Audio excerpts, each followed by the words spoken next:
Chapter 601, Shangwan Dihui's Honesty, Extremely Defensive. _1 Calm. Ni Yang seemed too calm to him. Shangwan Dihui even had the illusion that Ni Yang already knew what he was going to say. Although the kid was only 18 years old, she gave Shangwan Dihui an inexplicable sense of oppression, the kind of feeling a guilt-ridden student has when seeing their teacher, but he was supposed to be that teacher. Shangwan Dihui picked up his cup and took a sip of tea, trying hard to calm himself down as he carefully chose his words in his mind. Ni Yang didn't rush either, gently stirring the coffee in her cup, not saying anything before Shangwan Dihui spoke. Although the atmosphere was quiet, it was not awkward. It wasn't until all the dishes were served that Shangwan Dihui finally spoke. Yang. Yes, go ahead. Ni Yang put down the silver spoon in her hand and looked up at Shangwan Dihui. Looking directly into the other person's eyes when speaking shows basic respect. Since Shangwan Dihui had something important to tell her, she naturally had to show the respect a junior should have. Yang, your mom and I actually met more than 20 years ago when I was a young laborer at a logging farm. Shangwan Dihui calmly told Ni Yang about his past with Ni Tsuehua, of course, omitting the part where they fooled around. Later, I went to many places looking for her. Maybe it was fate that we didn't end up together. After a fleeting glimpse, I never saw her again. Gradually, Shangwan Dihui was no longer nervous. Throughout the process, Ni Yang didn't show any particular emotions. She was always calm and quiet, like a listener. No wonder Ni Tsuehua and Shangwan Dihui got along so well yesterday. So it turns out that they knew each other years ago. Fate really is strange. Shangwan Dihui continued, my name is Shangwan Dihui. I am 43 years old and currently teaching at Tsinghua University. My mother still lives. I have 2 children, a set of twins, a boy and a girl. My wife died in childbirth years ago. I am now single and I would like to pursue your mother, Ni Tsuehua. That's right. He wanted to pursue Ni Tsuehua. He didn't want to leave any regrets from the youthful years that had passed more than 20 years ago.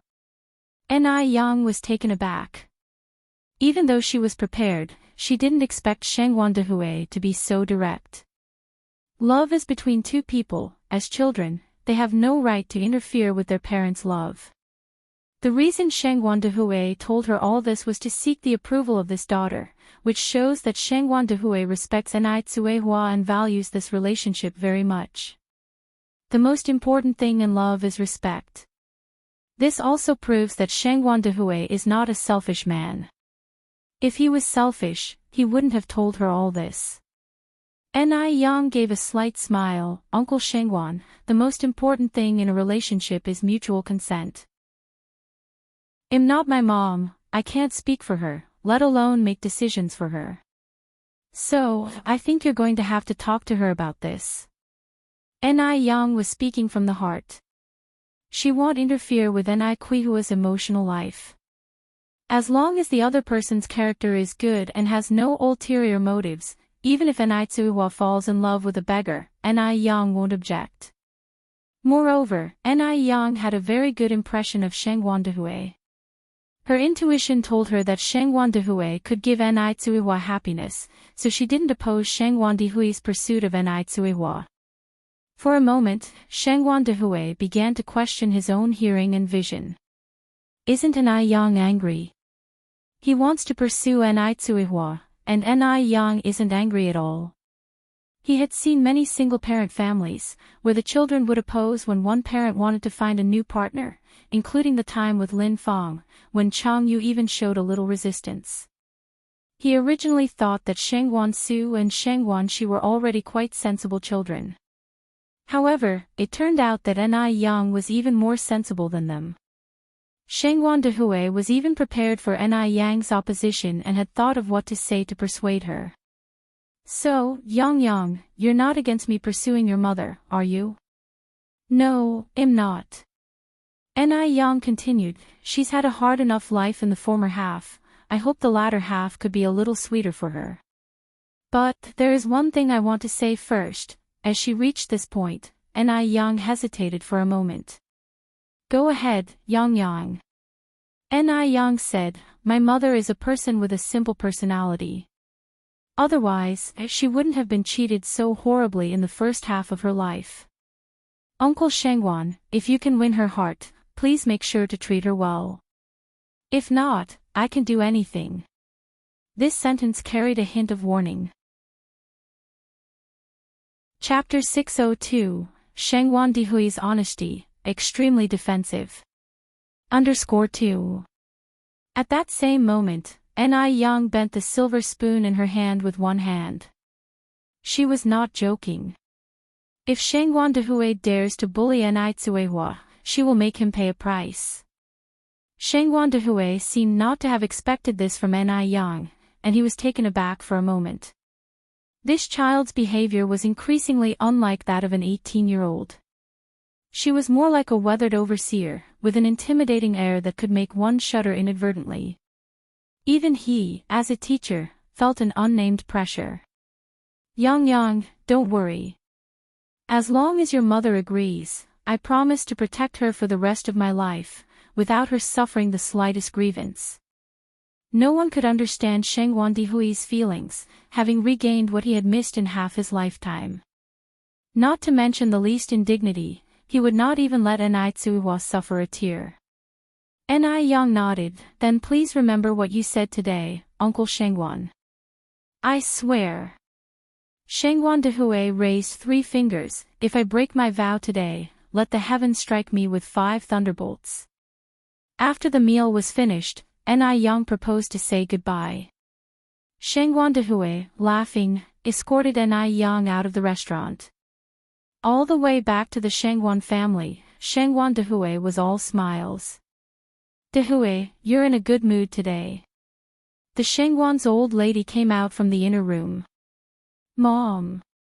Seeing Shangwan Dihui in good spirits, the old lady Shangwan brought up an old topic again. Mom mentioned something to you last time, how have you considered it? Not everyone in this world is like Lin Fong. You can't just give up on everyone because of one Lin Fong. Shangwan Dihui naturally knew what the old lady Shangwan was referring to. He followed up with, Mom, don't worry, sometimes fate comes and you can't stop it. Such as now. He had never dreamed that one day he would meet Daya again. He had always thought he would have to wait till the afterlife to see her again. Heaven is not thin. Old lady Shangwan was taken aback, somewhat baffled by Shangwan Dihui's thoughts. Dihui, what do you mean? Shangwan Dihui smiled and said, Mom, I've caused you worry in recent days. That won't happen again. Old lady Shangwan squinted. Dihui, do you have someone outside? Shangwan Dihui didn't answer, which was taken as a tacit agreement. Tell your mother who the girl is. Old lady Shangwan was very excited. Shangwan Dihui said, Mom, don't be too happy too soon. Right now, nothing has been settled yet. Let me secure her heart first, then I'll tell you about it. Just hearing this, old lady Shangwan got even more excited. Great. Really great. Now I can rest in peace even if I die. Shangwan Dihui said, Mom, don't say such inauspicious words. All right, I won't say any more. Over the next few days, Shangwan Dihui would appear at the Ni family from time to time. And he always appeared when Tsuehua needed him most. For instance, when the house's fuse burned out, Yang was not at home, no one could change it. Or when little Yun was calling for her, but there's still porridge stewing in the pot. Yang was often not home, and a man was indeed needed around the house. Although Shangwan Dihui was a teacher and bore a scholarly air, he was no pushover. After all, when he was young, he too was quite the man. He was very strong. Fetching water, chopping wood, even picking vegetables from the field. Even though Shangwan Dihui came to the Ni family often, no one in the village gossiped. Tsuehua was a good person and Yang had often helped the villagers. everyone hoped that Enai could find happiness. A household without a man, how could it be? While there was no gossip in Jinghua village, there was much gossip in the neighboring villages. Xiaozwang's family field was right next to Nyoer's family field from the neighboring village. Xiaozwang's mom was tending to aloe vera plants while Nyoer's mom was harvesting rice. Nyoer's mom curiously asked, "Can your aloe vera really sell for 2.5 cents per pound now?" Xiaozwang's mom nodded, "Absolutely, our family has sold several batches. If it wasn't profitable, why would we grow it?" Nyoer's mom said enviously, "At this rate, growing aloe vera is much more profitable than growing rice. I just wish our village had such good luck." Xiaozwang's mom replied with pride, "Well, your village doesn't have a lucky star like ours." Now, in the neighboring villages, who didn't know that Jinghua village had a lucky star named Enai? Chapter 603, Shengwan Dihui's Honesty, Extremely Defensive. _3. Neo Ermima continued, "I heard the mother of your village's lucky charm likes to flirt with men. Xiaozwang's dad is young and vigorous, and good-looking too. You better watch out. You mustn't let him be hooked away by some vixen from elsewhere."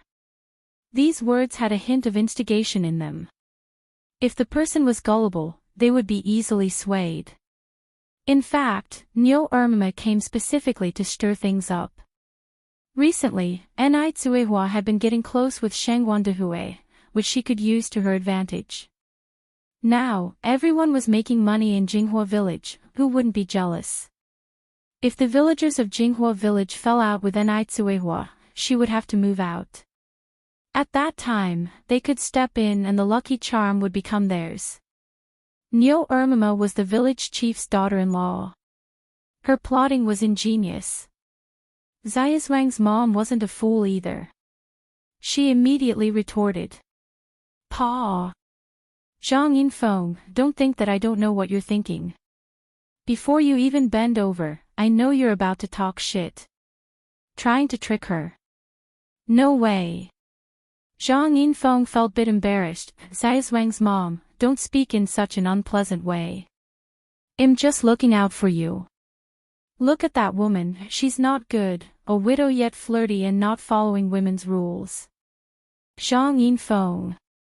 Xiaozwang's mom put down the scissors in her hand, walked up to Zhang Yinfeng, grabbed her wrist, and said angrily, "Clarify your words today. Who's flirting around? Who's not following the women's rules?" Enai Tsuehua was always kind and a nice person. Xiaozwang's mom absolutely would not allow anyone to insult her like this. Zhang Yinfeng was taken aback by Xiaozwang's mom's reaction, and immediately became angry herself. "What's wrong? Lu Chuanmiao? You dare to hit me? Enai Tsuehua is indeed flirting around, not behaving like she should. That shameless fox. If I'm wrong, hit me. Go on, aim for the face." Zhang Yinfeng pointed at her own face. Lu Chunmiao was known to be a calm person in Jinghua village. Would she dare to hit her? What a joke. No sooner had she finished speaking than Zhang Yinfeng received a solid slap on the face. Zhang Yinfeng shrieked, "Aw! You dare to hit me!" Zhang Yinfeng was a shrew by nature. When she started cursing, she didn't hold back. The curse words that came out of her mouth were extremely harsh. She was now sitting on the ground, cursing and crying, insulting Lu Chuanmiao in every way possible. The commotion attracted many people working in the fields to come and watch the spectacle. Seeing so many people there, Zhang Yinfeng immediately started complaining. After all, she was the one who had been hit. Everyone criticized Lu Chuanmiao, saying it was inappropriate to hit someone. Some suggested Lu Chuanmiao should take Zhang Yinfeng to the health clinic and apologize to her. Among these people, there were both from Jinghua village and the neighboring village. Seeing everyone siding with Zhang Yinfeng, Lu Chuanmiao lost her temper. "You all want me to apologize to this woman, why don't you ask me why I hit her? The village chief of Jinghua village stepped forward and said, "No matter what the reason, it's not acceptable to hit people. Comrade Zhang Yinfeng, rest assured, the people of Jinghua village are reasonable." Hearing this, Zhang Yinfeng immediately perked up, pretending to be in pain on the floor, demanding that Lu Chuanmiao take responsibility. "Pa! I am responsible for your mother." Lu Chuanmiao looked at the village chief. "Chief, do you know what this woman said about Yang Yang's mom? She called Yang Yang's mom a fox, accusing her of flirting and not following women's rules." Upon hearing this, the village chief's expression changed instantly. The villagers around also changed their faces, standing behind Lu Chuanmiao one after another. She dared to insult Enai Tsuihua. Enai Tsuihua was their village's Lucky Charms mom. No wonder Lu Chuanmiao couldn't stand it. However, Zhang Yinfeng didn't realize she was in the wrong and continued to stir the pot. "What? Can't call a fox a fox. She is indeed flirting, not obeying women's rules. All of you, be careful with your men, don't let them be taken by that fox." Zhang Yinfeng was more and more excited. In the end, all sorts of harsh words came out of her mouth. "Stinky woman. Say it again. I'll tear your mouth apart." The villagers who were originally helping Zhang Yinfeng suddenly rolled up their sleeves and charged forward, looking like they were about to beat her up. Zhang Yinfeng was taken aback, quickly stood up and hid behind the village chief. "Chiefly, look at these unruly people in your village. You have to stand up for me." Chapter 604, Shengguan Dihui's Honesty, Extremely Defensive. _4. Village chief Li abruptly pulled Zhang Yinfeng from behind him. Zhang Yinfeng staggered, almost falling down, and looked at village chief Li with disbelief. She was somewhat confused about why the village chief had suddenly changed his demeanor.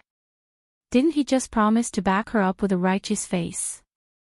Village chief Li looked down at Zhang Yinfeng and angrily said, "Comrade Zhang Yinfeng, would you care to explain?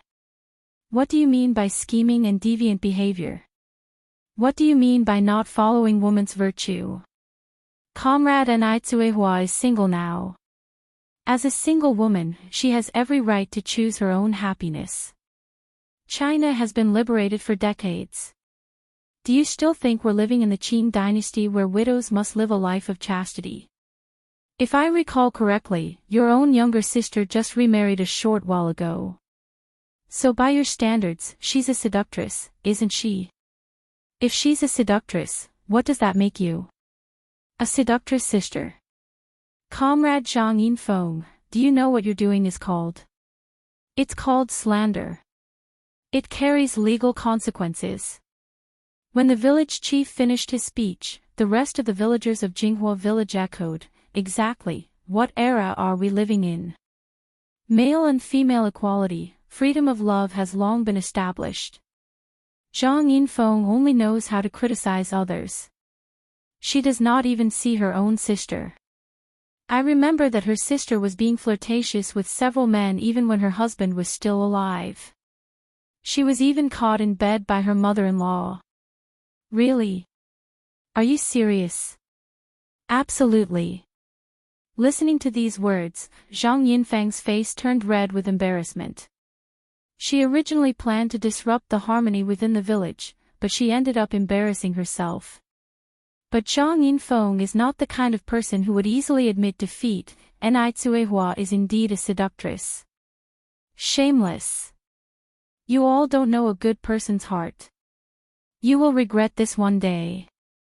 Zhang Yinfeng's behavior thoroughly angered the villagers of Jinghua village. The crowd rolled up their sleeves, appearing ready to punch Zhang Yinfeng. "Zhang Yinfeng. Say it again if you dare. Whoever dares to cross Yang Yang's mother will have to cross me, Zhou Dalan, first. I think this woman deserves a good beating. Give her a good beating and she will behave. You are the seductress, your whole family are seductresses. You embarrassing creature." Zhang Yinfeng was dumbfounded. She never expected that village chief Li and the villagers would back up Enai Tsuihua so forcefully. On the other hand, even though she has been bullied to this extent by the villagers of Jinghua village, her own villagers did not even dare to fart in protest. It's not that they didn't want to back Zhang Yinfeng up, but that Zhang Yinfeng was simply in the wrong. Who told Zhang Yinfeng to provoke those she should not have in Jinghua village? Wasn't she asking for it? Zhang Yinfeng backed off while sitting on the ground. Village chief Li continued, Zhang Yinfeng, let's put an end to this incident. If we hear you slandering comrade Enai Tsuihua again, we in Jinghua village will not let you off easily. Okay, everyone disperse, go back to work. Zhang Yinfeng was pissed as hell. When has she ever lost an argument in their village? And this time, she lost so miserably. That's it. Lu Chuanmiao from your village slapped me, and you're just calling it quits. Do you think I'm that easy to bully? Zhang Yinfeng rolled up her sleeves and stood up from the ground. The village chief glanced back at Zhang Yinfeng, she slapped you. So what? You aren't satisfied. If you aren't, then swallow that dissatisfaction. I'm telling you. People from Jinghua village are not so easy to bully. If there's a next time, it ain't gonna be as simple as a slap. If something happens, we people of Jinghua village will bear it together. The villagers behind the village chief said, right. Well, bear it together. If you dare, say it one more time. At this time, Zhang Yinfeng could only choose to back down. A wise man knows when to retreat. Why can't the villagers in her village be as united as those in Jinghua village? Why couldn't she be a resident of Jinghua village? Zhang Yinfeng walked away with her tail between her legs in disgrace. Meanwhile, Lu Chuanmiao walked amidst the crowd like a hero. Xiaozwang's mom, that slap was so satisfying. What does Zhang Yinfeng think she is, that she can create discord like that? Zhang Yinfeng deserves to be beaten. The village chief walked in front and looked back. What happened today? Let's keep it to ourselves. As if nothing happened, so as not to stress Yang Yang's mother with unnecessary burdens. Village chief, what are you saying? Are we such ignorant people? Exactly, Yang Yang's mother finally found someone good to live with, we can't scare him away. Chapter 605, Shengwan Dihui's Honesty, Extremely Defensive. _5. The village chief said with relief, if you all think this way, then I am much more at ease. In the Ni family home. After Ni Yang came back from town, she took a spray can and began watering the plants in the courtyard of the new house. While filling the watering can, she revealed a slender and fair wrist. A translucent jade bracelet on her wrist shone brightly under the sun. Enai Tsuihua curiously asked, Yang, when did you buy this bracelet? It's so beautiful. Enai Yang was taken aback for a moment, then she said, I forgot to tell you, this bracelet was given to me by Grandma Lu. Enai Tsuihua seemed very surprised, this bracelet looks like it's worth a lot. How could you accept such a valuable gift from Grandma Lu? Grandma Lu is a lonely old woman living a difficult life. This bracelet might be the most valuable thing she has. Enai Yang explained the situation to Enai Tsuihua. After understanding the ins and outs of the matter, Enai Tsuihua nodded, since this is a token of affection from Grandma Lu, then you should cherish it. Grandma Lu is alone, so we have to be kind to her in the future. Enai Tsuihua has never been one to take advantage of others. Now that the bracelet couldn't be removed, all she could do was to treat Grandma Lu even better. Yes, Mom, I understand. Enai Yang continued, oh, Mom, I have something to do tonight, I might have to go out later. Enai Tsuihua looked a bit perplexed, going out. It's almost 6 o'clock, where are you going? To town. Enai Yang answered. Do you want me to accompany you? It's already very late. Enai Tsuihua seemed a bit worried. You don't have to. Ni Yang shook her head. I can manage on my own. All right then. Ni Tsuhua proceeded, remember to come home early. Today is the 9th of the lunar month September. If Ni Yang remembers correctly, today is the day when the master's eldest apprentice had an accident. Although the master and his wife practice traditional Chinese medicine, they still have an willful son who is fond of the martial arts. Big brother succumbed to his death while working as a bodyguard for a wealthy person, in a confrontation with a gangster. In Ni Yang's memory, these incidents were quite serious. 2 people died then, one being Big Brother, and the other being his employer. In the dim night, Ni Yang was biking along the road.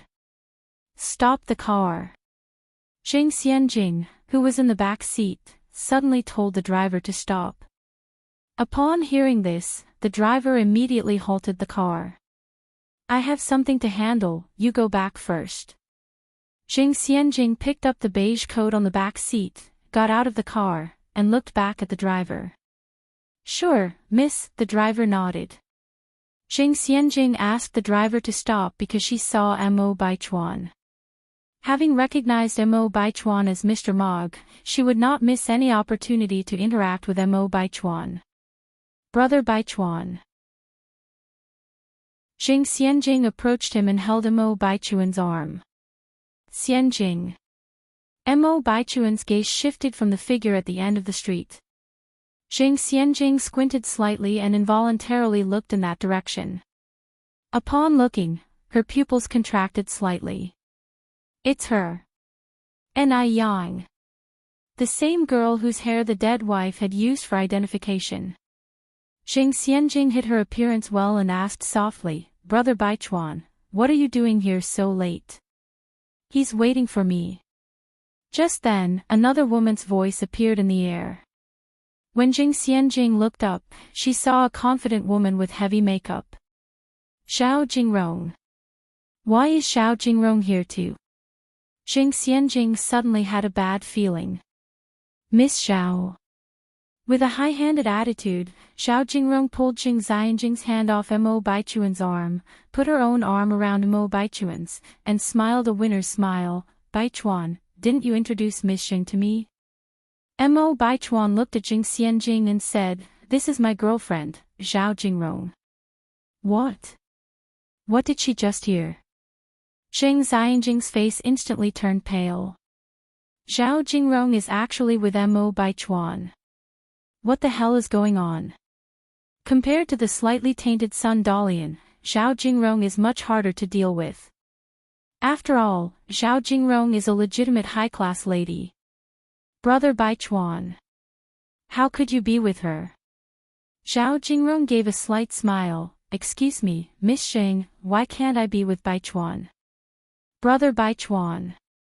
Jing Xianjing looked at Xiao Jingrong. Miss Xiao was once engaged to Uncle Mo. She almost became your aunt. How could you possibly be with her? Besides herself, Jing Xianjing can't accept anyone being with Mo Baichuan. How can it be like this? She went through such great lengths and even spent 30,000 yuan, only to end up benefiting Xiao Jingrong. How can Jing Xianjing accept this? Xiao Jingrong laughed. Miss Xing, your thinking is quite old-fashioned. The Xing family is not without resources, why don't they expose Miss Xing to the world outside? As you said, I was once engaged to Mo Qishan. Since the engagement was terminated, naturally, men and women can marry whoever they wish. Do I need to inform you, Miss Xing, who I choose to be with? Or are you saying, Miss Xing, you have inappropriate thoughts about other people's boyfriends? Xiao Jingrong's last sentence was laced with a mocking smile. She's not easily meshed with. It won't be so easy for Jing Xianjing to try to steal Mo Baichuan from her. Jing Xianjing's face turned from white to red. She turned her head to look at Mo Baichuan. Brother Baichuan. What the hell is going on? Grandma and Grandpa Mo would never approve of you two being together. That's none of your concern. Mo Baichuan broke his silence. He wants to be with Xiao Jingrong. If Mo Qishan can be with Ni Yang, then why can't he be with Xiao Jingrong? Didn't An Yang say that she and Immortality truly love each other? He wants to see how long those two can keep up their act. Jing Xianjing was almost dying of rage. Brother Baichuan, how can you be like this? This is wrong. Baichuan, let's go. Zhao Jingrong looked at Mo Baichuan. Okay. Mo Baichuan nodded. Brother Baichuan. Jing Xianjing reluctantly clung to Mo Baichuan's clothes. Zhao Jingrong turned around and pried Jing Xianjing's hands off finger by finger. Miss Jing, if you still have some dignity left, stop making a spectacle of yourself. Even if you don't care about your reputation, Madame Zheng still does. Jing Xianjing was shivering with so much anger that she could only watch Zhao Jingrong lead Mo Baichuan away. No. She absolutely cannot lose to Zhao Jingrong. Jing Xianjing looked at the retreating figures of Zhao Jingrong, her eyes like venom. The nights in September are already a bit chilly, particularly at nightfall. An Yang tightened her beige coat as she walked toward the alley up ahead. The silver-white moonlight dusted her body with a layer of radiance. The alley was silent, without even the sound of insects. An Yang had already been waiting here for a long time, but there was still no one in sight. Just as she was about to wonder if she had gotten the date wrong, the sound of hurried footsteps echoed in the alley. Thump, thump, thump. An Yang looked up and saw two men in suits rushing towards her. There were no lamps in the alley, but with the help of the moonlight and her exceptional senses, she instantly identified the two figures as the eldest Marshall brother and his employer. Listening to their breaths, one of them was injured. An Yang's eyebrows furrowed as she walked briskly forward, removing her obstructive coat as she went. For easier fighting, she hadn't worn a cheongsam today, opting instead for a simple outfit of a white knit top, black trousers, and white sneakers. Smack! She tossed her coat aside, fearlessly moving forward. A breeze stirred her long, elegant hair, and as she passed the two men she whisperingly commanded, "Hurry and run ahead. Don't look back, just leave the rest to me." Chapter 606, A Night of Terror, Snatched from the Jaws of Death, Second Update, _1 An Yang's words had just fallen when one of them noticeably hesitated, raising his head to look at An Yang. His eyes were sharp as a sword, making it somewhat hard to breathe. In the moonlight, you could vaguely see a pale face. An Yang lightly raised her eyebrows. In her past life, she had seen a photo of her senior martial brother. This man was not him. At this moment, a thug armed with a steel pipe suddenly rushed towards them. Under the moonlight, the steel pipe glinted frostily. If one were hit in the head with it, their brains would scatter all over the place, they would be killed on the spot. An Yang didn't give the thug a single glance before she suddenly kicked up, hitting the thug's jaw. Bang! The thug's figure instantly fell to the ground, his steel pipe flung into the air by the ruthless force. An Yang, seemingly devoid of any thought, casually reached out and accurately caught the steel pipe that was falling from midair. Her actions were incredibly cool. With her back to the moonlight, holding a steel pipe, standing against the light, her silhouette slender, the moonlight draped a layer of purity over her body. She had a strong yet chilling aura about her, her face was not clearly visible, but people didn't dare to look straight at her, they were awestruck with fear. After that man took a glance at An Yang, he quickly averted his eyes and said to the person beside him, "We should leave, quickly." The weakness that he was unable to conceal lingered in his gentle voice, it seemed like he could fall down at any moment. "Okay." The other man nodded, helping the man as they quickly ran towards the alley entrance. At this point, An Yang took out a bottle of pills she had on her, and without looking back, she threw it behind her. "Take this with you." The small bottle of pills accurately landed in one man's jacket pocket. The man was slightly stunned, but he didn't stick around, he ran off immediately without looking back. When the thugs saw the men run off, they wanted to give chase, but upon seeing Ni Yang armed with the steel pipe, they hesitated. As they exchanged glances, they saw fear in each other's eyes and nobody dared to pursue them. Just then, a bulky man in his prime forcefully shoved his way through from the back. "Go! What are you all waiting around for? We have so many people, are we scared of a single girl?" Inspired by these words, everyone mustered up some courage to charge along behind the bulky man. Of course. Even with all their numbers, would they be afraid of a single girl? Ni Yang revealed a faint smile. She swung the steel pipe in her hand and simultaneously performed a flawless backspin kick. Her moves were relentless, giving the thug no chance to hesitate. Bang! Bang! Bang! One by one, the thugs fell to the ground. The remaining people didn't dare to rush forward. They looked at the hefty man and said, "Brother Biao. What do we do?" As Brother Biao got up from the ground, he glanced at the end of the alleyway and then back at Ni Yang. He wiped the blood from the corner of his mouth, then bitterly said, "Let's go." Immediately, everyone stumbled to their feet. All the while keeping their gaze on Ni Yang, they retreated before ultimately fleeing in a cloud of dust. It's not wise to chase an adversary when he's at the end of his rope. Moreover, these people are real desperados. It's highly likely there are more people backing them up. Ni Yang is alone and outnumbered. If she carelessly pursued them, she might end up in mortal danger. Now she just needs to ensure that her senior martial brother and his employer are safe.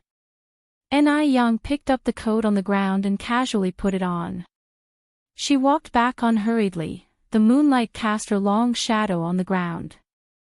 A black business car was parked outside. You couldn't see the inside of the business car from outside, nor could you hear any noise. The man lying on the plush leather sofa in the back seat was skinny and pale, with a noticeable bleeding wound on his waist. The middle-aged doctor was kneeling beside the man, frowning and saying, "Mr. Du's condition is very serious at the moment. He needs immediate treatment." Hearing this, a tall man with a bronze complexion wiped the blood from the corner of his mouth and angrily yelled, "Well then, what are you standing around for? Save Mr. Du now."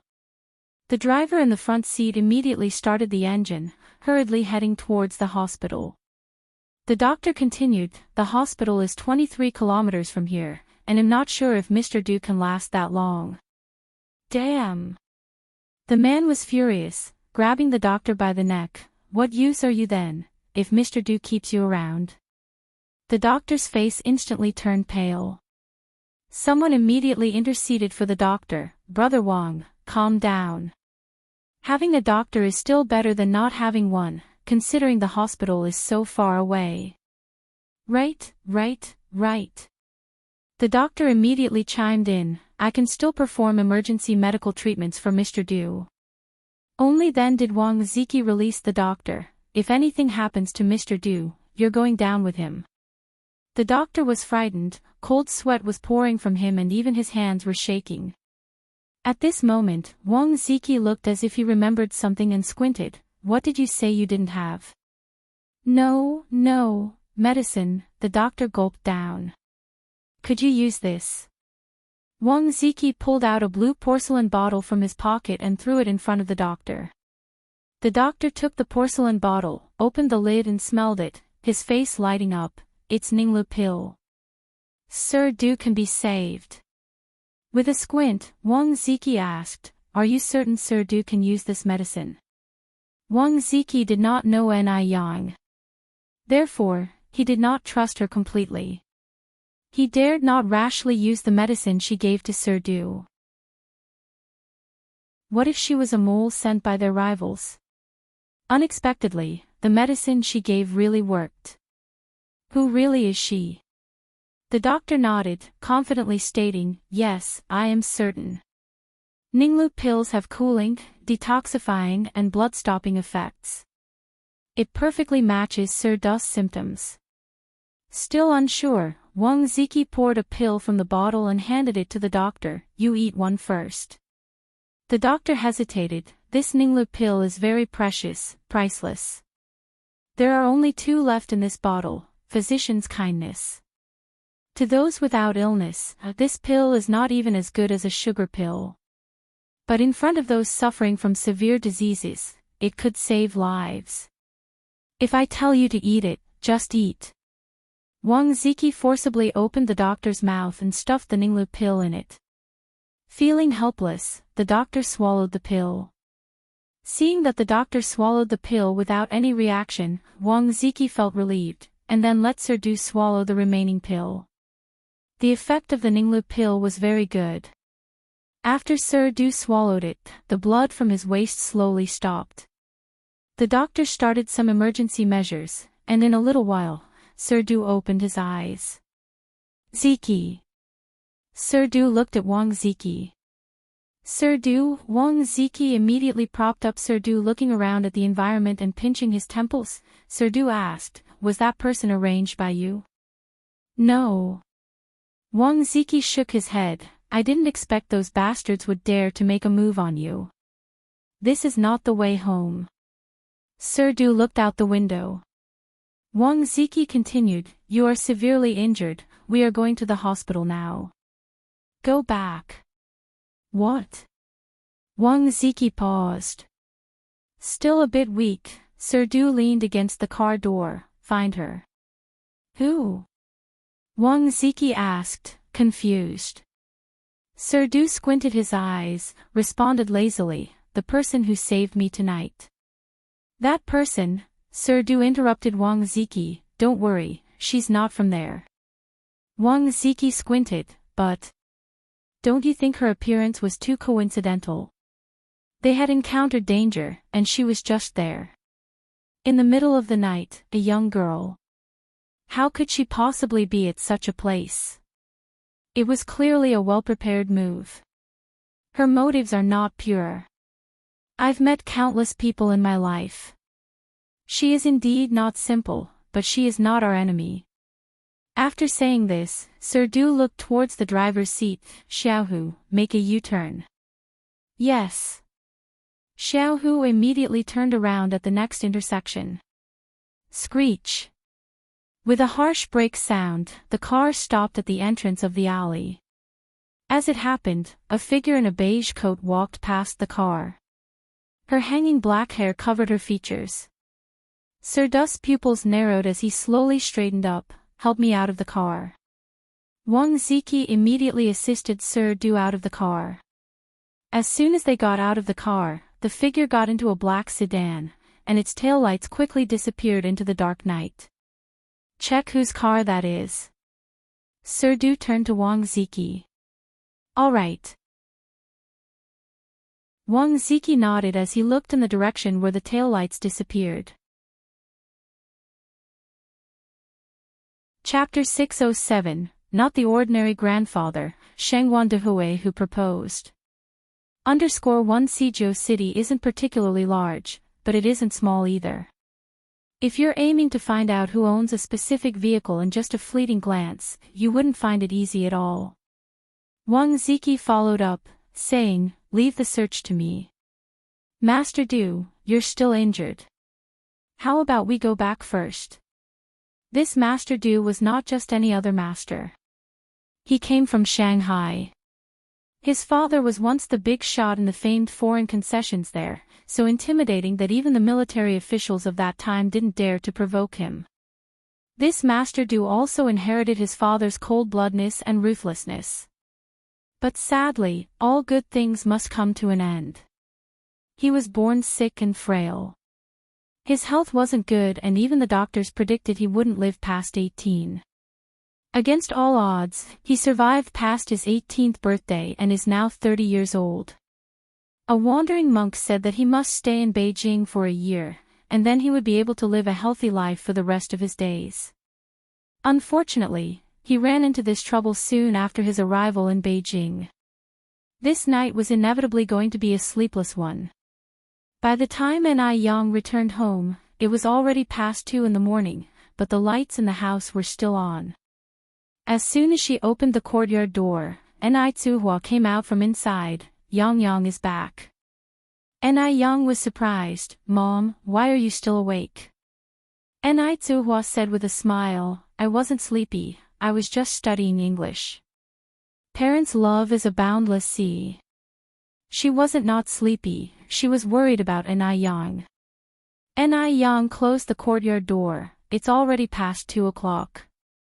In the future, if I go out, you don't have to wait for me.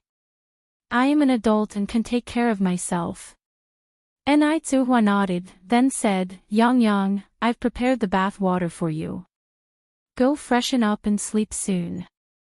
Okay, said Yang. Mom, you should go to bed soon too. Tsuhua had not only prepared the bath water but also rose petals and milk. Adding rose petals and milk to bath water can make the skin delicate, smooth, and fairer. Yang always pays great attention to her skincare routine, and that's why her skin is so great. Although it was late, Yang still enjoyed a luxurious rose-infused milk bath. By the time she got into bed, it was already past 3 o'clock. Because she had stayed up late, she didn't wake up until after 10 o'clock the next morning. Yang. As soon as she finished eating, someone outside was calling her. Yang ran to open the door, only to see that it was Li Ronghua. After breaking up with Zhou Wenhua, Li Ronghua became more independent and radiant. Sister Ronghua. Yang, are you going into town later? I have the day off today and I want to go shopping in town. If you're going, we can go together. It's always nice for girls to have company, and Yang just happened to live in Jinghua village. Yes, Yang nodded. But I need to wash my hair first. I'll wait for you. Li Ronghua entered the yard with Yang, and asked curiously, your family's new house is decorated so beautifully, when are you going to move in? Speaking of which, Yang's new house had been finished for a while now. Yang said, we plan to move in at the end of the year. Just in time to celebrate the new year there.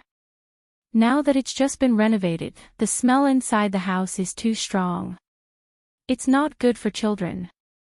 Li Ronghua nodded, yes, Yunyun at your home is still so small. After washing her hair, Yang went to change her clothes. She wore a pink cheongsam. Pink is a color that requires a certain charisma to pull off well. Worn without care, it would overshadow the person. But on Yang, the color seemed to lose its shine.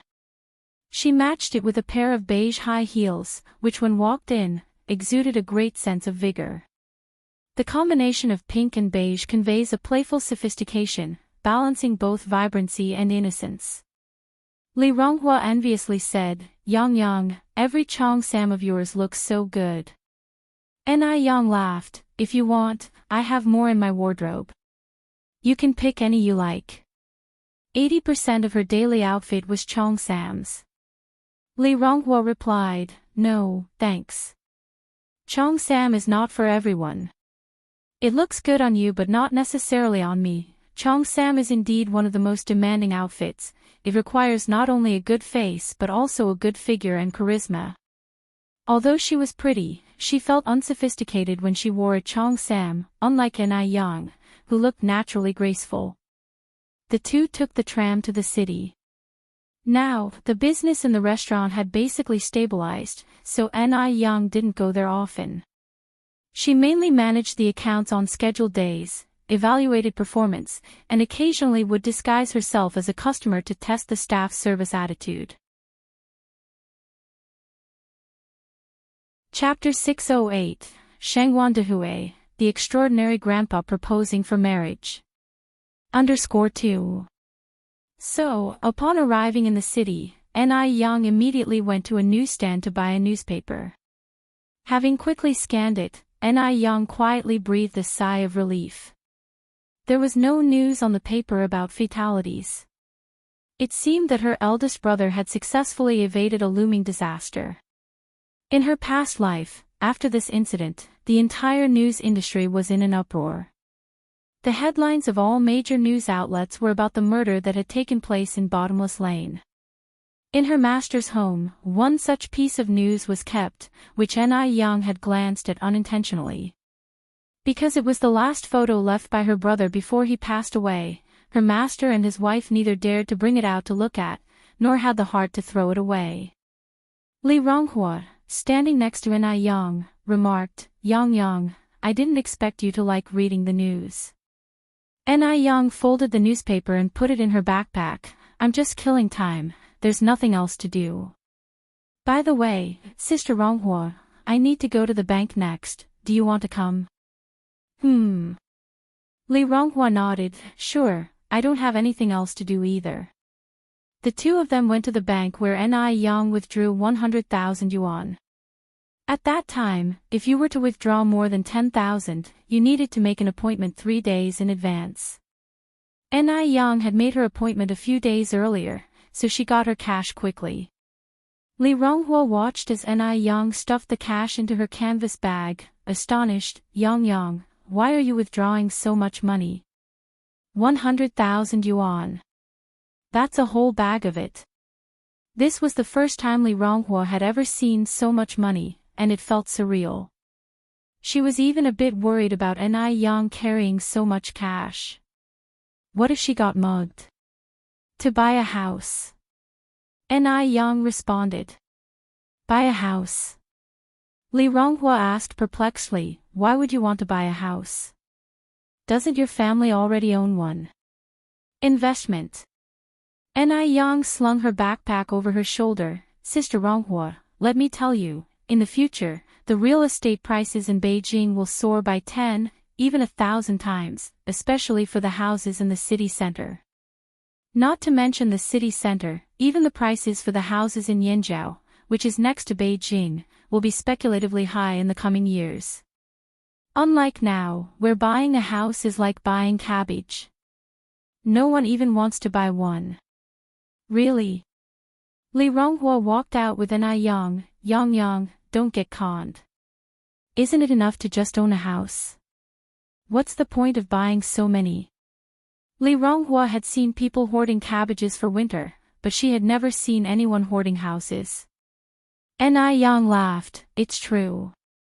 Sister Ronghua, when you get home, tell your parents to invest as much money as they can into real estate. Whoever is capable of buying in the city center should buy there.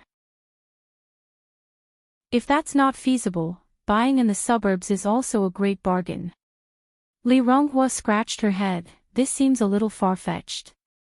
If she asked her parents to invest all of their savings into real estate, they would definitely refuse. Ni Young carried on, Sister Ronghua, I'm quite serious. If your parents don't want to buy, I suggest you save up and buy one yourself. The government policy is really good now. As long as you have a regular job, you can apply for an interest-free loan from the bank to buy a house.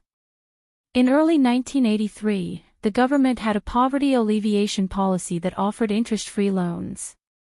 With all the bonuses and salary that Li Ronghua gets, she earns 300 yuan a month, which is even more than the salary of a white-collar worker in later years. The price of a bare shell house in the city center of Beijing is more than 300 yuan per square meter. A two-bedroom apartment of 80 square meters would only cost a little over 20,000 yuan. With a loan, there wouldn't be much financial stress for Li Ronghua at the moment. But Li Ronghua shook her head after hearing Ni Yang's words. What? Borrowing money to buy a house? Isn't that asking for trouble? Plus, I don't see the appeal of living in the city. It's like living in a pigeon coop. If I had money, I'd build a big house in the countryside. That would be spacious and comfortable. I could raise chickens if I want to, or ducks if I prefer. City living is so restricting, even having a puppy makes the whole house stink. Ni Young laughed, Sister Ronghua, the way you're thinking is wrong. The house you buy now will be your marital property.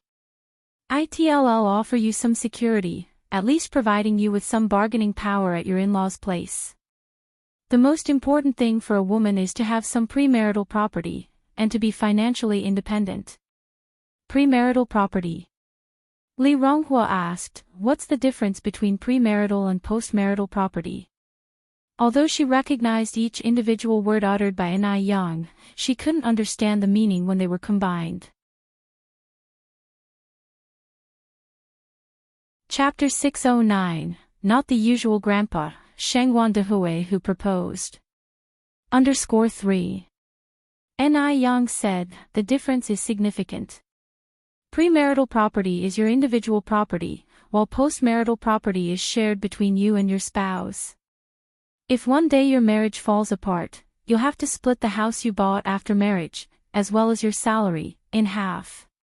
But the property you own before marriage is all yours. So many people suffer from not understanding the law. And so many women have been swindled by worthless men and left destitute. Li Ronghua continued, why is that? So, you're saying if I save money now, after I get married, I'll have to split it evenly with my partner? Ni Yang nodded, exactly, you could also notarize your premarital property. However, I think the safest bet is to buy a house. After all, a house appreciates in value, while money sitting in a bank is dormant. For example, if 2 yuan can buy a kilo of pork now, perhaps 20 or 30 years later, 2 yuan could only buy a popsicle. If 20,000 yuan can buy a house now, you might not be able to purchase one for 2 million yuan later.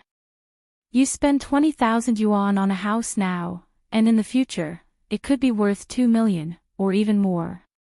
But if you just store your money in the bank, perhaps later you won't even be able to afford a washroom. Li Ronghua was surprised. Yang, is what you said true or false? Will house prices really rise that fast?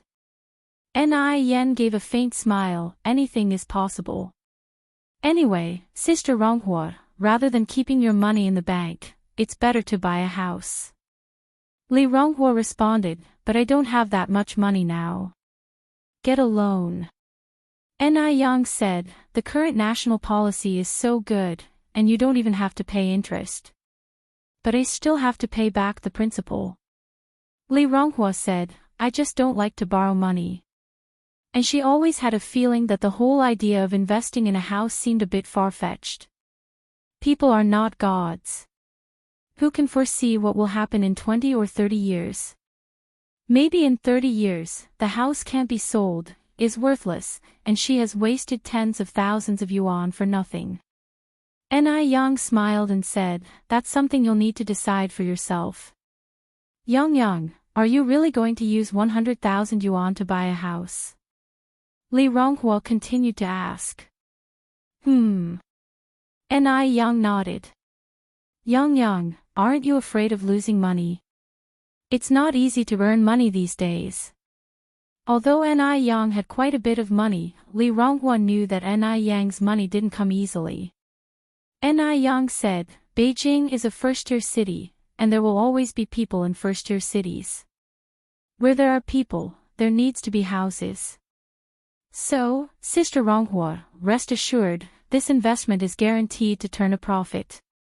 Li Ronghua nodded, as long as you've thought it through, Yang. Honestly, Ni Yang grabbed Li Ronghua's arm, Sister Ronghua, you should buy a place too. Li Ronghua shook her head, I better not. Seeing that Li Ronghua was adamant, Ni Yang stopped persuading her. She went to the sales office, bought 5 houses in one go, and then returned. Sister Ronghua, I've basically finished handling my business. Where would you like to go next? Ni Yang looked at Li Ronghua. Li Ronghua said, let's go and get something to eat, I'm kind of hungry. A new food street has just opened up on Yurtist Road. Okay. Ni Yang nodded. The two arrived at the food street. Just like food streets in later years, the stalls lined both sides of the street, and the food street was crowded with people, practically heel to heel. Ni Yang and Li Ronghua bought some stir-fried rice noodles and grilled meat skewers, found a spot and sat down to eat. Wang Meiying, along with Zhou Xiuzhen and Da Qiangzi's mother, were also on the snack street. Today was a day off, and the factory was closed. Wang Meiying caught sight of Li Ronghua eating and couldn't believe her eyes. How dare she, Li Ronghua, to secretly eat out behind Zhou Wenhua's back. By this point, Li Ronghua hadn't been to the Zhou family for nearly 2 months and hadn't given any money to Zhou Wenhua. Last week, when Zhou Wenhua needed 2 yuan to buy study materials, she had to provide it.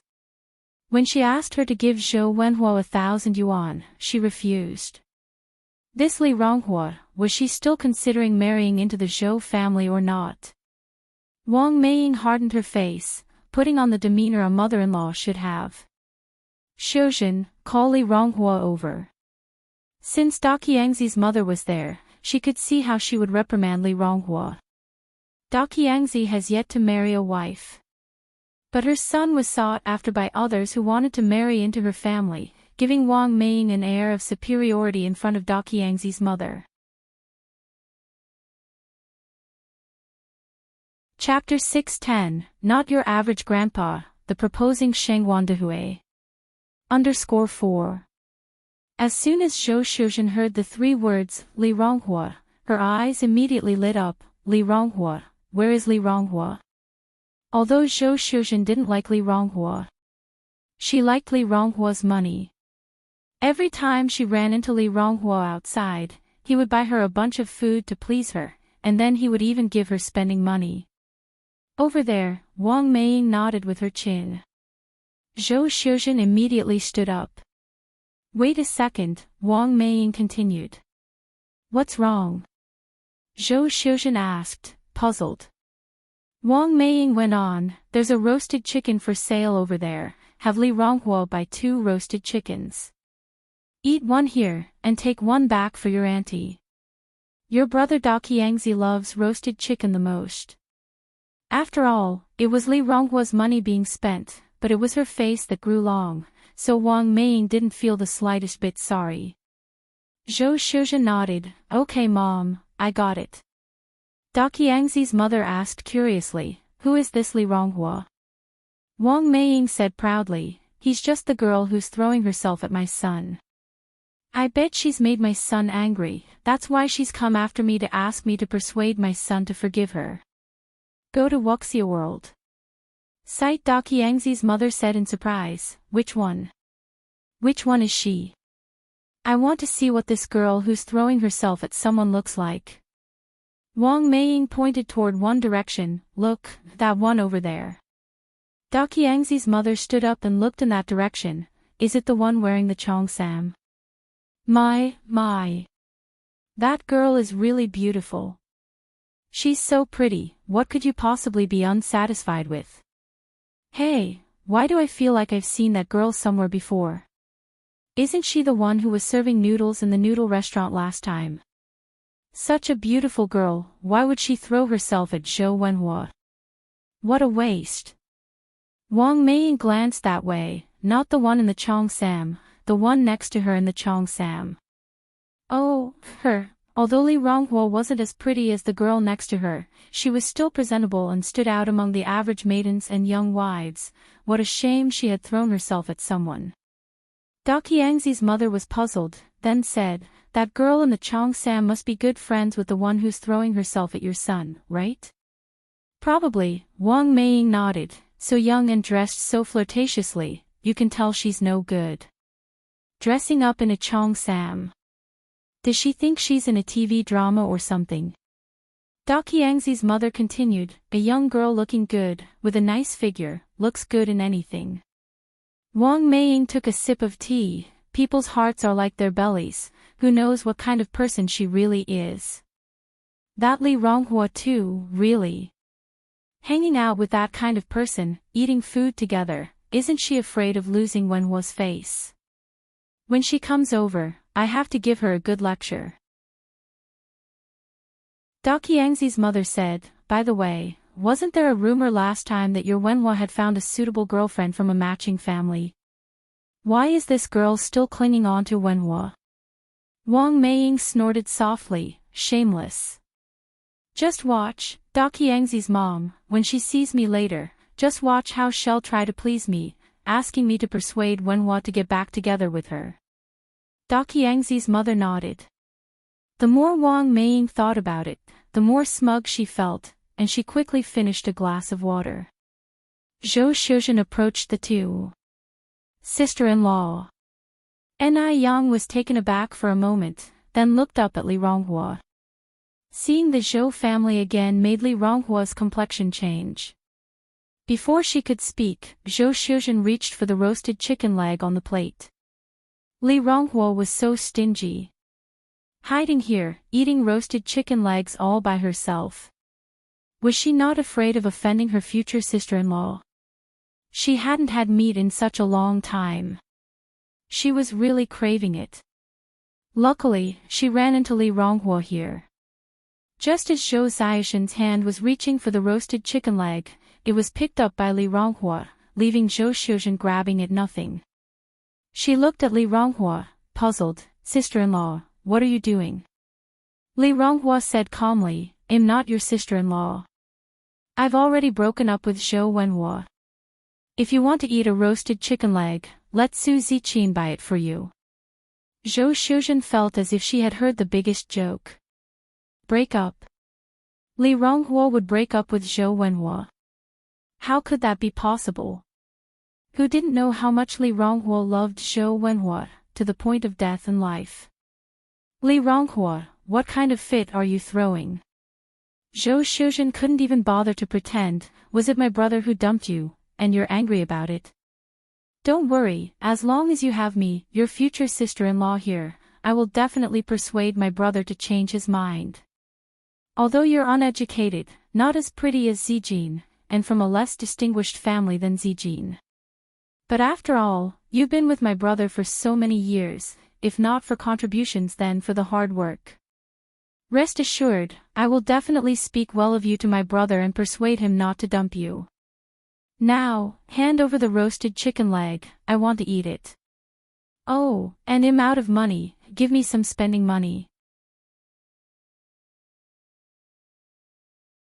Chapter 611, Not Your Typical Grandpa, The Proposing Shengwandahue. _5. The Zhou family had become accustomed to treating Li Ronghua like a fool.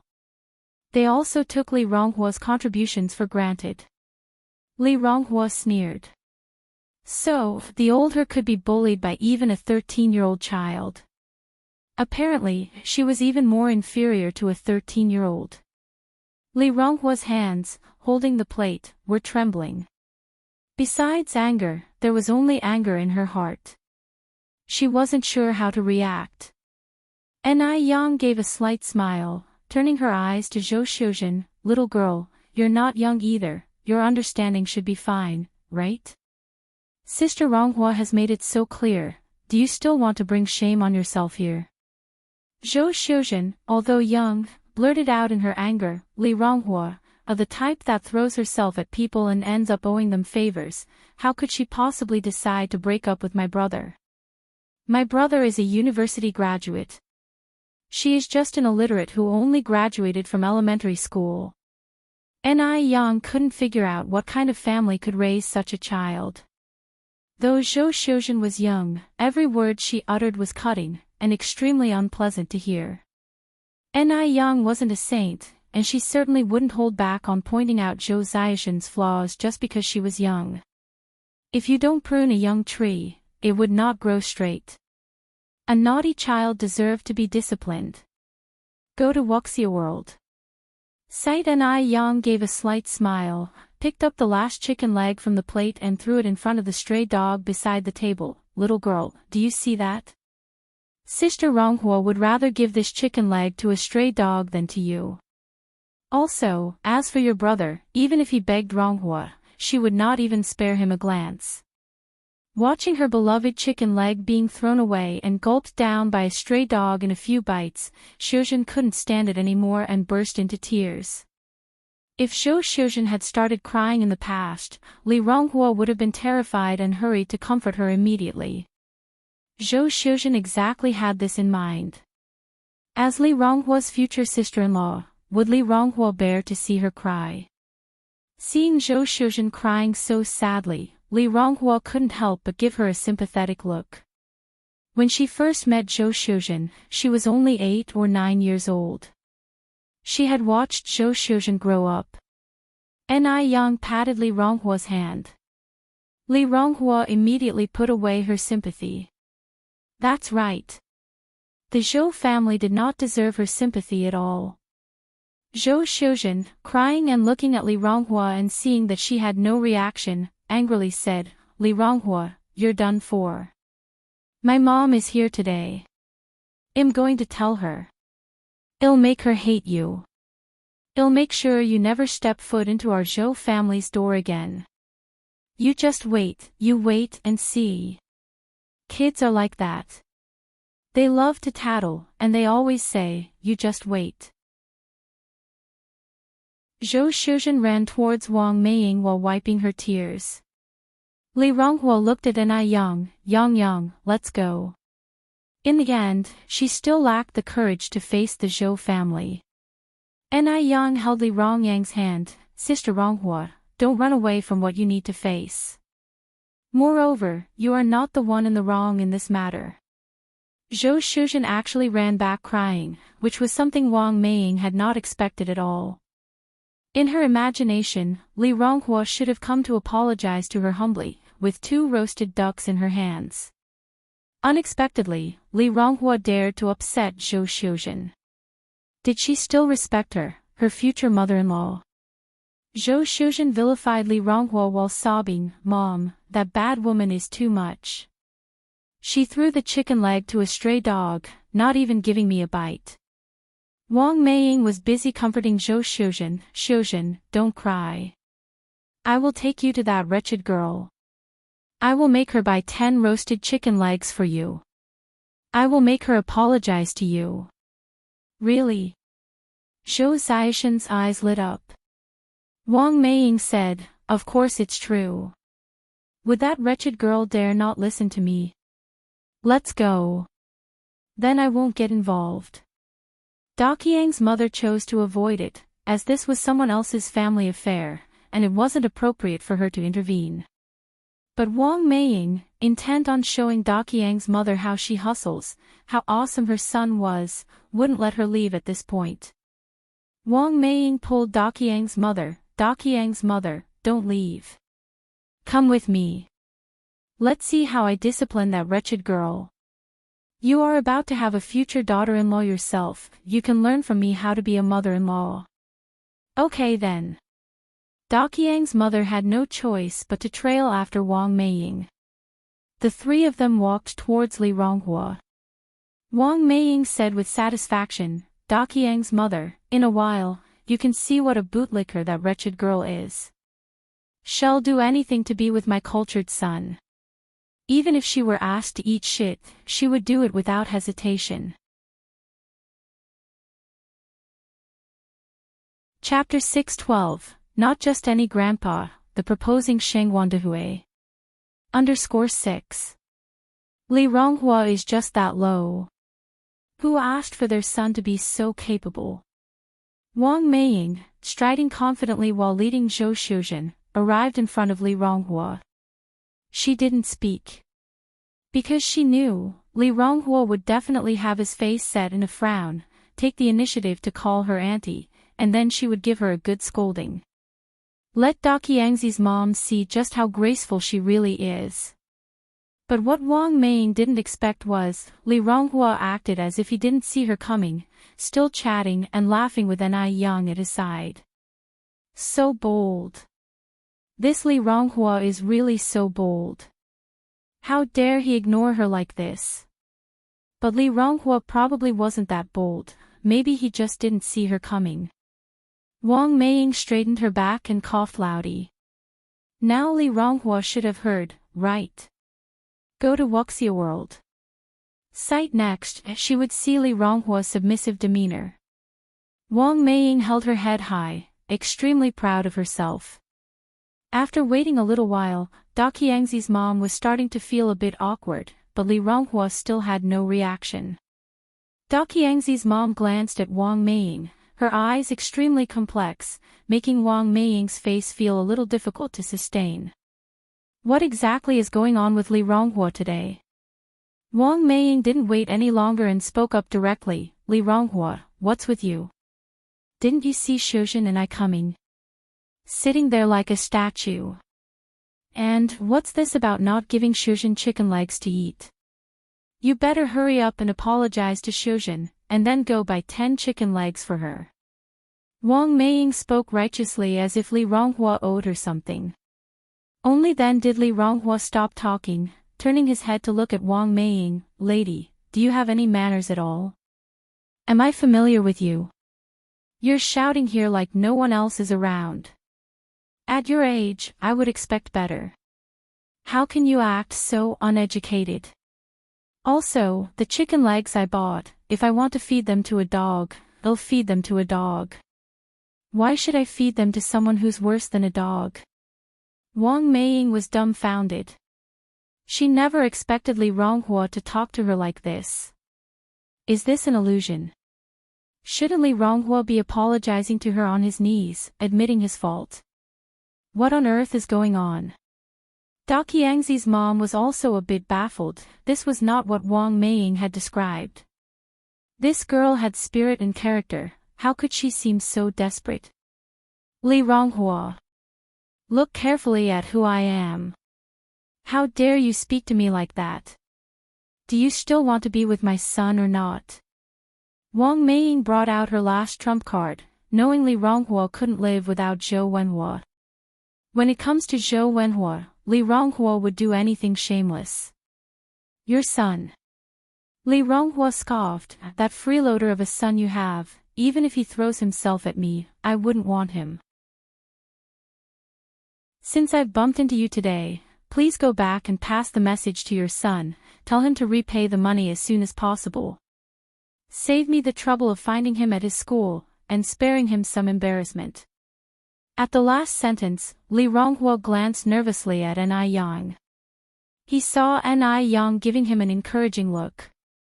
Li Ronghua instantly calmed down. Thank goodness Ni Yang was here today, or else he really wouldn't know how to deal with the situation. Wang Meiying's entire face turned white with rage, cursing out loud, you little slut. A cheap tramp who pays her way, when has my son ever owed you money? What on earth is going on with Li Ronghua today? Is he possessed? Wang Meiying was both angry and panicked. Although Zhou Wenhua had told her a month ago that he had broken up with Li Ronghua, Wang Meiying hadn't taken it to heart. In her mind, Li Ronghua surely couldn't bear to leave her son, that's why she was so bold in seeking out Li Ronghua, she hadn't thought. Reality dealt her a heavy blow. Li Ronghua took out an IOU from her bag. Just because your son has lived off me for so many years, do you think he doesn't need to repay? Do you see this? It's written here in black and white. Oh right, there's even your son's fingerprint here. If you don't believe it, you can always call the police. Let them handle it. The instant Wang Meiying saw the IOU, she was scared. She was truly scared this time. Of course, she knew Zhou Wenhua had been mooching off Li Ronghua all these years, but she didn't know that Zhou Wenhua had actually written an IOU. When was this IOU written? 1,000 yuan. How could her family repay this? With this thought, Wang Meiying's face stiffened as she sarcastically looked at Li Ronghua. Ronghua, we're all family here. What's all this talk about repaying debts so impersonal? Did you upset Wenhua again? Don't worry, as long as Auntie's here, Wenhua won't dare get mad at you. You're the daughter-in-law I've agreed on in my heart. Come on, give the IOU back to Auntie. I'll keep it safe for you.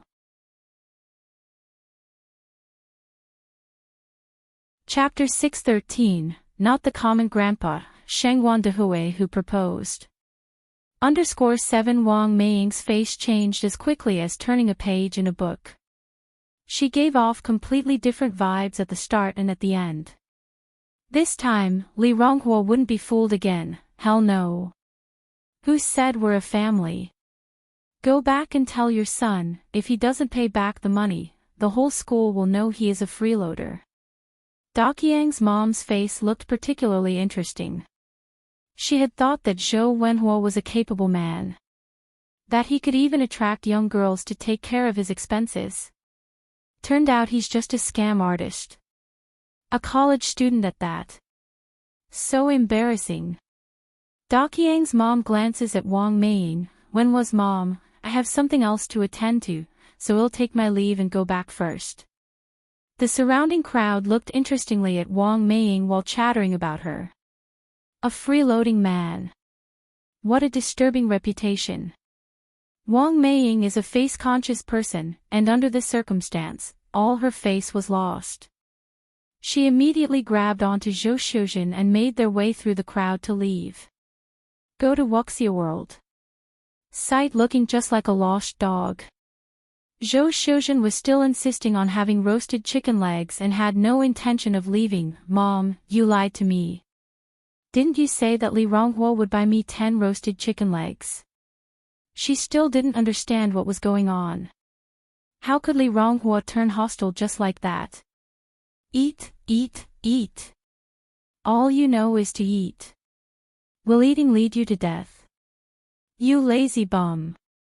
Wang Meiying slapped Zhou Xiuzhen right across the face. Stunned by the slap, Zhou Xiuzhen covered her face. She didn't even dare to cry out loud and quietly followed behind Wang Meiying. How upset Wang Meiying felt. She didn't gain the upper hand, became a laughing stock in front of Daqiang's mom, and ended up with a debt of 1,000 yuan. When did Li Ronghua, the fool, become so smart? How capable her son is. Just wait for it. Li Ronghua will have regrets one day. Wang Meiying consoled herself inwardly. After Wang Meiying and Zhou Xiuzhen left, Li Ronghua turned to look at Nian. Yang, thanks. I'm really grateful for your help today. The words she used to confront Wang Meiying were taught by Nian. If she had to face Wang Meiying and Zhou Xiuzhen alone, she wouldn't know where to start or what to say. Nian smiled and said, "It's okay. Sister Ronghua, you performed really well today. If you run into them in the future, that's the way to confront them. There's no need to be polite with such people." Li Ronghua nodded. After they finished their meal, they prepared to head back. As they were on their way to the station, a luxurious car came to a stop beside them. The car window was rolled down slowly, revealing a handsome face. It was Wu Daming. Sister-in-law. Wu Daming. Nian looked at him with surprise. Didn't your friend mention you were out of town? How come you're back so soon? Wu Daming responded, I just got back today. By the way, sister-in-law, where are you and this older sister heading to? I can give you a ride. Nian politely declined with a smile. It's okay, we're just going to take the tram back. Wu Daming, anyway, I'm free. If my elder brother finds out that I saw you but let you return by tram, he'll definitely break my legs. Nian gave a slight smile. Rest assured, I promise not to tell him. Sister-in-law, just get in. I've got nothing to do today anyway. Wu Daming hopped out of the car and opened the door for Nian. Since Wu Daming had already spoken up to this point, if Nian were to reject his offer further, it would seem like she was being pretentious. Nian and Li Ronghua took a seat in the back. Seeing a bit of dust on the dashboard, Wu Daming turned his head towards Li Ronghua. Could you pass me the duster from the back seat? Li Ronghua reached out, grabbed the duster, and handed it to Wu Daming. Here you go, Grandpa. What? Wu Daming was taken aback and asked, what did you call me? Grandpa. He's in his prime, how can he be a grandpa so soon? Grandpa. You called me older sister, so why can't I call you Grandpa? Li Ronghua looked at Wu Daming. Wu Daming pointed at himself, was so excited that he lost his words. Am I that old? He was still unmarried this year. Am I that old? Li Ronghua glared at him. You actually had the nerve to call me older sister. Wu Daming seemed all right with his decent appearance. And he was so bad at talking. I'm 23 this year. Wu Daming declared his age. Li Ronghua was almost pissed off. A man who was merely a year older than her was calling her older sister. Seeing that the argument was about to escalate, Ni Yen smiled and said, Daming, Sister Ronghua is 22 this year. Wu Daming shrugged, she looks too mature for her age. Ni Yen, now she finally knew why Wu Daming, despite being mature, still couldn't find a girlfriend. This wasn't just some straight talker. This was a straight talker with a drill. Li Ronghua leaned back on the seat, turned her head, and ignored Wu Daming. Wu Daming involuntarily rubbed his head. This woman is really weird. And she's mad now. Whoever marries her will have rotten luck for 100 generations. He knew he shouldn't have saved her that night. As the car sped along the highway, after a while, Wu Daming, as if remembering something, blurted out, "All right, sister-in-law, thanks for the birthday gift." When he received the birthday gift from Ni Yen, Wu Daming was astounded. He never thought that Ni Yen would remember his birthday after he had casually mentioned it that day, let alone buying him the Nikon FM2 camera that he had always wanted. Sister-in-law is indeed his true sister-in-law. Ni Yen laughed and said, "You're welcome. By the way, do you know Brother Mo's birthday?" "Of course." Wu Daming continued, "My elder brother's birthday is on November 14th of the lunar calendar. Are you preparing a gift for him?" Ni Yen nodded, "Promise me to keep it a secret." Wu Daming nodded hastily, I understand it all." How romantic. In this era, romantic was a popular term. It means to be romantic. At the same time, in a cafe in Beijing, sitting across from Shengguan Dehui were Ni Tsuehua and little Ni Yun. Shengguan Dehui had initially assumed that he would face communication barriers with Ni Tsuehua, considering she had grown up in a village and had never gone to school. But to his surprise, Ni Tsuehua was just as knowledgeable as he was. There was no communication barrier between them at all. Daya. Shengguan Dehui held the prepared red velvet box in his hand hesitatingly and finally broke the silence. "What is it?" Ni Tsuehua looked up at Shengguan Dehui. Shengguan Dehui felt his palms were getting sweaty, and the prepared words slipped from his mind. His breathing started growing dense. "Daya." Ni Tsuehua put down her cup and laughed. "What's up?" "You can tell me." Shengguan Dehui gritted his teeth, collected all his nervousness, and set the red velvet box in front of Ni Tsuehua. "Daya, please give me a chance to take care of you." Chapter 614, Agreed to be together, visiting parents, guests who have come from afar. _1 There was a diamond ring in the red velvet box.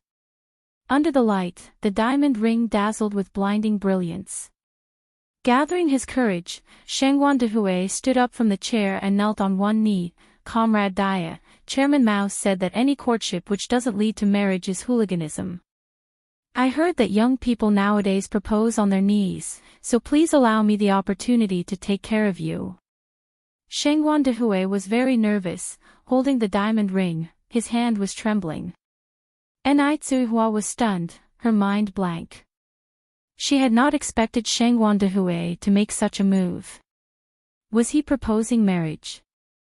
Ni Tsuehua had never experienced something like this in her life. In her earlier years, she did not even have a decent wedding ceremony. Now she had a surprisingly ceremonious marriage proposal in front of her. Looking at Shengguan Dehui kneeling on the ground, Ni Tsuehua's eyelids turned a bit red. Her heart was beating rapidly. She wasn't made of wood. Through their time together and their meeting in their youth, she had indeed developed unusual affection for Shengguan Dehui. But could she accept Shengguan Dehui's proposal? Go to Wuxia World. Sight she knew that Shengguan Dehui came from a distinguished family, and was a university professor with superior family conditions. But she didn't even have a primary school graduation certificate. The disparity between them was too great. And Ni Yang, she hadn't communicated with him about this. Would Ni Yang agree? Then there was little Ni Yun, he was still so young. Although Shangguan Dehui would accept little Ni Yun, would Shangguan Dehui's family accept her? At Ni Kuihua's age, it wasn't that if they had love they could be together. She had many issues to consider. For a moment, Ni Tsuihua felt caught between a rock and a hard place. Dia, you should trust in me. I promise to treat you well in the future. Shangguan Dehui seemed to see Ni Kuihua's hesitation and continued, as for Yang, she agrees with us being together. As for my family and my children, they absolutely will not interfere with my personal feelings. Madame Shangguan was not an unreasonable person. And both Shangguan Su and Shangguan Shi were good children. Shangguan Dehui was confident that he could give Ni Tsuihua a happy life. Upon hearing his words, Ni Tsuihua was startled. Yang, she. Shangguan Dehui continued to explain, I talked to her a month ago. Yang is a good child. She said she hopes you are happy. She does not oppose us being together. Therefore, you should not have any psychological burden, leave all the problems to me. We have already missed the first half of our lives, I do not want to miss the second half as well. Ni Tsuihua didn't expect that Shangguan Dehui had already discussed this matter with Ni Yang. Knowing that Ni Yang did not object, she felt much more relaxed. Shangguan Dehui was a very good man. He treated her well, and was good to both Ni Yang and little Ni Yun. In her youth, Ni Tsuihua didn't know what love felt like. She didn't expect to experience the flavor of love at middle age. However, would the huge difference between them really be no problem? Ni Tsuihua looked at Shangguan Dehui, her hands tightly clasped together, and began speaking seriously. Comrade Shangguan Dehui, do you know my personal situation? Shangguan Dehui didn't react for a moment. Ni Tsuihua continued, I was born in the countryside. I have no education, I haven't even stepped half a foot into a school. A year ago, I couldn't even recognize half a word. Regarding her past, Ni Tsuihua didn't want to hide anything. If it was black, it was black. If it was white, it was white. I know all of it. Shangguan Dehui continued, Dia, during this time together, I haven't felt that there are any language barriers between us. You are a very excellent person, if you were to ask me, it's me who isn't worthy of you. I hope you'll seriously consider our feelings. In life, you only get one shot. If we miss this chance, I fear we may only see each other in the next life. He was not the cowherd, Ni Tsuihua was not the weaver girl, their relationship didn't span across the Milky Way and there were no heavenly laws or the Queen Mother impeding them. With peace and stability in this age, lovers should consummate their love. Ni Tsuihua bit her lip. She was hesitating. She was scared. At this moment, a small white hand reached out and picked up the diamond ring from the velvet box. Mommy, wear it. Ni Yang had previously bought a gold ring for Ni Tsuihua, and little Ni Yun often held it to help Ni Tsuihua wear it, even playing with it as a toy. So, she was familiar with rings.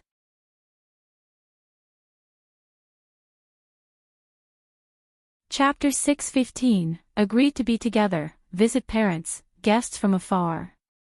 _2. Ni Tsuihua didn't expect little Ni Yun to suddenly pick up the ring, let alone, that ring was accurately put on her finger. Seeing the ring on Ni Kuihua's hand, little Ni Yun started to laugh happily. Pretty. Mom, pretty. The happy ones were not only little Ni Yun, but also Shangguan Dehui. He lifted his head and looked at Ni Tsuihua seriously. Comrade Dia, consider this as your agreement. Ni Kuihua's face turned red for a moment. You should get up first. The restaurant. Ni Tsuihua was about to say that there were many people in the restaurant and it would bother them, but when she looked up, to her surprise, the restaurant was completely empty, except for their table, there were no other guests. Ni Zuihua was not aware that Shengguan Dehui had booked the entire restaurant for the successful proposal. Shengguan Dehui was overjoyed. He couldn't restrain his inner wild selves and lifted Ni Zuihua up. Dia. Tell me. I am not dreaming. Ni Zuihua exclaimed, quickly put me down. Unlike Shengguan Dehui, Ni Zuihua was always a very conservative person. Even though she had previous experiences in M country, when she was the subject of the situation, she still felt a little embarrassed. Although Beijing was very open at this time and many young couples holding hands could be seen on the street, hugging like this was still quite rare. Fearing to scare her again, Shengguan Dehui let go of her. Comrade Dia, thank you for giving me this opportunity. Ni Zuihua slipped off the ring. I can't accept this ring for now. It's too valuable. Go to Wuxia World. Site in the countryside, only when engaged would such a valuable gift be given. She and Shengguan Dehui hadn't met their parents yet. Accepting such a valuable thing from him made Ni Zuihua a little uneasy. Shengguan Dehui said, keep it. The diamond ring is a promise, a testament, a commemoration, and a witness to our feelings. It's too valuable. Ni Zuihua was a little hesitant. Shengguan Dehui put the ring back on Ni Zuihua's hand. What's valuable or not, we're going to be family sooner or later anyway. Ni Zuihua, it hadn't started yet, but she already felt a little overwhelmed by Shengguan Dehui. After eating, Shengguan Dehui took Ni Zuihua and little Ni Yun to watch a movie. Afterwards, they went to the amusement park. The amusement park at this time didn't have as many amusements as in the later ages. There were only some simple facilities inside, such as slides, seesaws, carousels, etc. Little Ni Yun slid down and climbed up the slide, playing very happily. Ni Zuihua stood outside the barrier. Yun, be careful. There were many people around, but her hand was quietly held by someone. Ni Zuihua was initially startled, and then she turned her head to see Shengguan Dehui's face. The three of them played outside until after 5 in the evening when Shengguan Dehui drove Ni Zuihua home. When Shengguan Dehui returned to the Shengguan family, it was already after 7 in the evening. When he returned, the old lady Shengguan was still sitting in the dining room waiting for him to have dinner. Mom, you don't have to wait for me to come back for dinner in the future. Shengguan Dehui sat down in a good mood. Old lady Shengguan laughed. It's okay, anyway, Mom doesn't have anything to do when she's alone at home. Shengguan Shi and Shengguan Su had their own jobs, and they seldom came home. Even Shengguan Dehui lived in the school most of the time and only came home on weekends. Today happened to be Saturday, so the old lady Shengguan was waiting for Shengguan Dehui to have dinner together. Old lady Shengguan looked at Shengguan Dehui. Dehui, what about the thing you told me last time? What happened now? Shengguan Dehui naturally knew what the old lady Shengguan was referring to, nodded and said, we have confirmed our relationship now. Old lady Shengguan was surprised, really? Shengguan Dehui nodded. Old lady Shengguan continued, where's the girl from? What's her name? What's the situation now? Shengguan Dehui said, Mom, you know her too. I do. Old lady Shengguan was stunned. Shengguan Dehui nodded. Old lady Shengguan's face suddenly turned cold. Is it Lin Fong? It's not her. Shengguan Dehui shook his head. Then who could it be? Shengguan Dehui had kept himself clean for years, he never had much contact with any woman. Old lady Shengguan really couldn't guess who it could be. Who is it? Don't keep your mother in suspense.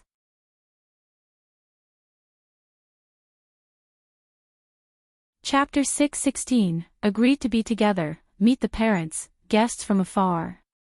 _3. It's Dia, Shengguan Dehui answered. Upon hearing this, a momentary silence filled the air. After a short pause, Lady Shangwan asked, Dehui, you're not joking with me, are you? Years ago, Shangwan Dehui had been driven to the brink of madness in his search for Daya, his love at first sight. It was only after Lady Shangwan stepped in, threatening Shangwan Dehui with her life, that he finally agreed to marry Su Fen, who was from a family of equal social standing. After his marriage, Shangwan Dehui had completely changed.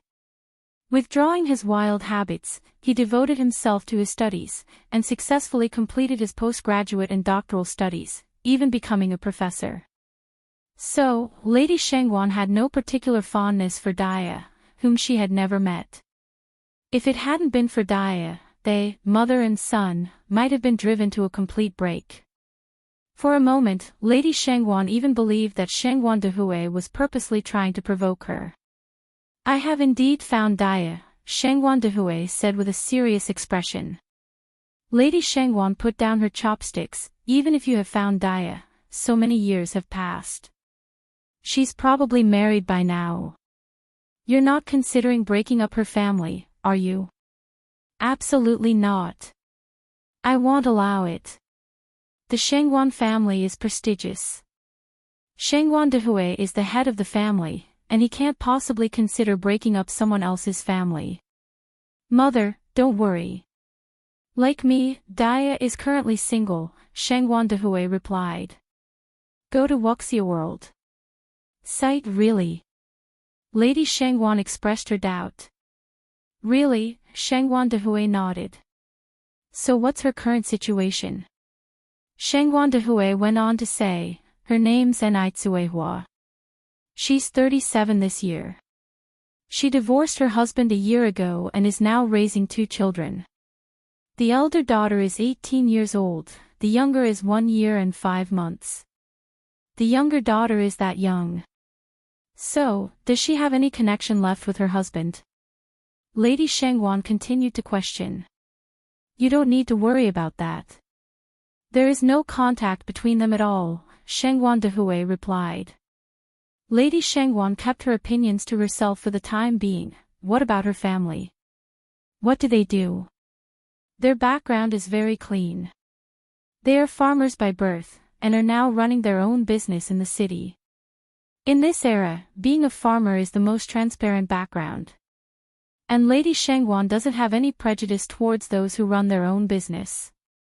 As long as they earn their living honestly and don't indulge in theft or robbery, there's nothing disgraceful about it. Living by their own means is excellent. I just don't know whether Xiaoxiu and Xiaoxi would accept a sister who is 20 years younger than them. The main issue is that the child is too young. That means Enlightenment was already divorced from her husband while still in confinement.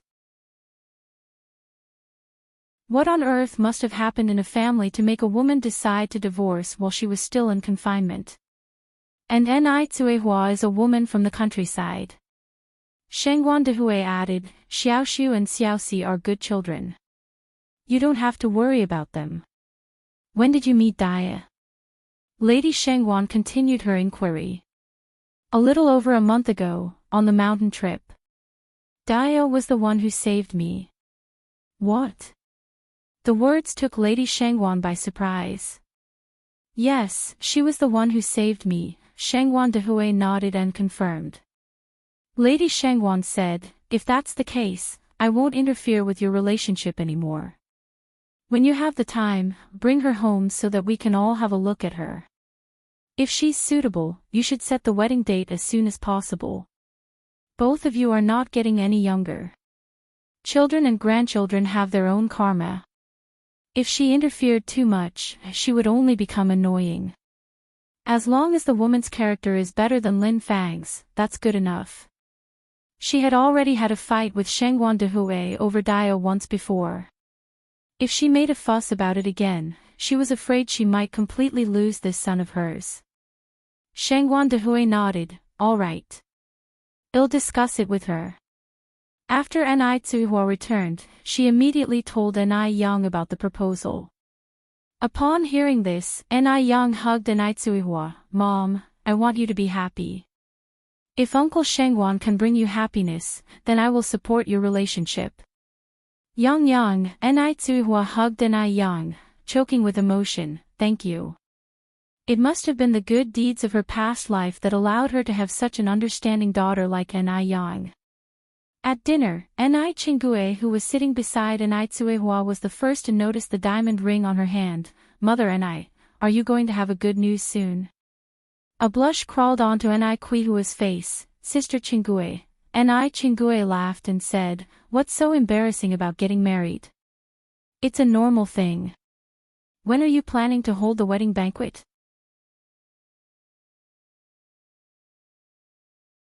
Chapter 617, Agreed to be together, visiting parents, guests who have come from afar. _4. At this, Ni Tsuehua became even more embarrassed. Ni Chingue then said, Yang Yang's mom, honestly, you and Shengwan Dehui are perfect for each other. I've known for a long time that you two would get together one day. Perhaps it was truly fate. The first time she saw Shengwan Dehui, she felt he and Ni Tsuehua inexplicably matched very well. Ni Tsuehua said, Sister Chingue, if you come across someone suitable, you can also. Ni Chingue took a sip of her soup. I haven't encountered anyone suitable, right? If there is someone suitable around you, you could also introduce me. She truly considered Ni Tsuehua as a sister, so her words were heartfelt. Ni Tsuehua nodded in agreement. The Shengwan family. The old lady Shengwan was watering the flowers in the garden. Shengwan Furong came over, taking the watering can from her mother's hand. Mom, what's the matter with you today? In a bad mood? No. Old lady Shengwan shook her head in denial. Shengwan Furong continued, are you worried about my brother's situation? Go to Wuxia World. Sight. As soon as the words fell, Shengwan Furong added, Mom, actually Lin Fang is really nice. The incident last time was just a misunderstanding. Why must you stick to it? My brother finally found someone he likes. Why break them up? These days, Shengwan Furong had met with Lin Fang quite a few times. Her impression of Lin Fang and her daughter was actually quite good. The key was Lin Fang was easy to handle and presentable. She won't bring disgrace to the Shengwan family, nor disgrace to her. Old lady Shengwan glanced at Shengwan Furong. You should stop thinking about Lin Fang. Why? Old lady Shengwan said, because your brother already has someone. Shengwan Furong was so startled that the watering can dropped from her hand. Mom, you're not joking with me, right? My brother has someone so quickly. Who introduced them? How come I didn't hear a thing? When introducing Lin Fang to Shengwan Dehui, old lady Shengwan had once asked for her opinion. Now this was great. She was completely bypassed. This made Shengwan Furong feel somewhat unable to cope, temporarily. Old lady Shengwan laughed, not just you. I also found out yesterday. Shengwan Furong went on to ask, who is she? Do I know her? What's her family situation? It's Dia. Old lady Shengwan turned to look at Shengwan Furong. Furong, Dia has returned. Dia? Shengwan Furong asked in disbelief. Mom, is it that Dia? Old lady Shengwan nodded. Dia had actually returned. After so many years. Shengwan Furong never dreamed that she would actually see the woman of Shengwan Dihui's dreams, whom he yearned for day and night. Since Dia is back, does that mean Lin Fang has no hope? Shengwan Furong asked. Even if Dia didn't come back, Lin Fang would have no hope. Old lady Shengwan answered, Furong, if you have time, you should pay more attention to Ziqing and Zijuan. Ziqing and Zijuan are the children of Shengwan Furong.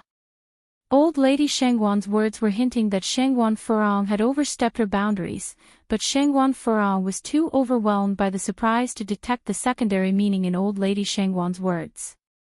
Mom, don't worry, Ziqing and Zijuan are behaving well, said Shengwan Furong. By the way, Mom, what is Dia doing now? If her memory serves her right, Daya was just a simple country girl all those years ago. Old Lady Shangwan said tersely. She divorced her husband over a year ago and is now raising 2 children. The eldest is 18, the youngest is 1 year and 5 months old. According to Dehui, she seems to be running a business in the city. Since she had agreed to their union, everything else she said now was unnecessary. This news made Shangwan Furong explode in shock. What? She has 2 kids. And she is a small business owner. My goodness. Has my brother gone mad? Shangwan Furong is utterly conscious of her face. The fact that her brother's wife is less than reputable caused her extreme discomfort. A small business owner. Doesn't being a small business owner tarnish her glossy image? What's wrong with being a small business owner? Small business owners also make a living by their own efforts. Furong, it's disappointing, for someone who has received higher education, to have such low level of awareness. And also, children are not burdens. If children are burdens, then what are Xiaoxiu and Xiaoxi? Although old lady Shangwan had her reservations about Daya, she made distinctions clear. She did not have anything against the profession of small business owners.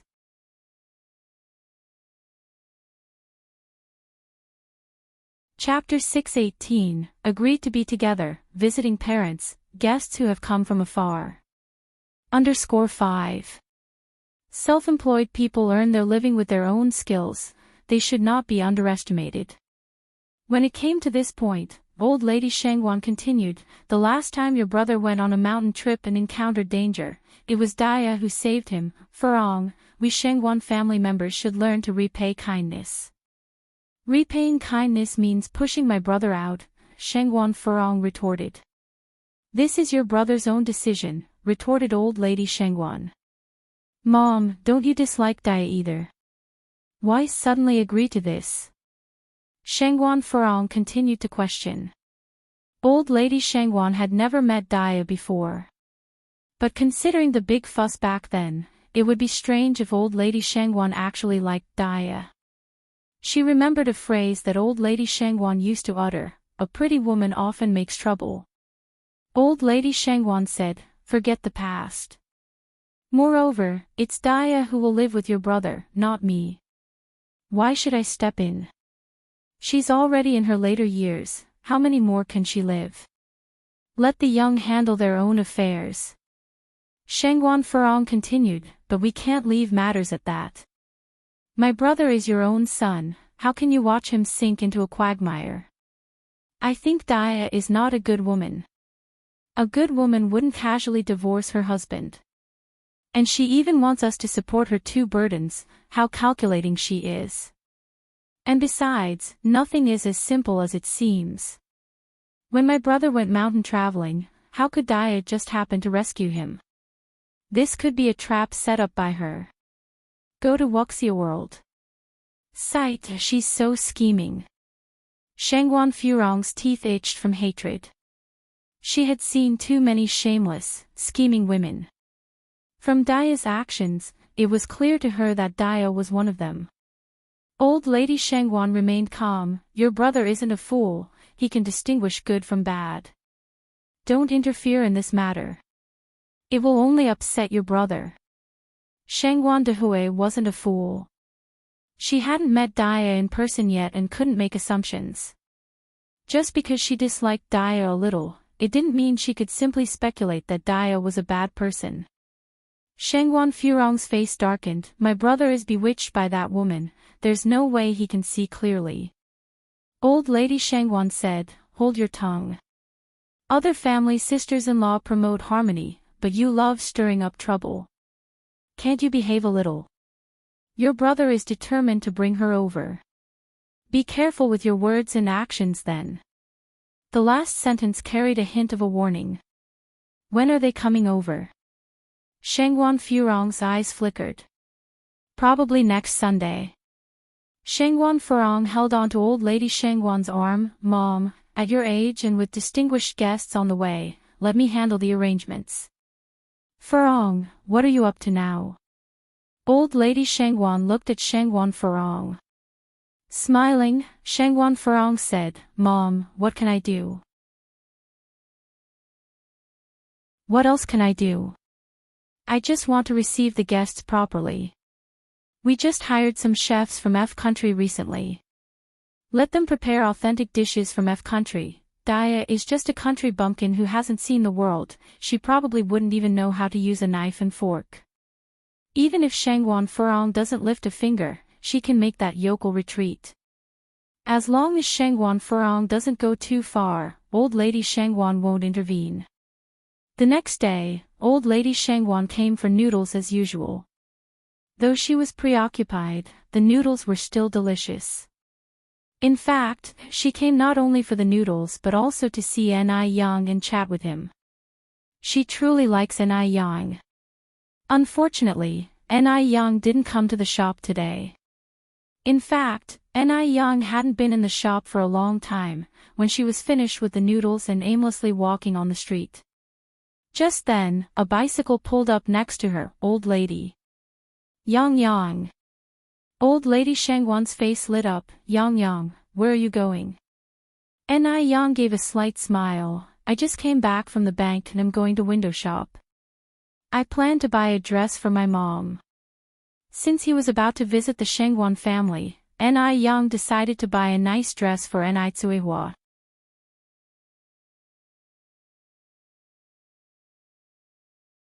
Chapter 619, Agree to be together, visiting parents, guests who have come from afar. _6. Excitedly, Mrs. Shangwan said, "I need to buy some clothes too. Let's go together." "Sure." Ni Yang nodded. Ni Yang pushed the cart with Mrs. Shangwan walking alongside her. With concern, Ni Yang said, "Ma'am, you looked a bit off color earlier. Have you been worried about something lately?" Laughing, Mrs. Shangwan shook her head. "What could I possibly worry about? It's just that I've been having some trouble sleeping recently." And there was a bit of anxiety. She was worried that Dia would bring trouble to the Shangwan family for not having good character. After all, what Shangwan Farong said made sense. Why would the person who saved them become Dia? Hearing this, Ni Yang pulled out a blue pill bottle from her bag. "I have these calming pills, just smell them before you sleep and you'll fall asleep immediately, without any dreams. You should try it." "Really?" Mrs. Shangwan was a bit surprised. "Of course." Ni Yang nodded and said with a smile, "Don't you always call me Divine Doctor? Would I ever deceive you?" "Yang Yang, thank you. What a good child Yang Yang is, why couldn't she be her granddaughter?" "You're welcome. Go to Wuxia World." Sight the two arrived at Clothing City. Ni Yang first selected an outfit for Mrs. Shangwan, then picked a trendy but elegant and dignified outfit for Ni Tsuehua, which suits her temperament perfectly. After all, it's their first meeting, she should make a good impression on the elders. "Yang Yang, is this outfit for your mom?" Mrs. Shangwan asked. "Yes." Ni Yang nodded. From the outfit that Ni Yang picked, it's clear that her mom must also be a beauty with great temperament, and most importantly, she must have a good character to raise such an excellent daughter as Ni Yang. Sigh. The best daughter-in-law and granddaughter always belong to other people's families. Your mom is really lucky to have such a filial daughter like you. Mrs. Shangwan sighed. With a slight smile, Ni Yang said, "My mom gave me life, without her there's no me. It's only right that I should be filial to her. Filial piety is the most important of all virtues." Mrs. Shangwan nodded. She looked at Ni Yang with full admiration. What good upbringing. Ni Yang's upbringing is really good. After buying the clothes, the two left Clothing City. They happened to run into a middle-aged woman taking her two kids out. "Stop crying. You're bringing us bad luck. Your younger brother is smaller than you, can't you give him a break?"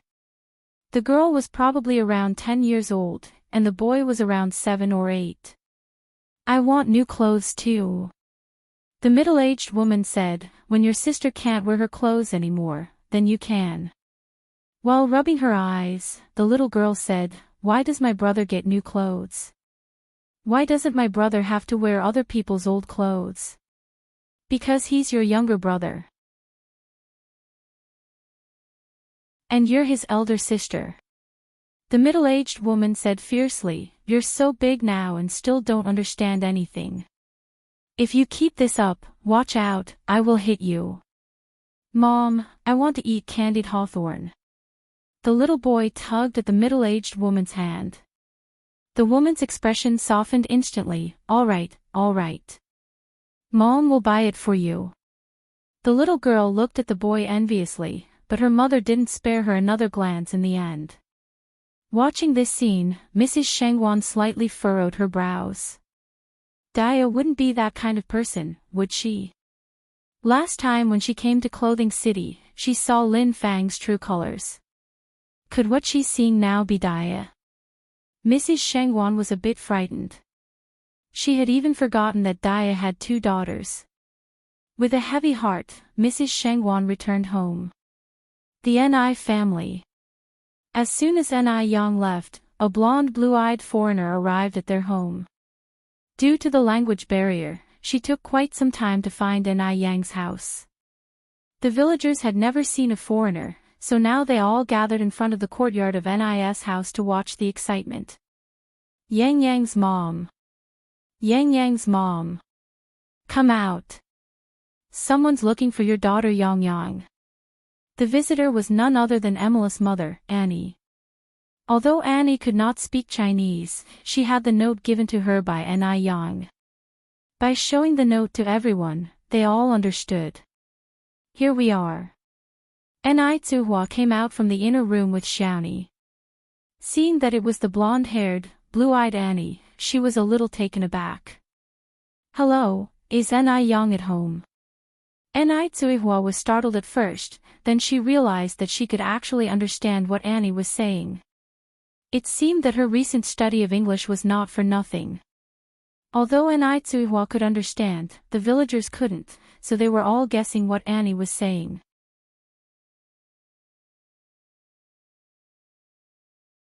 Chapter 620, Agreed to be together, visiting parents, guests who have come from afar. _7 Engaging in conversation with a person from country for the first time, Ni Tsuehua was slightly nervous. She swallowed and said, hello. I am Ni Yang's mother. Do you need Ni Yang for something? Upon hearing this, Annie was thrilled. She had finally met someone who spoke English. The villagers who were watching from the side were also stunned. No one expected that Ni Tsuehua could speak English. Yang Yang's mom is amazing. Yang Yang's mom is really hiding her skills. Oh my god. Yang Yang's mom speaks English so well. Humph. As if you could understand a word of it. The crowd murmured in awe of Ni Tsuehua. Annie grabbed Ni Tsuehua's hand, oh my god. You're Ni Yang's mother. I finally found you.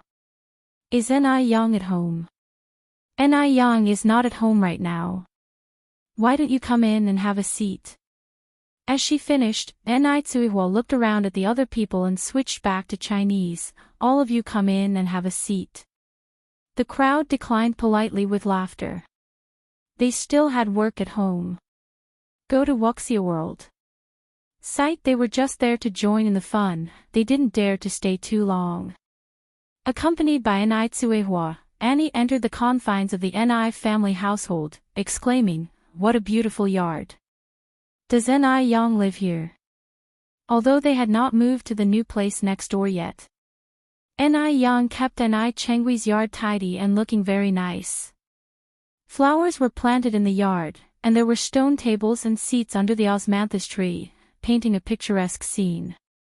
Ni Tsuehua nodded, made tea, and brought out some snacks for Annie. This was the first time Annie tasted such delicious Chinese food. And drank such fragrant tea. People in country know very well how to enjoy life and love drinking tea. However, their tea, mostly black tea, is very different from Chinese tea and doesn't taste as good. After all, the Chinese tea ceremony has been passed down for thousands of years. Many say that the Chinese are very barbaric, but the Chinese she met on this trip were all very warm and not as barbaric as rumored. Furthermore, China is developing well, not as backward as she had imagined. Overall, Annie had a very good impression of China. Before long, Ni Yang returned. Annie had seen Ni Yang's photos in Emily's camera before. Upon seeing Ni Yang, she rose from her seat excitedly and said with enthusiasm, "Hello, Ni Yang." Ni Yang remained calm. "I apologize, but may I know who you are?" She felt like she had seen Emily somewhere before, but couldn't recall where. Annie continued, "My name is Annie. I am Emily's mother." Then Ni Yang remembered. Emily looked very similar to Annie. No wonder Annie looked familiar. "Hello, Auntie, is Emily with you?" Annie shook her head. "No. She didn't come with me. I came alone." Annie would have come earlier, but some matters delayed her, so she only came now. Annie then continued to ask, "Ni Yang, are you the producer of Ice Jade Skin?" "Yes." Ni Yang nodded slightly. Annie excitedly said, "Ni Yang, the effect of your Ice Jade Skin is really good. My friends and I all like to use it very much. Can you sell me a few more sets?" Ni Yang didn't expect Annie to come to buy Ice Jade Skin. This was a surprise. Seems like she didn't give the Ice Jade Skin to the wrong person last time. Ni Yang smiled and said, "Of course. By the way, our factory is just nearby. Would you like me to take you for a visit?" "Really?" Annie was a bit surprised. She just came to buy Ice Jade Skin and didn't expect to have a chance to visit the factory. Ni Yang nodded slightly and made a please gesture, "Please follow me." The factory was 2 rows of low buildings, built behind their new house, but currently 1 row was still vacant. The production line was small but very organized. Workers wore sterilized suits and gloves. Disinfecting was necessary when entering and leaving the workshop. Including Ni Yang and Annie, everyone had to put on the sterilized suits before they enter. The workshop had only a dozen workers before, but now it had expanded to 20. The daily production volume was around 6,000 bottles. Ni Yang introduced everything to Annie in fluent English. Annie was stunned. She could hardly believe that China's technology had reached such an incredible level. After leaving the factory, Annie suddenly had an audacious idea.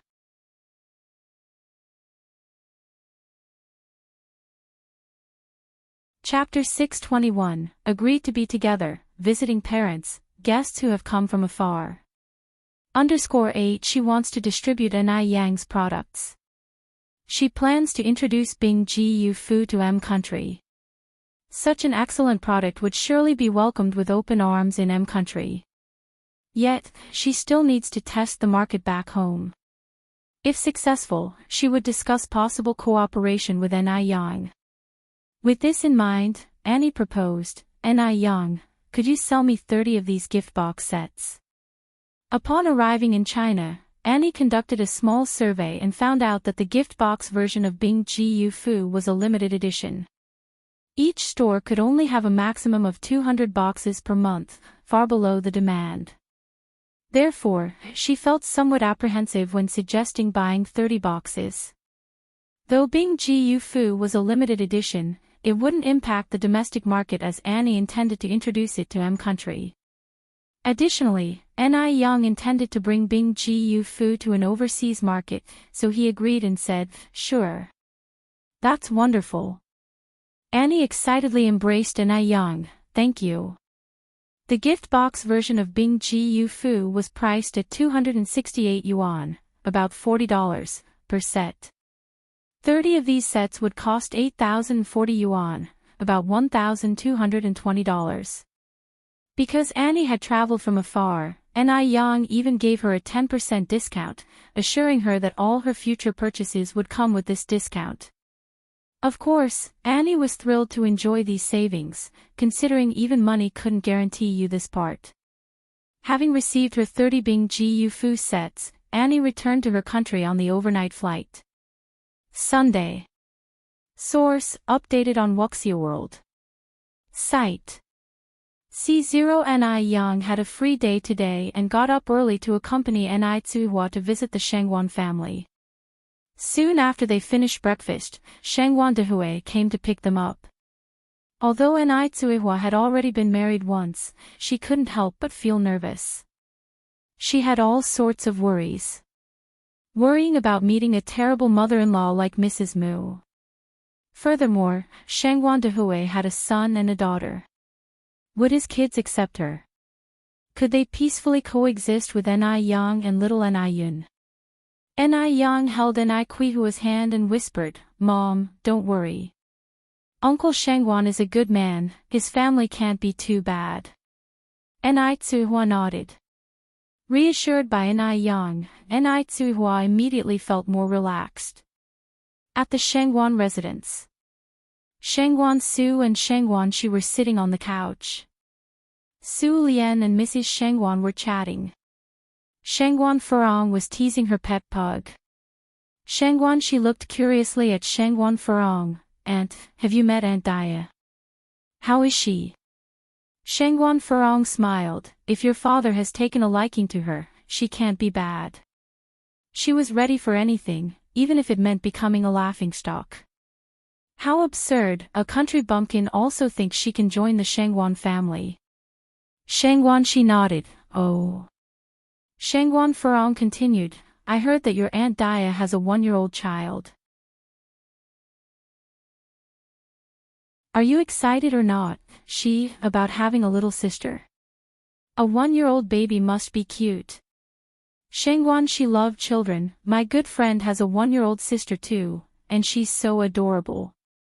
Shengwan Shi was talking about little Ni Yun. She had seen little Ni Yun at Ni Yang's noodle shop and really liked her. Shengwan Furong went on vibrantly, "Your Aunt Dia is from the countryside. How could she compare with your friend? Have you seen rural children before?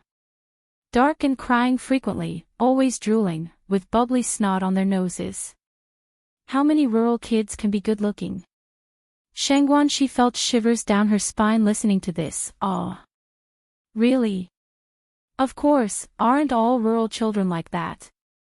Shengwan Furong continued, "Just let me tell you, you have to be mentally prepared. You can't dislike your Aunt Dia and future little sister, or else your father will definitely be angry at you."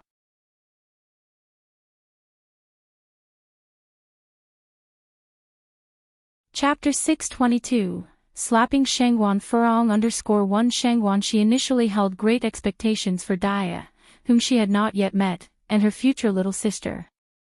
Being told this by Shengwan Furong, her heart ached terribly. She was a little bit of a neat freak. "Aunt, I think you might be exaggerating a bit." Shengwan Shi frowned slightly. Shengwan Furong chuckled, "Exaggerating? Wait until you see her in person. Not everyone can be like your Aunt Lin Fong. Beautiful with a career. I'm just giving you a heads up, so you will be prepared. To save you from shocking our esteemed guest later." Su Lian was drinking her tea. Upon hearing this, she set down her cup and chimed in, "You can't judge a book by its cover. Lin Fong may shine, but her character is lacking. True beauty lies within the soul. Xiaoxi, don't overthink things, you should trust your father's tastes." Su Lian was also curious as to what kind of woman this Dia was that Shengwan Dehui would pine for her for so long. Back when her sister Su Fan married Shengwan Dehui, Su Lian was completely against it. Because Shengwan Dehui did not love Su Fan. But the younger Su Lian had fallen in love with Shengwan Dehui at first sight and was determined to marry only him.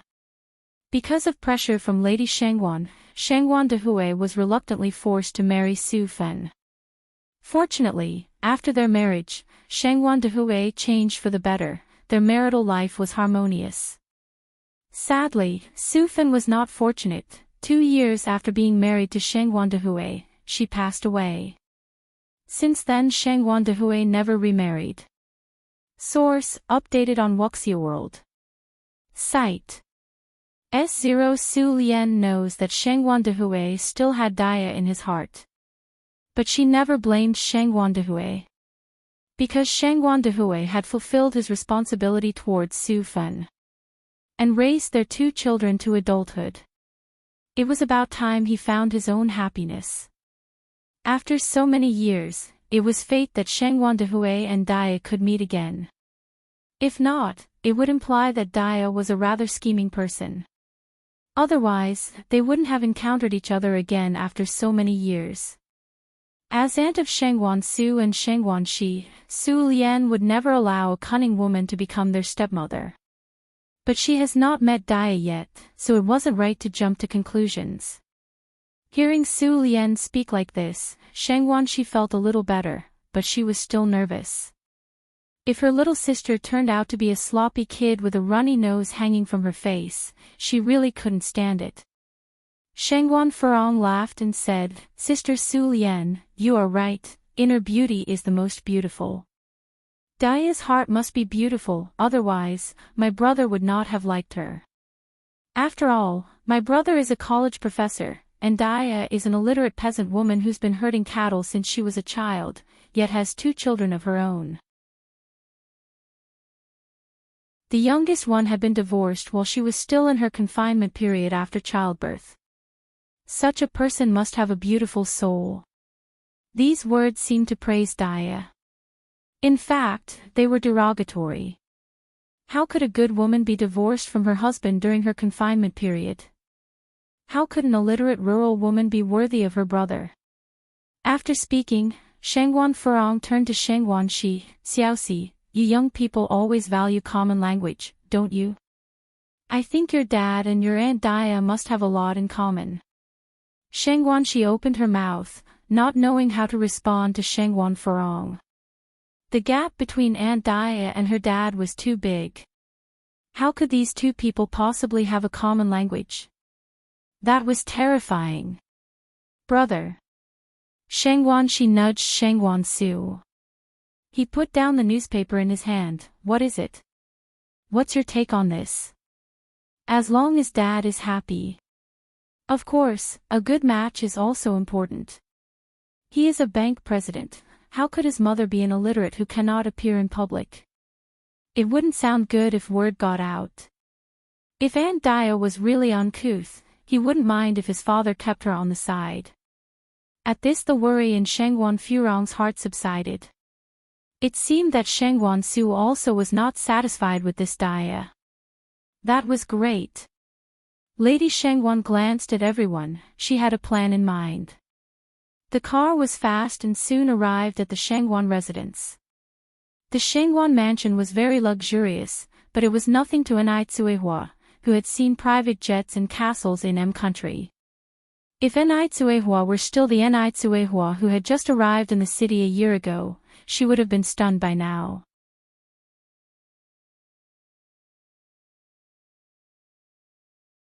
Chapter 623, Slapping Sheng Wan Furong _2.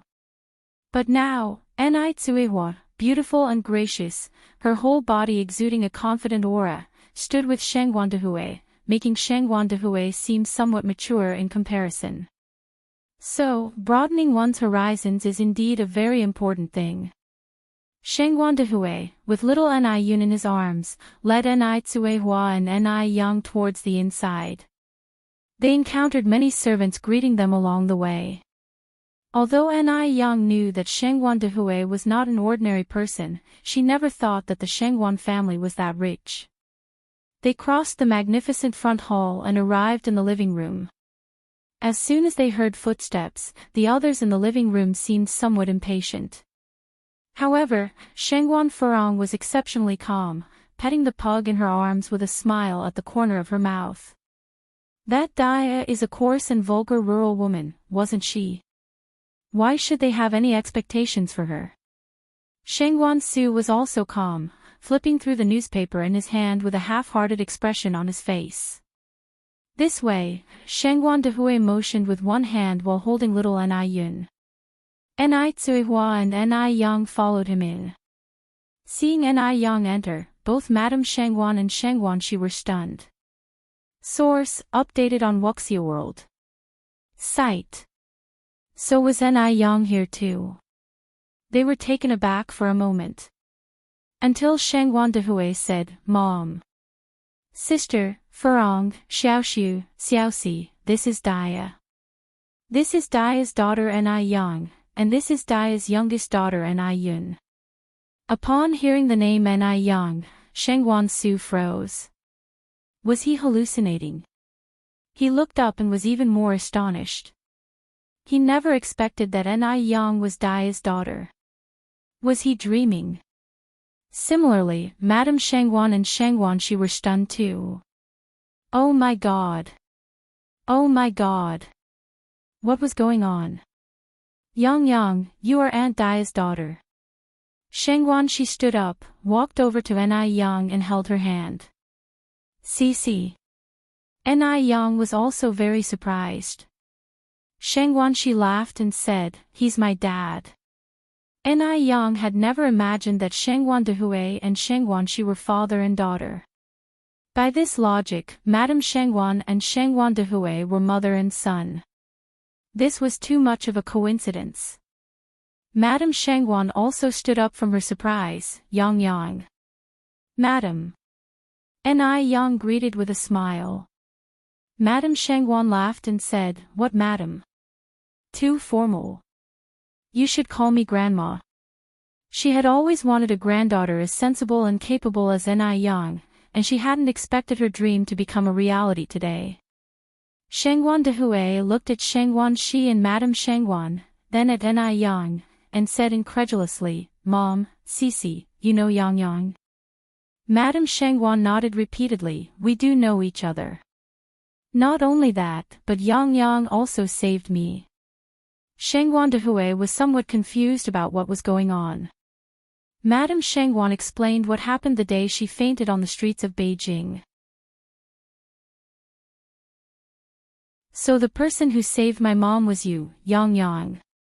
Thank you so much. Madame Shangguan was old, and her heart wasn't very good either. If Ni Yang hadn't come to rescue her in time, they probably wouldn't be seeing Madame Shangguan by now. Shangguan Dehui had initially been worried about whether Madame Shangguan and Ni Yang and her mother could accept each other, but he hadn't expected that they already had this connection. Dehui, is this Daya? Madame Shangguan looked at Ni Tsuihua, next to Shangguan Dehui. Ni Tsuihua smiled and said, Auntie, I am Daya. Ni Tsuihua was not as Madame Shangguan had imagined her. Madame Shangguan thought Daya should be a heavily made-up vixen, otherwise she wouldn't have occupied Shangguan Dehui's thoughts for so long. But the Daya in front of her was elegant and dignified, beautiful with her own aura, and Madame Shangguan liked her at once. No wonder Ni Yang was so beautiful, she had a beautiful mother. And Ni Yang was so outstanding. If Ni Tsuihua were a person of poor character, she wouldn't have raised Ni Yang so well. For a moment, Madame Shangguan was delighted with Ni Tsuihua. Good. Madame Shangguan held Ni Kuihua's hand. Come sit here, this must be little Yun, right? Come, let me hold her. Ah, this child is so beautiful. Madame Shangguan took over little Ni Yun from Shangguan Dehui. Yun, call her grandma. Shangguan Dehui said. Grandma. Little Ni Yun was very sweet and not fearful of strangers, which made Madame Shangguan very happy. Shangguan Furong watched the scene before her, suddenly bewildered.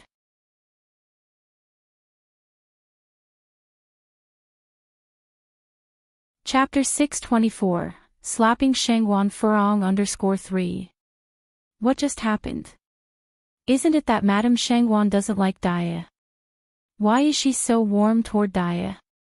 And also, wasn't Daya just an unsophisticated hick? Why is she dressed so respectfully? The youngest child is also pleasantly chubby, and doesn't have snot bubbles on his nose like the typical rural kid. What on earth is going on? And Daya's oldest daughter, she is just too attractive. She doesn't look like she came from the countryside at all. The worst part is that all three of them do not show any kind of familiarity toward me. Not at all like Lin Fang, who came and showered me with extravagant gifts. If these three really become part of the family, will I still have a say in the Shangwan family? The more Shangwan Furong thinks about it, the more unhappy she becomes. Luckily, she has a backup plan. Source, updated on. So it will be their turn to be embarrassed soon. Shangwan Dehui brought Nai-Tsuhua to Su Lian and Shangwan Furong. Daya, let me introduce you. This is my sister, also the aunt of Xiaoxiu and Xiaoxi, and this is my sister Furong. Nai-Tsuhua has known of the existence of Su Lian for quite some time, so she wasn't surprised. The fact that Shangwan Dehui has cherished and respected Su Lian for so long after the death of his first wife just proves that Shangwan Dehui is a good man, compassionate and righteous. Sister, Furong. Su Lian's first impression of Nai-Tsuhua was quite positive. Unlike the last time with Lin Fang, who clearly demonstrated her vulgar manners, Tsuehua maintained her elegant behavior as soon as she entered. There was absolutely nothing wrong with her conduct. Daya, nice to meet you. Su Lian stood up and initiated a handshake with Nai-Tsuehua. Although Shangwan Furong is indignant with Nai-Tsuehua, she didn't like to embarrass people on the spot. Besides, this person is a woman who holds a special place in Shangwan Dehui's heart. Pissing off Shangwan Dehui directly wouldn't benefit her in any way. After all, she still has a trump card at hand. She can't wait to see this rustic woman be embarrassed. Hello. Shangwan Dehui then said, this is my son Shangwan Su, this is my daughter Shangwan Shi.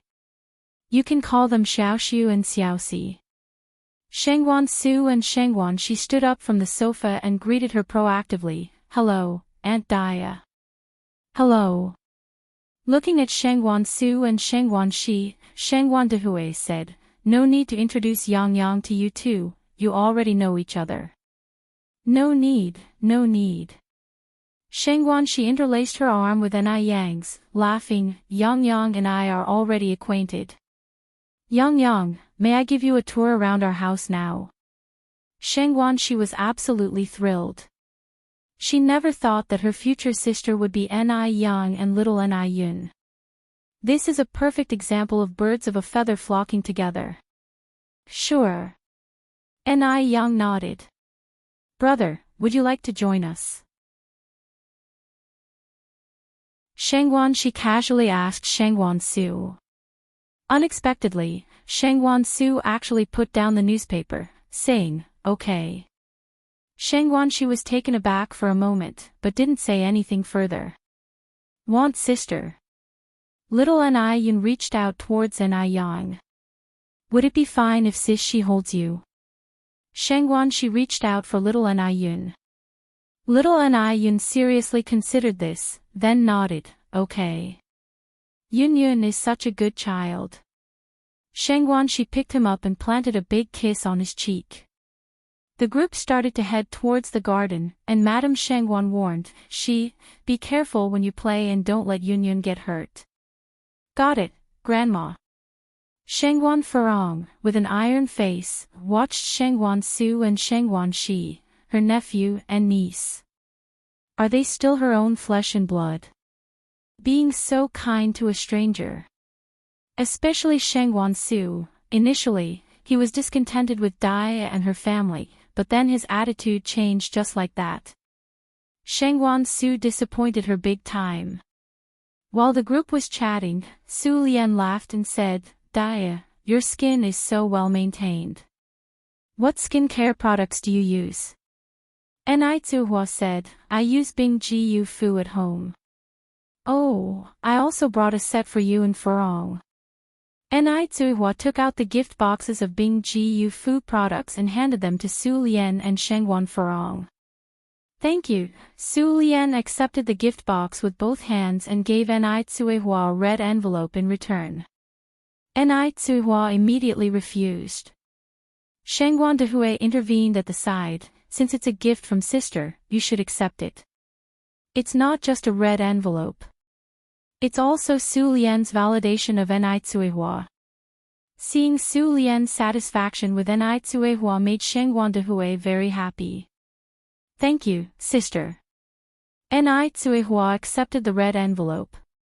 Holding the gift box of Bing Ji Yu Fu in her hands, Shengguan Furong said, I've been using Bing Ji Yu Fu's limited edition gift box recently and am their premium member. But how come I've never seen this packaging before? What's inside? Seaweed mask. Rose essential oil. I have never seen these products before.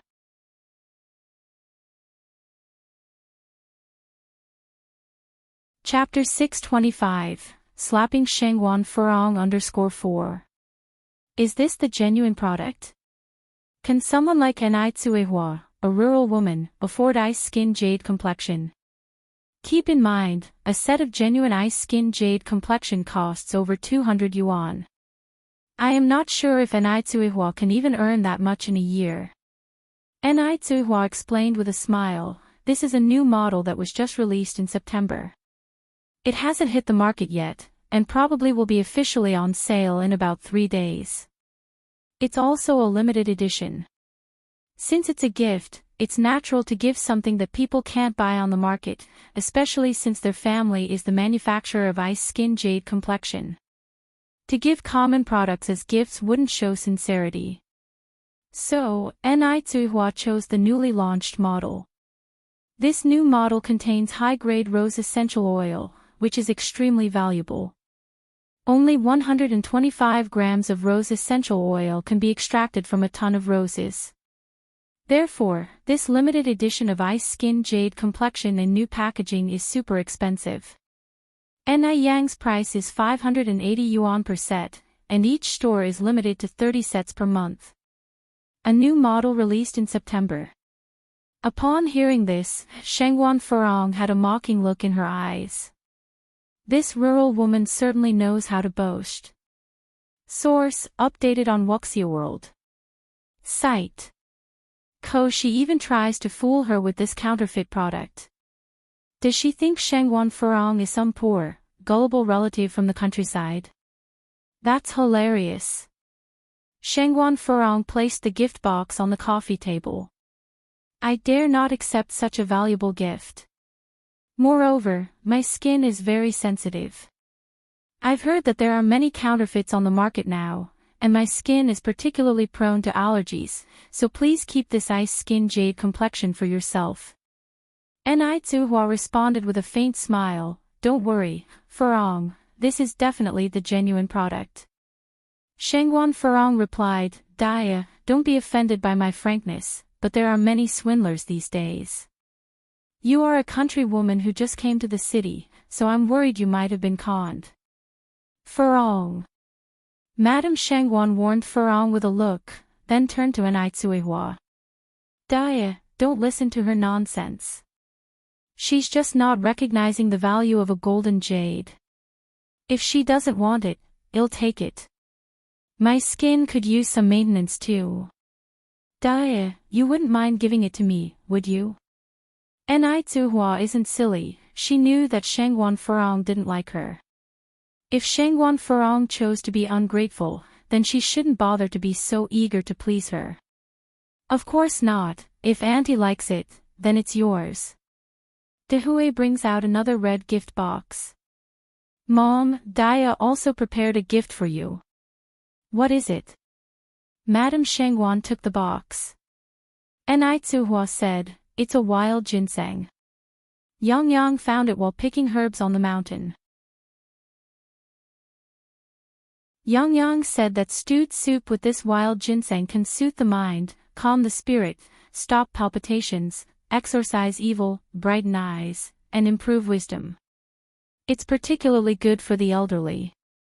Under Yang's guidance, Ni Tsuehua had learned a little bit about medicine. Madame Shengguan was quite happy. Yang Yang is truly a good girl. Daya, you are lucky to have such an excellent granddaughter. That's also true for me, being so fortunate to have such an outstanding granddaughter. For Madame Shangwan, it was like a dream come true. On the side, Furong was so angry that she almost pulled out Peach Blossom's fur. In reaction to Furong's annoyance, Peach Blossom jumped off her and ran away without looking back. Her mother is really dense. How did she get tricked by a rural woman? Wild ginseng. To her eyes, it's just a white radish. If she has to accept this rustic woman as her sister-in-law, she would refuse even 100, 1,000, or 10,000 times over. Shangwan Furong covered her mouth, feigning surprise. One can dig wild ginseng on the mountain. Which mountain? Could you please tell me so I can also go and dig up a basket to give to others? Shangwan Furong indeed intended to embarrass Enlightenment. Enlightenment was just a country bumpkin. Furong was curious about how Enlightenment would respond. Enlightenment replied with a smile, ginseng is incredibly spiritual. Only those with pure intentions will find it. Also, they burrow down to escape when being dug up, so people often tie a red string around them before digging. It's not something anyone can just dig up. If you want to dig up a basketful, Furong, it might be a bit difficult. Shangwan Furong's face turned slightly white. She's a smart woman. How could she not understand the sarcasm in Ni Kuihua's words?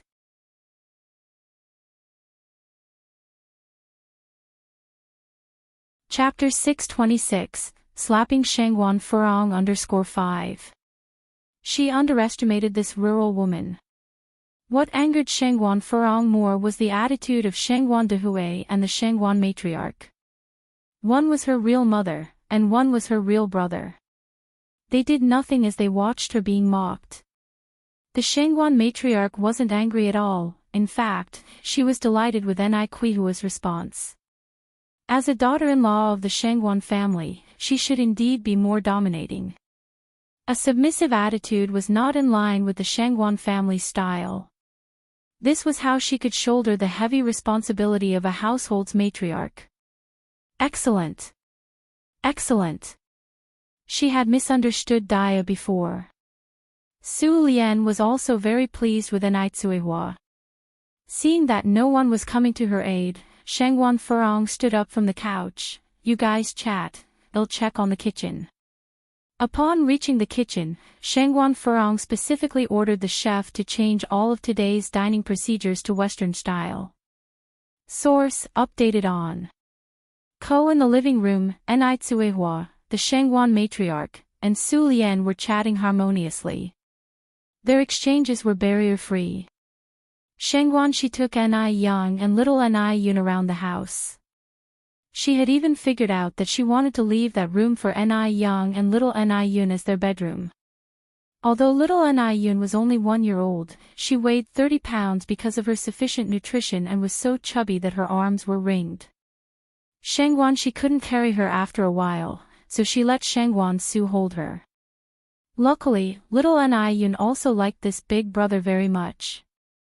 He carried little Ni Yun, running back and forth behind them. Maybe on account of being a leader for a long time, Shangwan Su was somewhat serious and didn't really like children, but today, he was amused by little Ni Yun several times. The truth was, Shangwan Su didn't want to laugh in his heart. But he couldn't help it. Lunch started punctually at 11:30. Shangwan Furong led everyone to the dining room with a beaming smile. The thought of Enlightenment making a fool of herself made her feel very delighted. Come, Sister Daya, please have a seat. Shangwan Furong pulled Enlightenment to sit down. Shangwan she smiled and pulled out a chair for Ni Yang. Come Yang Yang, sit with me here. Let me hold Yun Yun, oh, how I love little Yun Yun. The Shangwan matriarch took little Ni Yun from Enlightenment. After everyone was seated, the servants began to set the tableware. Soon after, the F-country chef brought out the delicately cooked Western food. Shangwan Furong graciously tucked the napkin into her collar, Sister Dia. This Western food was specially prepared to welcome you, made by the F country's chef I invited to our home. Please, eat up, don't hesitate. As soon as she finished saying this, a servant put a bowl of lemon water in front of everyone, and the lemon water even had a few mint leaves floating in it. Shengguan Furong was waiting to see Ni Tsuehua make a fool of herself. She wondered if Ni Tsuehua would mistakenly drink this lemon water. Shengguan Furong had seen quite a few people ignorant of how to eat Western food and embarrass themselves in this way. If Ni Tsuehua did the same today, her first time meeting the parents, the Shengguan matriarch would be furious. The future daughter-in-law of the Shengguan family, not knowing Western dining etiquette, and if this news got out, wouldn't it humiliate the Shengguan matriarch? At that time, Ni Tsuehua would certainly be swept out of the door by the Shengguan matriarch. Just like the treatment of Lin Fong and her daughter. Knowing Shengguan Furong was waiting to see her make a fool of herself, Ni Tsuehua was in no hurry. Coolly she tucked the napkin into her collar, then reached her hand into the silver bowl, slowly washing her hands. She had eaten so much Western food in M country and got sick of it. How could Ni Tsuehua possibly not know Western dining etiquette? In addition to this, Ni Yang used to take her to various Japanese restaurants, Western-style restaurants, and H countries' cuisines when they were in their home country. After washing her hands, Ni Tsuehua picked up the knife and fork, elegantly cut a small piece of steak, and put it in her mouth to chew slowly. The whole process was graceful and charming. How was this like a naive rustic woman? Shengguan Furong's smile became forced. Her carefully prepared F country banquet intended to make Ni Tsuehua embarrass herself failed. Instead, Ni Tsuehua was extremely graceful. Then look at Ni Yang. Even though she was young, her manner of eating was very appealing, even more generous than bona fide socialite. Each of her expressions seemed especially attractive. Sitting next to Shengguan Shi, who was born in an illustrious family, it made Shengguan Shi seem rather ordinary. Even little Ni Yun, who was only a year old, knew to hold a fork in her left hand and a knife in her right hand. A group of country folks, how did they learn to eat Western food? Watching all this transpire before her eyes, Shengguan Furong suddenly felt like she had shot herself in the foot.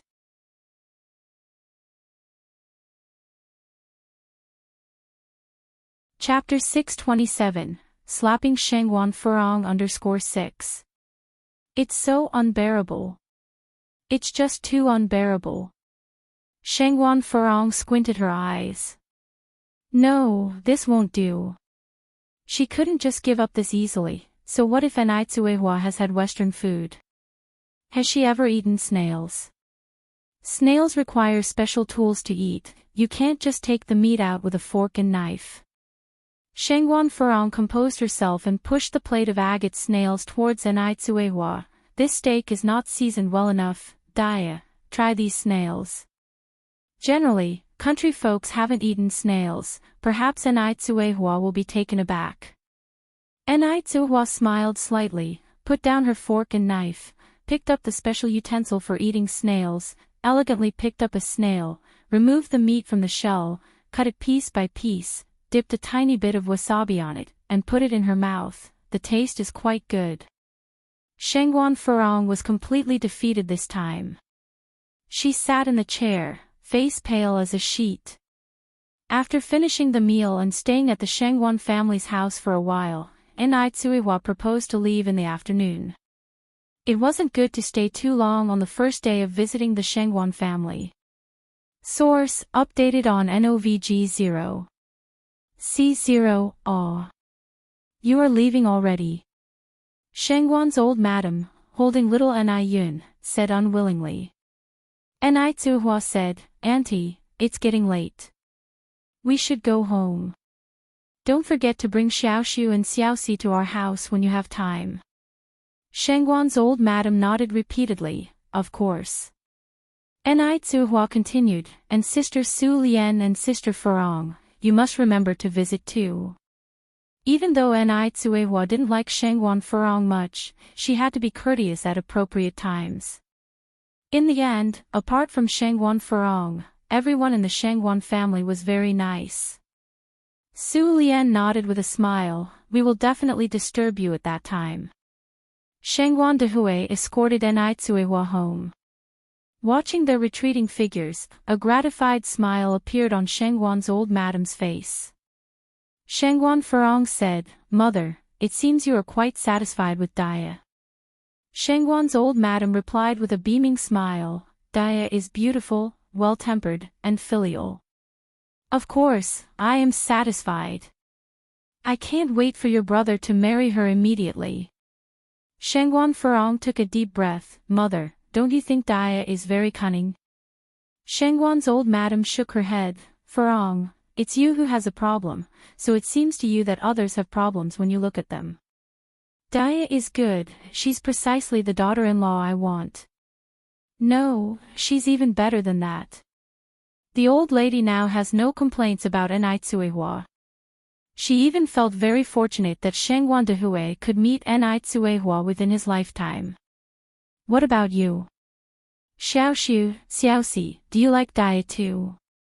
Shangwan Furong turned her head to look at Shangwan Su and Shangwan Shi. Shangwan 11 said, "Auntie Daya is a very nice person." "Aunt Furong, how can you talk about her like that?" Shangwan Su agreed with a nod. "I also think Auntie Daya and Dad are a good match." Shangwan Furong continued, "Our Shangwan family is very wealthy. It's inevitable that some people with ulterior motives would deliberately get close to your dad, intending to seize the wealth of the Shangwan family. You two silly kids, don't be sold off by someone and even help them count the money." At the end, disappointment filled Shangwan Furong's face. "I think Daya is not that kind of person." Su Lian said, "The eyes are the window to the soul, there is no greed in Daya's eyes." Shangwan Shi laughed and held Shangwan Furong's hand, "Aunt is right. Aunt Furong, you can relax. I've known Yang Yang for a long time now, I believe they are not that kind of people. Being sisters with Ni Yang is truly her honor." Shangwan Furong felt that Su Lian came intentionally to stir up trouble. Lin Fang was so outstanding, yet she didn't approve, instead favoring a rural woman. Shangwan Furong looked at Shangwan Su. "Xiaoxiu, didn't you say before that the person who is with your dad should be from a well-matched family? Daya is just a small-time noodle seller, do you think she is good enough for your dad?" Shangwan Su frowned. "Aunt, you must be mistaken. I remember saying that I respect my dad's choices. And being a small business owner doesn't mean she's unworthy. I believe we should not discriminate against different professions." Shangwan Su spoke resolutely, as if he wasn't the one who disdained Daya as a coarse and uncultured rural woman in the morning. Shangwan Furong was shaking with anger. She had only the family's best interest in mind, but no one in the family understood her.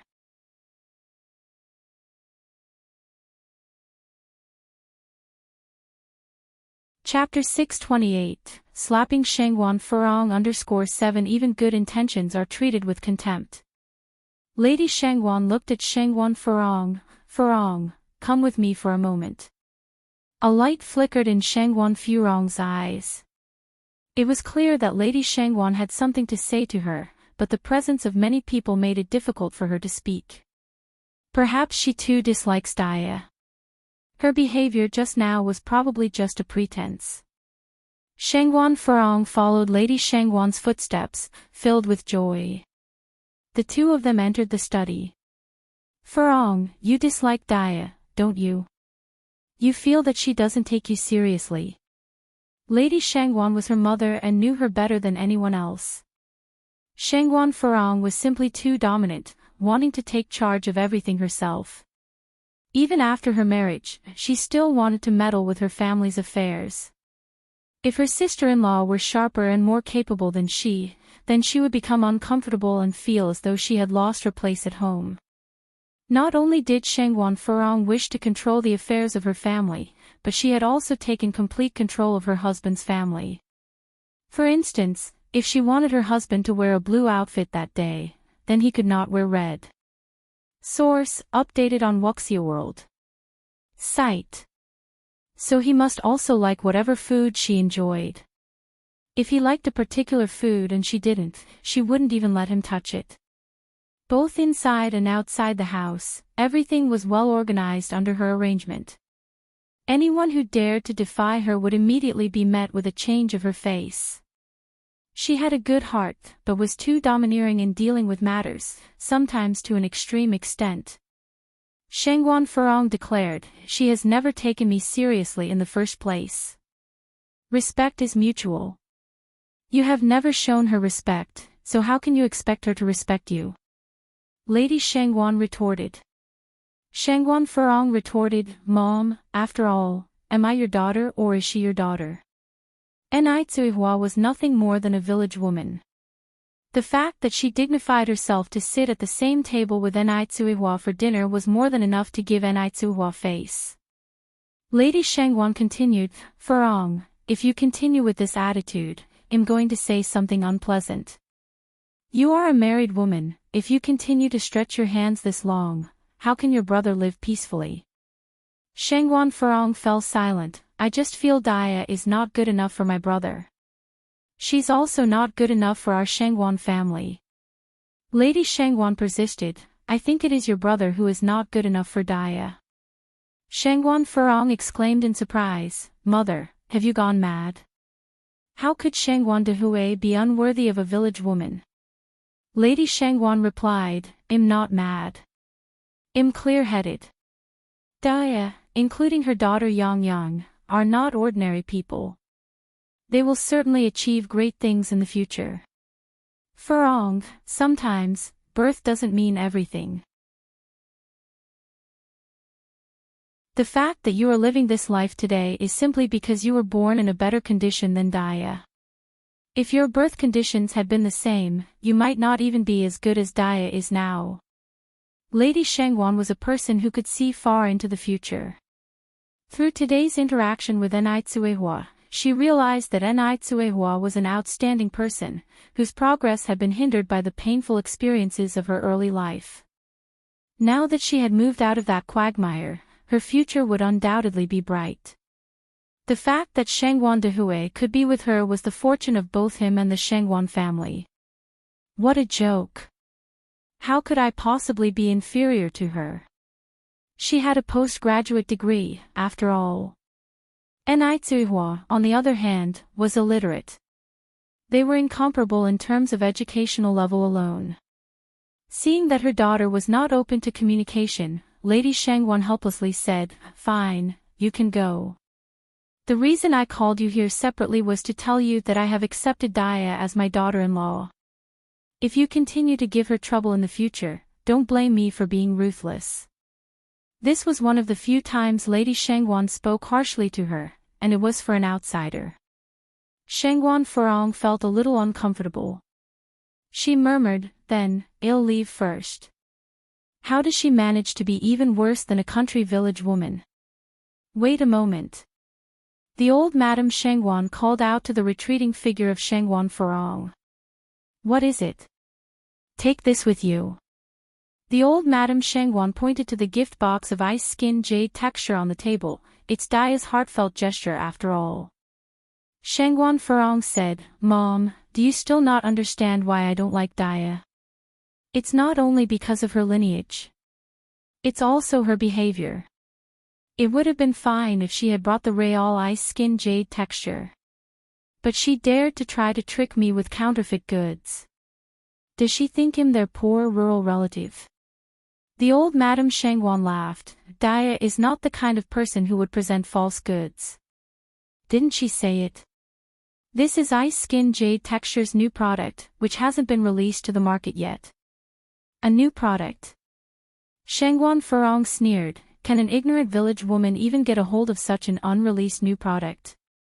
She probably thinks she's the founder of Ice Skin Jade Texture.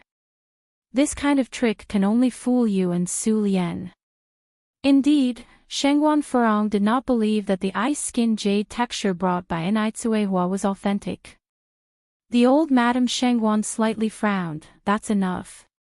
If you don't want it, fine. Don't just suspect others. To avoid disturbing Ni Tsuehua and Shengwan Dehui, Ni Yang decided to get off the car in the city center. She also had to go to school, because there was a Chinese exam in the afternoon. Shortly, only Ni Tsuehua, little Ni Yun, and Shengwan Dehui were left in the car. Ni Tsuehua, holding little Ni Yun, sat in the passenger seat. Shengwan Dehui reached out to touch Ni Kuihua's hand. Dia, Furong was pretty overbearing today. I'll talk to her when we get home, don't take it to heart. Ni Tsuehua shook her head, it's okay. She didn't get the upper hand over me. Ni Tsuehua was somewhat surprised Shengwan Dehui would actively address this issue. Normally in this situation, wouldn't an older brother instinctively defend his sister? But Shengwan Dehui didn't. Dia, thank you. Shengwan Dehui continued, Furong is strong-willed. If she does something wrong in the future, you don't need to consider my feelings. Say what needs to be said. She's the type who needs a scolding before she behaves. Ni Tsuehua laughed, whoever heard of a big brother talking about his sister this way? Shengwan Dehui squeezed Ni Kuihua's hand, I'm telling the truth. Do as I say, and she won't dare to bully you. In a separate mansion in Beijing, a pale-faced man leaned on the bed, holding something shiny in his hand. Ziki, have you found out which family the car belongs to yet? No, Wang Ziki shook his head. The man clenched his hand, as if he was trying to crush the object he was holding. Wang Ziki continued, Sir Du, please don't worry. We just came from Shanghai to Beijing, and we're not very familiar with the forces here. I have already ordered a thorough investigation. As soon as we have any leads, I will inform you. Sir Du was a force to be reckoned with in Shanghai. But after all, this was Beijing. Sir Du looked up at Wang Ziki. Ziki, I trust you. Please don't let me down. Wang Ziki straightened up. Sir Du, I promise I won't let your trust down. Sir Du waved his hand. Okay, you can go. Then, please rest well. Wang Ziki turned and left. On the other hand, Shengwan Furong returned home in a gloomy mood. Just when a girlfriend came over for a chat, she was holding a flyer. Furong, Furong. Did you know Ice Skin Jade Texture has come out with a new product? It's going on sale this Monday. We must get there early.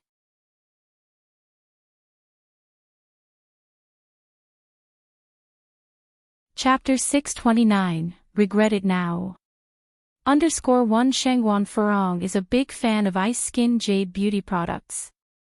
However, because many of their products are limited edition, she got herself a membership and opened a VIP service. Once you become a VIP client, whenever there are new products, the Ice Skin Jade Beauty headquarters will send promotional brochures to the VIP client in advance. Upon hearing this, Shengwan Furong expressed her surprise. Really? When did this happen? How come I didn't know? Look here, this is the promotional brochure they sent. Her friend handed her the flyer. Your mailbox should have one too, right? I'll check. Shengwan Furong went over to the mailbox and sure enough, she found the promotional brochure from Ice Skin Jade Beauty inside. Her friend continued, Furong, look, this new product includes rose essential oil. I specifically asked my aunt about it and she told me that rose essential oil is very rare. 1 ton of roses can only produce 100 grams of essential oil. Besides its beautifying effects, it also can calm premenstrual syndrome, regulate women's endocrine and menstrual cycles. The friend's name is Jiang Zhenjin, who is also a die-hard fan of Ice Skin Jade Beauty. Jiang Zhenjin's aunt is a doctor. What doctors say is completely trustworthy. Shengwan Furong's expression was priceless. Rose essential oil and seaweed face masks. Source, updated on Wuxia World. Site. Could the gift box Ni Tsuehua gave her actually be genuine? Furong, what's wrong? Jiang Zhenjin nudged Shangguan Furong. Shangguan Furong quickly snapped back to reality and chuckled, nothing. Enai Tsuhua is just a simple country girl. How could a country girl possibly have ice-skin jade bowtie's new item? It must be counterfeit. Thinking in this way, Shangguan Furong felt a lot more at ease. Jiang Zhenjin continued to say, Furong, tomorrow morning we have to go early and queue up. I heard they're only releasing 30 boxes of the new product every month. Shangguan Furong nodded. The next morning at 8 o'clock, both of them arrived at the nearest Ice Skin Jade beauty store. The mall only opens at 9 o'clock, but there were already people waiting outside the door. Upon asking around, it turned out these people were all here for the new items of Ice Skin Jade beauty. Looking at the crowd gathering together, Shangguan Furong frowned slightly and said to Jiang Zhenjin, Zhenjin, let's go back. Why? Jiang Zhenjin seemed puzzled. Shangguan Furong covered her nose and whispered, how can we queue up with these people? It's so beneath us. Jiang Zhenjin understood Shangguan Furong's thoughts and said with a smile, the new Ice Skin Jade beauty products cost over 500 yuan per box. Those standing here, their status is not inferior to ours.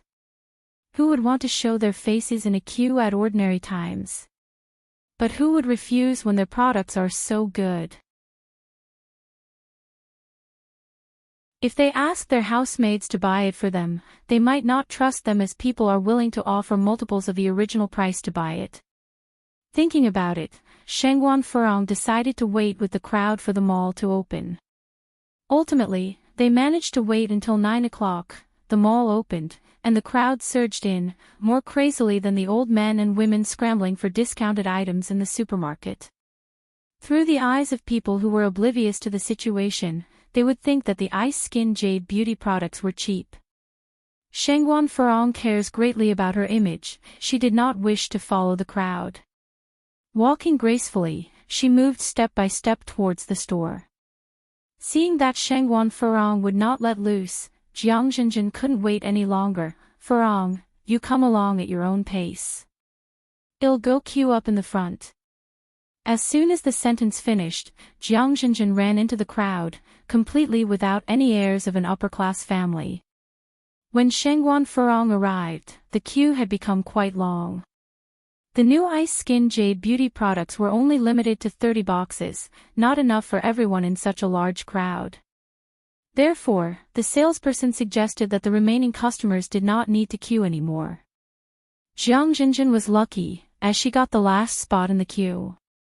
Shangguan Furong quickly approached her and whispered, Zhenjin, dear Zhenjin, remember to spare me one box. I am going to have a look at their face cleansers and aloe gels. Jiang Zhenjin replied, are you daft? There's only 30 boxes of the new product, and we already have 30 people in line. What if there's an extra box today? Shangguan Furong did not give up. Jiang Zhenjin laughed and said, all right. If there is an extra one, I will surely get it for you. Only then did Shangguan Furong feel satisfied, turning around to go and choose other skincare products in the store.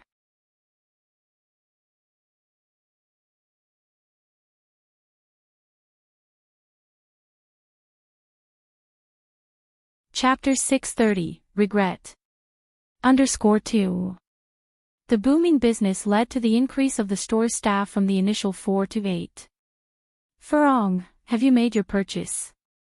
Jia Zhenjin was in a pretty good mood after buying the limited edition icy muslin jade skin.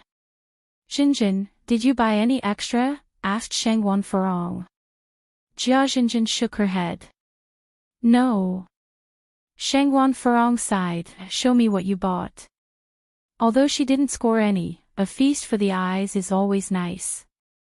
Jia Zhenjin handed the gift box to Shangguan Furong. The packaging of the new icy muslin jade skin is very elegant, and it's surprising that this box is exactly the same as the counterfeit that Enai Tsuiwa gave her yesterday. What a coincidence. Shangguan Furong's face changed. Jia Zhenjin continued, Furong, this is rose essential oil, as the salesperson told me. You can add a few drops into your bathtub, or use it for aromatherapy and skin massage. And this is a seaweed mask, made with ingredients shipped from the deep sea near Guangguan. This mask is only available in the gift box, they don't sell it individually. Getting the limited edition new product made Jia Jinjin very happy. But Shengwan Furong wasn't so happy. Jinjin, do you think there could be counterfeit icy muslin jade skin out there, Wuxia World?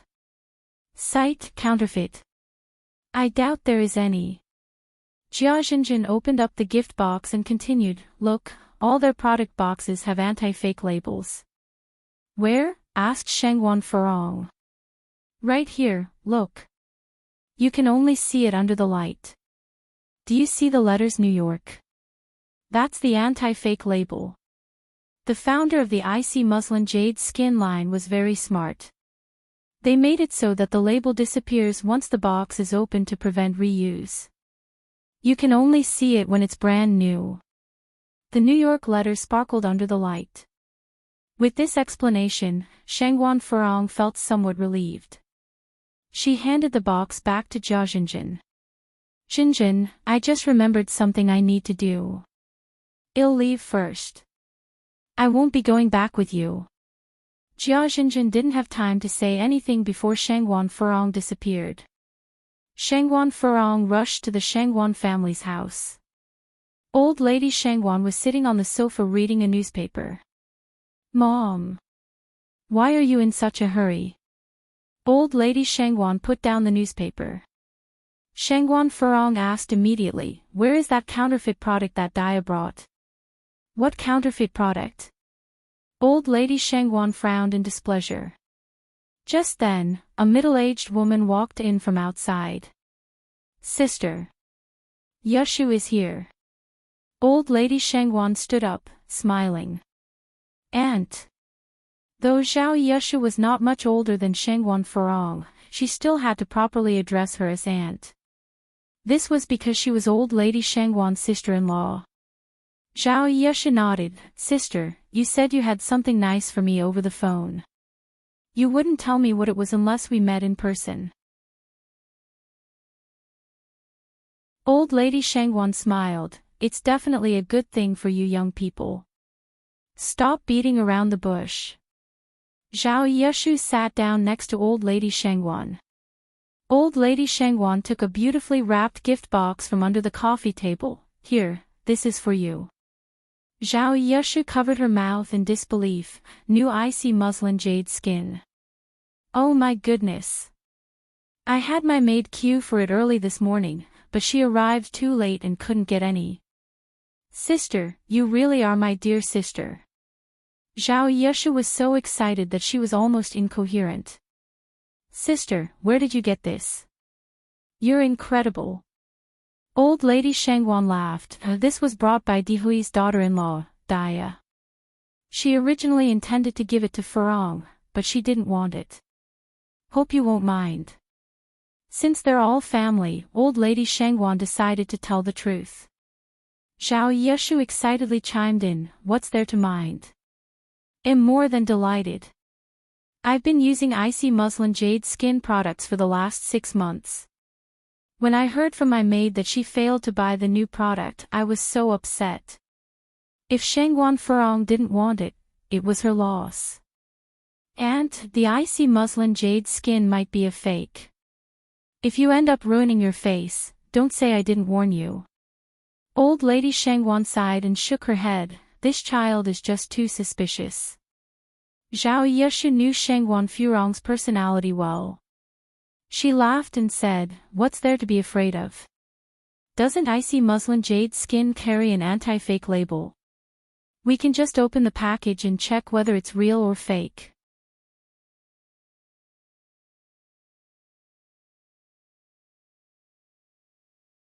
Chapter 631, Regret It. _3. There's no need to check. Dia is not that kind of person, said the elderly Madame Shengwan. I think it's better to have a look for peace of mind. Shengwan Furong took the gift box and began to open the packaging. Zhao Yushu didn't mind. As the wrapping came off, a triumphant light shone in Shengwan Furong's eyes. I told you this was a fake. We haven't even checked it out yet. How do you know it's a fake? Zhao Yushu curiously queried. Shengwan Furong continued, Auntie, I also went to the ice crystal skin care store this morning. I wasn't that lucky, I didn't get the newly launched product. But my best friend who came with me did. Although these two gift boxes have the same exterior, their contents are completely different. Look at this rose essential oil. My friend's outer packaging is green, but this one is red. Same with the seaweed facial mask. The real mask comes in a white package, but you have a gold one. Shengwan Furong observed very carefully. This gift box was poles apart from the ones sold in the store. Zhao Yushu said, maybe they changed the packaging. Furong, you can't declare something is fake just because the packaging is different. Check for a security label first. Zhao Yushu is quite fond of ice crystal skin care. She didn't manage to get their latest product this morning and had been feeling bummed. Suddenly a surprise gift appeared, but now it was alleged to be a fake. It was quite a roller coaster for her. What a joke this was. Shengwan Furong picked up the rose essential oil, the most expensive item in the gift box, and held its packaging under the light for a closer look. Wuxia World. Sight after a while, she could see the letters New York gradually appear under the light and start to brighten. This was the unique security label of ice crystal skin care. The technology used was so advanced that no one could currently replicate it on the market. The grin on Shengwan Furong's face froze. It was real. The ice crystal skin care product was genuine. Heavens! Why then did its packaging differ from the others? Zhao Yushu cried out in surprise, This is the Supreme Edition. Supreme Edition. What does that mean? Shengwan Furong asked, coming out of her shock. Zhao Yushu explained, Supreme Edition means it's a luxury version. The Ice Crystal Skin Care membership card explains in detail. The Supreme Edition is even rarer than the limited edition. If there are 30 units of the limited edition, there will only be 3 of the Supreme Edition. Shengwan Furong had never read the membership card details carefully before, nor had she ever bought a Supreme Edition product, so she had no clue about this. Auntie, how did you know it's a Supreme Edition? She challenged. Look here. Zhao Yushu pointed to the front of the security label. The label has Supreme printed on it. Who on earth is Daya to get hold of cosmetic products of the Supreme Edition? I've wanted to buy it for a long time but never managed to. Beauty lover Zhao Yushu was absolutely ecstatic. Now she could show off among the ladies of other wealthy families. At their gatherings nowadays, it was not about comparing jewelry anymore, but who had more limited edition ice crystal skin care. The matriarch with more was the popular one in their circle. There had not been any appearances of the Supreme Edition ice crystal skin care yet. The elderly Madame Shengwan was a bit lost, so, is this real or fake? Zhao Yushu laughed, of course it's real. Moreover, it's the most difficult kind to find. Besides, who would give fake goods as gifts? That's like shooting oneself in the foot. The elderly Madame Shengwan nodded repeatedly. I told you, Daya is not that kind of person. Sister-in-law, who exactly is Daya? Zhao Yushu was bursting with curiosity. How come this person can give away something she herself, who is from a wealthy family, can't even buy? And 2 boxes at that. Just a self-employed noodle seller who came from the countryside to Beijing. Shengwan Furong replied with some frustration. She too was intrigued. How could a self-employed vendor afford such things? Of course, there is another reason why Shengwan Furong said that.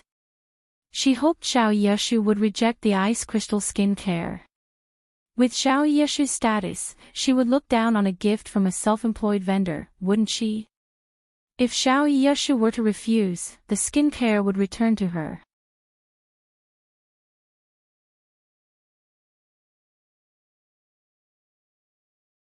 Chapter 632, Regret It Now. _4.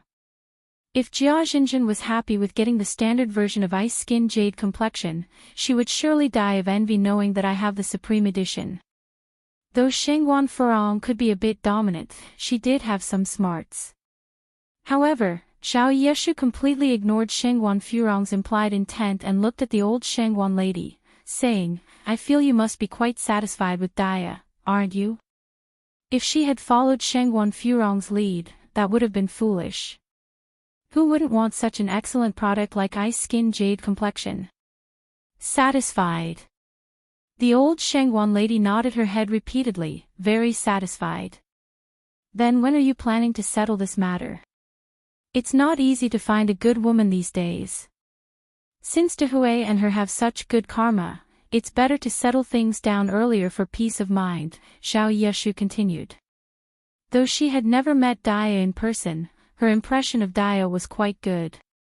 So what if she comes from a rural area? Even a girl from the countryside managed to get hold of the Supreme Edition Ice Skin Jade Complexion. For the people in their elite circle, even the standard version was out of reach. The old Shengguan lady proceeded to say, that will depend on Dehui and Daya's intentions. That she was older and some decisions should be made by the young people. Meddling too much could be bad. Things will straighten out naturally when they are supposed to.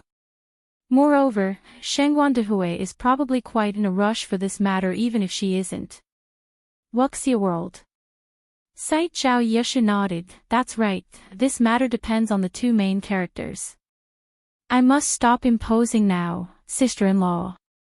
I have things to attend to at home. Thank you for the Ice Skin Jade Complexion. I should head back.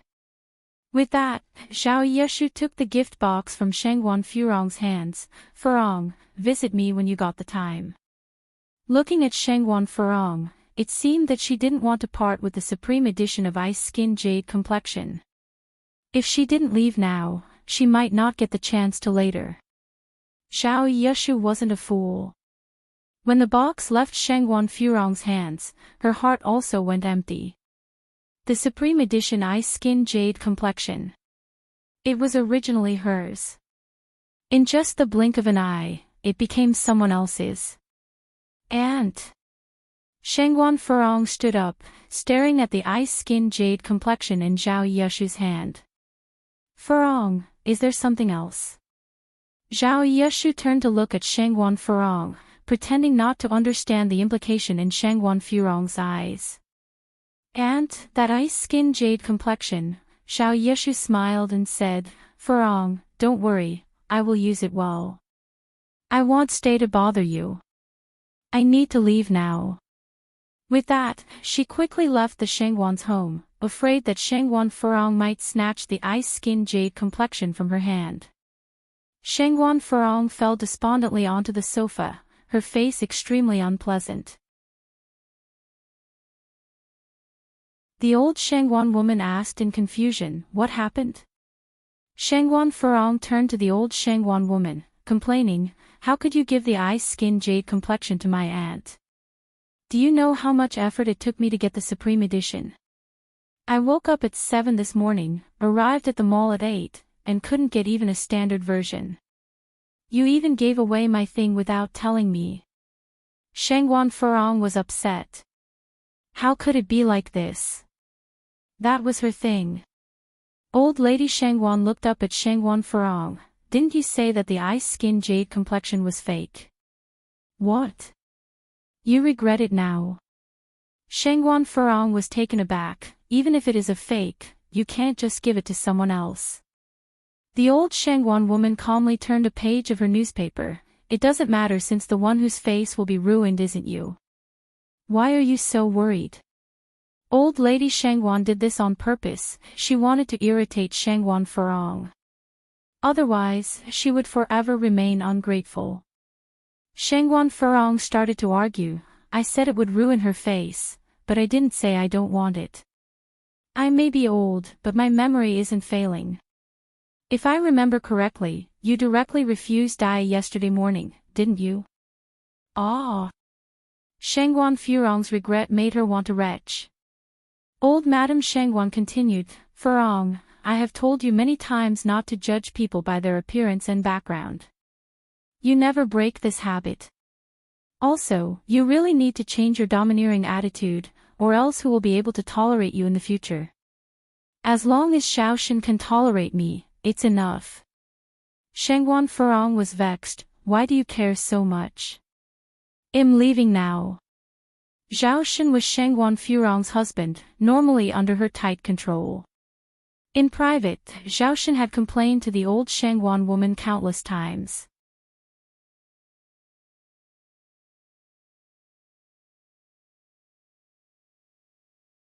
Chapter 633, Regret It Now. _5.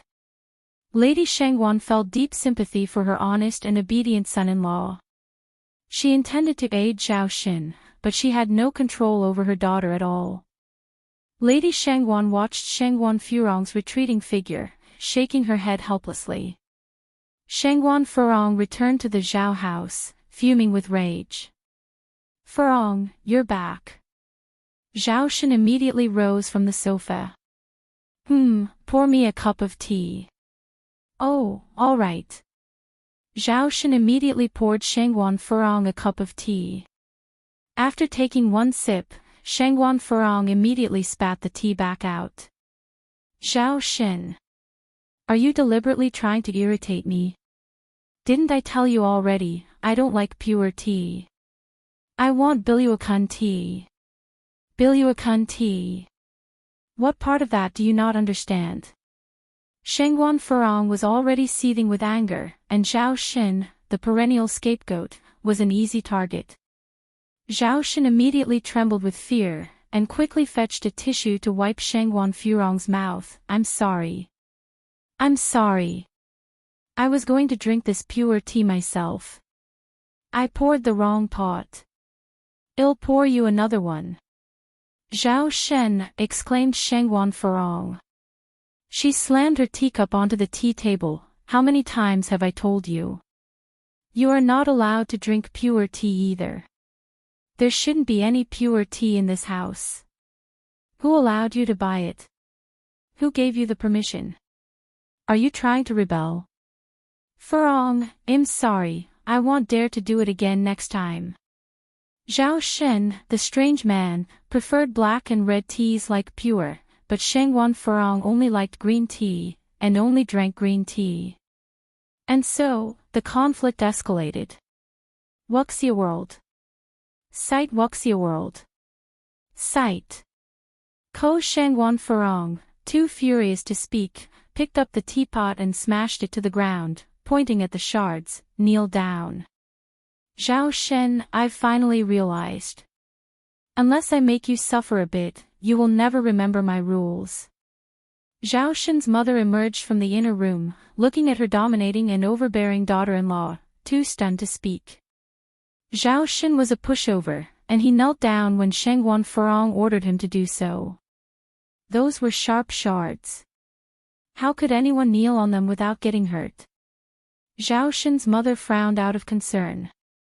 But there was nothing she could do about it.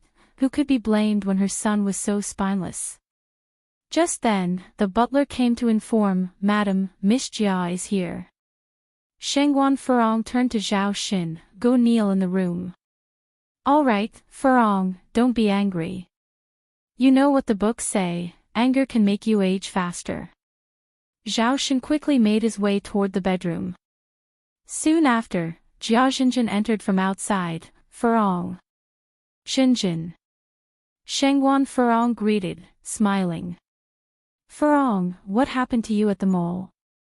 Why did you just leave suddenly? Jia Xinjin asked, concerned. Shangguan Furong replied, it's nothing. Of course, she couldn't say that she had missed out on the supreme edition of the Ice Skin Jade Cream. All thanks to the old lady Shangguan. And Dia. Surely she did it on purpose. If she had just said earlier that this was the supreme edition of Ice Skin Jade Cream, there wouldn't have been this misunderstanding, right? Rural people will always remain rural people, and could never step into the spotlight. Even though she had taken her anger out on Zhao Xin just now, Shangguan Furong was still livid. Jia Xinjin glanced at the shattered pieces on the floor and whispered, "Did you have another fight with Ziking's dad?" Ziqing was Shangguan Furong's eldest daughter, 9 years old.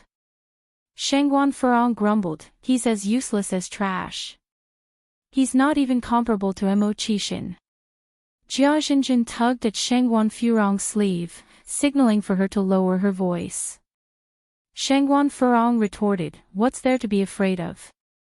I didn't say anything wrong." Ultimately, the head of the Shangguan household was her. Who would dare to do anything to her? Be they young or old, everyone had to live by her rules. Jia Xinjin pulled Shangguan Furong to the sofa and whispered, "Furong, you should really keep your temper in check. Despite everything, Ziking's dad is a man, and he has his own dignity. If you keep this up, aren't you afraid that he might retaliate one day?" Jia Xinjin had known Shangguan Furong for many years now, and she was very familiar with her temper. Too hot-tempered and too domineering. "Furong, some truthful words are unpleasant to hear." At her words, Shangguan Furong's expression changed. She nodded slowly, I get it." Jia Xinjin knew it wasn't a good time to stay around, so she said, "Knowing you're okay puts my mind at ease. I'll get going then." Shangguan Furong nodded. School.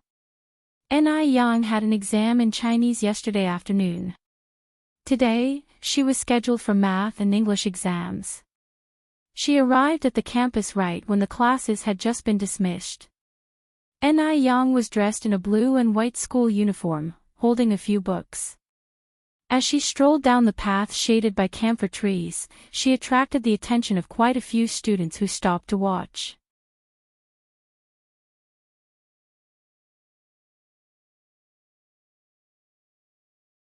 Chapter 634, Regret It Now. _6. Oh my God. She's beyond beautiful. Even some girls couldn't help but exclaim. That's Ni Yang, isn't it? Yes, that's her, Ni Yang from class 5. I heard she's super talented, she doesn't need to attend classes and only comes for exams. She's incredible. Ni Yang is so pretty, I would be satisfied if I were half as pretty as her. Ni Yang seemed to have not heard the discussions around her, her face impassive. If it were many years ago when she heard such words, she would have felt somewhat thrilled. With more experiences, she became indifferent. Ni Yang. A figure dashed from behind towards her. Ni Yang turned to look and saw it was Li Wei. Ni Yang paused. If she remembered correctly, hadn't Li Wei already graduated? Surprised to see me. Changes during the puberty can be pretty fast. After not seeing him for a long summer break, Li Wei seemed to have grown much taller and his voice had deepened. Wuxia World. Sight Wuxia World. Sight. Ko Ni Yang nodded, quite surprised. Didn't you graduate already? Li Wei chuckled. It seems you do care about me. Ni Yang, Li Wei continued, I was joking with you.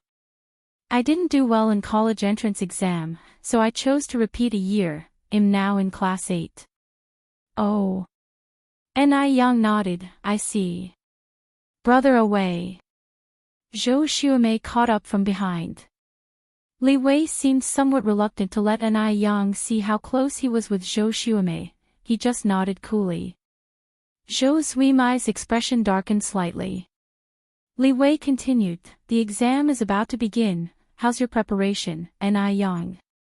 It's going well. Ni Yang nodded. After a pause, she added, I need to leave now. I have something to do. After finishing, she ran off in the direction of the teaching building. It seems like Ni Yang doesn't like me. Zhou Xiumei complained. Li Wei added, maybe you misunderstood Ni Yang. She's actually quite nice. Having heard that, Zhou Xuemei felt even more aggrieved. She and Li Wei were childhood friends, but ever since the arrival of Ni Yang, it seemed like Li Wei wasn't as enthusiastic about her anymore. She had to study hard. Surpass Ni Yang academically. Make Li Wei take notice of her. Zhou Xuemei made a fist in determination. The two of them proceeded towards the teaching building, each lost in their thoughts.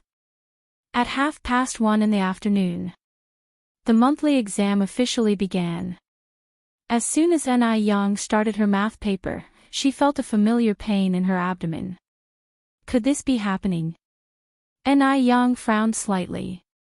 She had been so busy recently that she had lost track of the days. It seemed like her period was due today. During menstruation, a woman's body tends to be at its weakest, and Ni Yang was no exception, and on top of that, she suffered from severe period pain. Despite having taken several medicines with no effect, Ni Yang simply gave up being treated. After all, the pain only lasts for a day or two.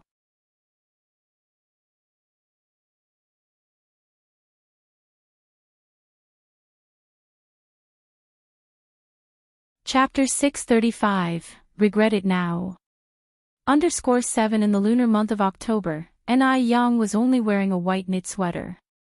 A light breeze carried a touch of chill, and combined with her monthly cycle, Ni Yang looked a bit pale. Before the 1980s, there were no menstrual pads in China. In 1984, menstrual pads had only recently been introduced to China. Before the 1980s, everyone used cloth menstrual belts. A menstrual belt was a strip of cloth sewn together. Most households kept two, one to be worn and one for washing, during the menstrual cycle. Although menstrual pads had been introduced to China, the vast majority still used menstrual belts. That was because a pack of menstrual pads cost 8 or 9 yuan, but at that time, people's monthly salary was only about 30-something yuan, which made them unaffordable. And because sales were low, very few stores sold them. You had to go to specific stores. Ni Yang did buy quite a few for home use. But now she was in the city. Ni Yang quickened her pace. She must hurry. Just then, a luxurious car suddenly stopped in front of Ni Yang. Wuxia World. Sight ordinarily, Ni Yang would definitely think that this car looked familiar, but today, she suddenly felt irritable. Whose damn car was this? How impolite. Didn't they realize she was in a hurry? Just as Ni Yang was about to lose her temper, the driver's window rolled down, and Wu Daming's excited face appeared. Sister-in-law. Sister-in-law. Before Ni Yang could react, the back car door was pushed open from inside, and a long leg came into view first. Following the line of the leg upward, a clear-cut face came into view, Brother Mo. The anger within Ni Yang vanished instantly. Yang. Mo Qishan walked over and gathered Ni Yang into his arms. It's so cold out, why are you dressed so lightly? As he spoke, Mo Qishan took off his dark blue trench coat and wrapped it around Ni Yang. The trench coat wasn't thick but carried a warm body temperature, along with a faint scent of smoke, giving an inexplicably reassuring feeling. When did you get back, Brother Mo?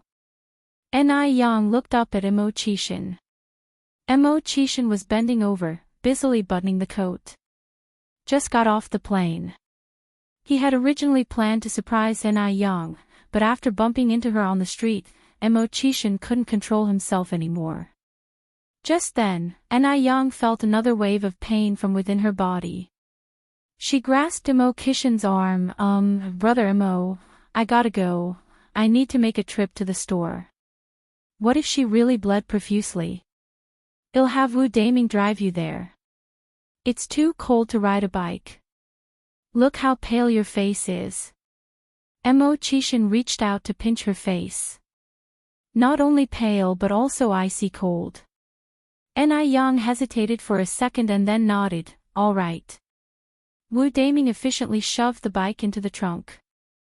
Ni Yang and Imo got into the back seat. Yang, are you not feeling well? Imo tightly clasped Ni Yang's hand, finding that it was not warming up despite his efforts. No, I'm okay, Ni Yang shook her head, just drive me to the store up ahead. How was she supposed to tell him about this? Seeing Ni Yang's hand resting on her belly, her face pale, her hands and feet freezing cold, Imo quickly concluded what was happening and told Wu Daming, who was at the driver's seat, Daming, speed up. The car quickly reached the store. Ni Yang immediately leaned over to get out of the car, but was held back by Imo stay in the car, I'll go. Ni Yang slightly frowned, do you know what I need to buy? Imo ears reddened for a moment, yes. Are you sure you do? Imo ears turned even redder. Ni Yang's ears turned red as well. Oh my goodness. Could he possibly know what she was talking about? Wu Daming curiously turned his head, Brother 6, sister-in-law, what kind of riddle are you playing? What's all this talk about knowing or not knowing? You'll understand when you have a girlfriend. Imo looked up at Wu Daming. Wu Daming, yet another day being fed with dog food. It'll be right over. Imo closed the car door. Inside the store, Imo pointed to the red jar on the counter, he'll take that one. Most of the menstrual pads at this time were jar-packed. The salesgirl was a young lady, she had hardly seen any man buying these, and her cheeks turned red too. She asked, Comrade, is this it? Imo first nodded, then shook his head, give me the best one. Oh my goodness. Whose husband is this? So considerate. How about this imported one then? It's 18 yuan. Is this the best one? Imo asked. Yes. The sales clerk nodded. I'll take this one. The salesgirl was really excited. Whose husband is this considerate, willing to buy such expensive sanitary pads? After choosing the sanitary pads, Imo then went to the clothing store next door and bought a set of new clothes. Only then did he return to the car, stuffed the things into Ni Yang's arms, and then directed Wu Daming to proceed to Wanqing Villa.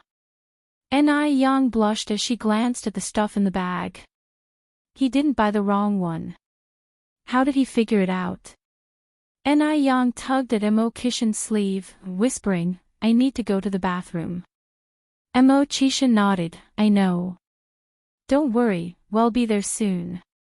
Soon, the car stopped in front of a beautiful villa.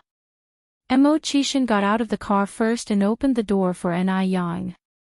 The moment Ni Yang stepped out of the car, she was scooped up in the arms of Imo Ni Yang, who was caught off guard, let out a gasp and quickly wrapped her arms around Imo neck. Put me down quickly.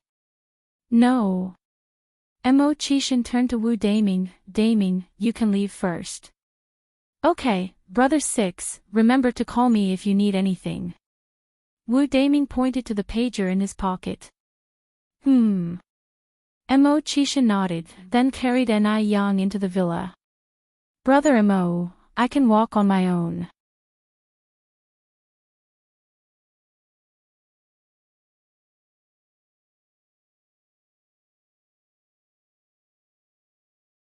Chapter 636, To Get Rich, First Build Roads. _1, pft.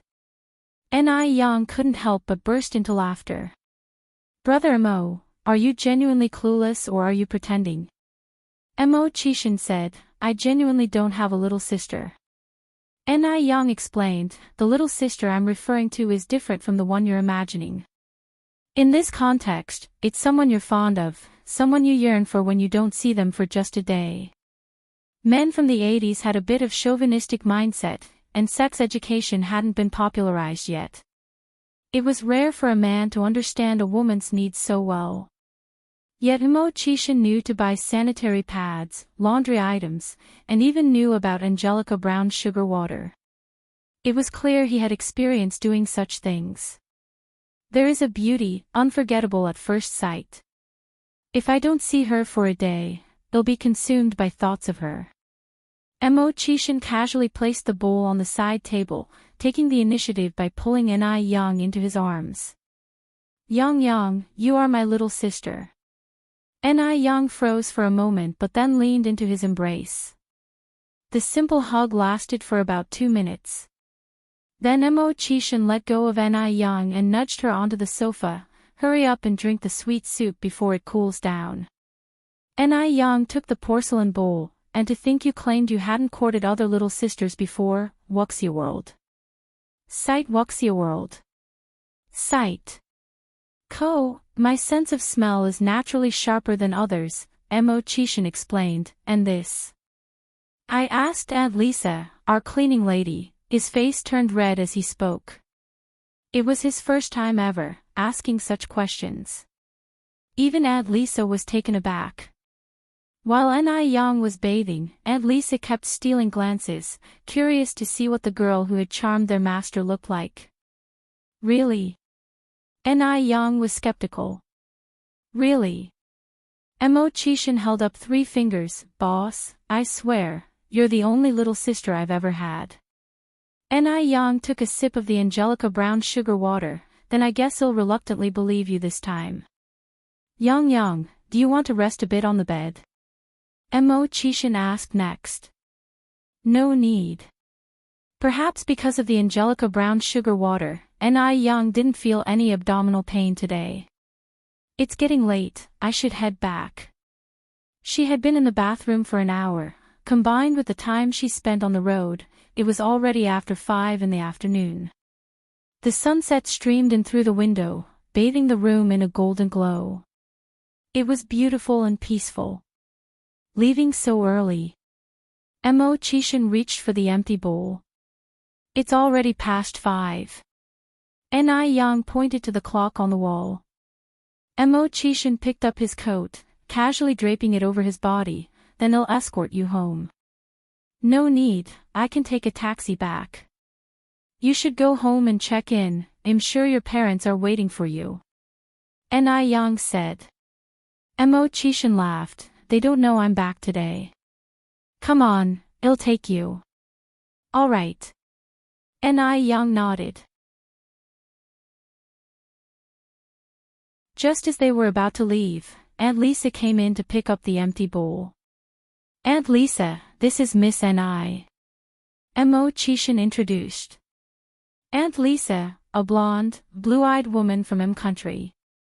To be accurate, aside from Wu Daming, everyone around Chishan was a foreigner. Looking at Yang, Aunt Lisa's eyes gleamed with appreciation. Hello, Miss Ni. My God. This Eastern girl is too pretty. No wonder our master is so smitten with her. Hello, Aunt Lisa. Yang greeted her warmly. Though she was beautiful, she didn't come off as aloof. She gave off a friendly vibe, unlike some who strutted around with an arrogant attitude because of their looks and talent. Chishan escorted Yang out of the villa. Somehow, Wu Daming was already waiting outside the villa gate. On seeing Chishan and Yang approach, he immediately opened the car door. Brother 6, sister-in-law 6. Go to your sister-in-law's house, Chishan responded gruffly. Okay. Wu Daming was a skilled driver, and they soon arrived at the entrance of Jinghua village. The roads in Jinghua village weren't great, and the sedan had a low ground clearance, so it couldn't be driven in. They had to park outside the village. Wu Daming said, Sister-in-law, didn't I hear you bought a place in the city? Yeah. Yang nodded. Wu Daming continued, then why haven't you moved in? City commute is so convenient. It'll take at least 10 minutes to walk from here to your house.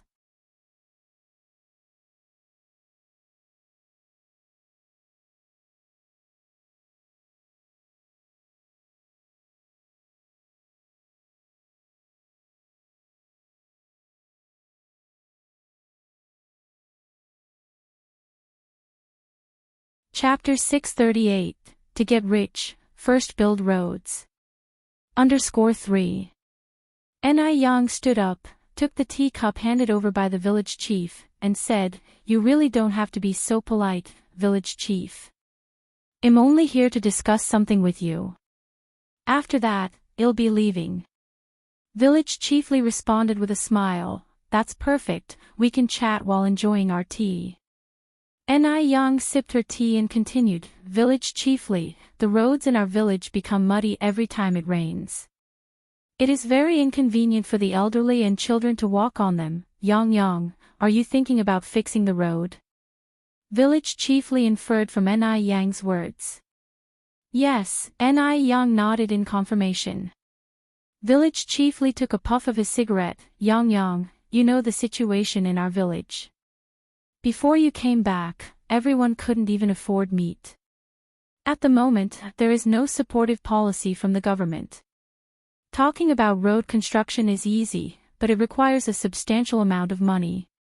Even if each household in our village could contribute 100 yuan, it would not be sufficient to cover the costs. Road construction requires stones, cement, sand, and the wages and living allowances of the workers. Altogether, it would cost at least over 100,000 yuan. That isn't a small amount of money. Ni Yang took out a small notebook and continued, "Village chiefly, I've calculated that our village needs about 20 kilometers of cement road. Building a road about 4-5 meters wide and 20 centimeters thick would require approximately 240 tons of cement, 1,920 tons of sand, and including labor costs and so on, it would cost around 100,000 yuan. I will cover this 100,000 yuan. In the era that followed, based on the price of 138 yuan per meter, a 20-kilometer cement road would cost at least over 2 million yuan. However, this was the cheap and economical 1980s after all. To get rich, build roads first. Ni Yang had thought it through. She wanted to help build the road in Jinghua village. Only in this way, she thought, could the village further develop in the future. Wuxia world. Sight upon hearing her words, village chiefly was stunned. Yang, what did you just say? 100,000 yuan. That was not a small sum. Ni Yang said, "Village chiefly, you heard me right. I am completely sober. I want to build a road." Village chiefly took a deep puff of his cigarette. Yang, does your mother know about this? Ni Yang nodded, "Don't worry, I've already discussed it with my mom." Ni Tsuihua was also a very grateful person. The villagers of Jinghua village had always treated her and her daughter well. Now that their economic conditions had improved, it was only right for them to give back to Jinghua village.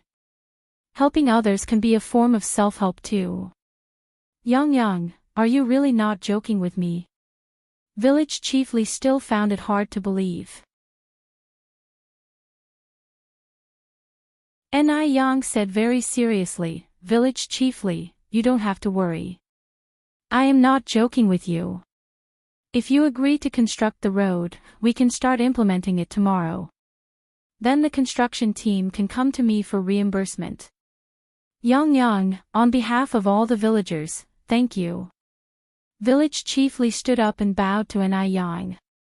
At a certain medical laboratory, a thin woman clad in a white lab coat and wearing a face mask was bustling around the lab bench. An elderly woman with silvery hair was sitting across from her. "Dr. Xiaoran, how are the identification results?" Lady Shangwan was very nervous and uneasy at the moment. She was waiting for the identification results. She had a hunch that Ni Tsuihua was somehow tied to her. If not, then she might never find her daughter in this lifetime. Dr. Xiaoran poured the red liquid in one test tube into another one filled with a blue liquid. "Aunt Qing, don't worry. The identification results are not out yet." "They're not out yet."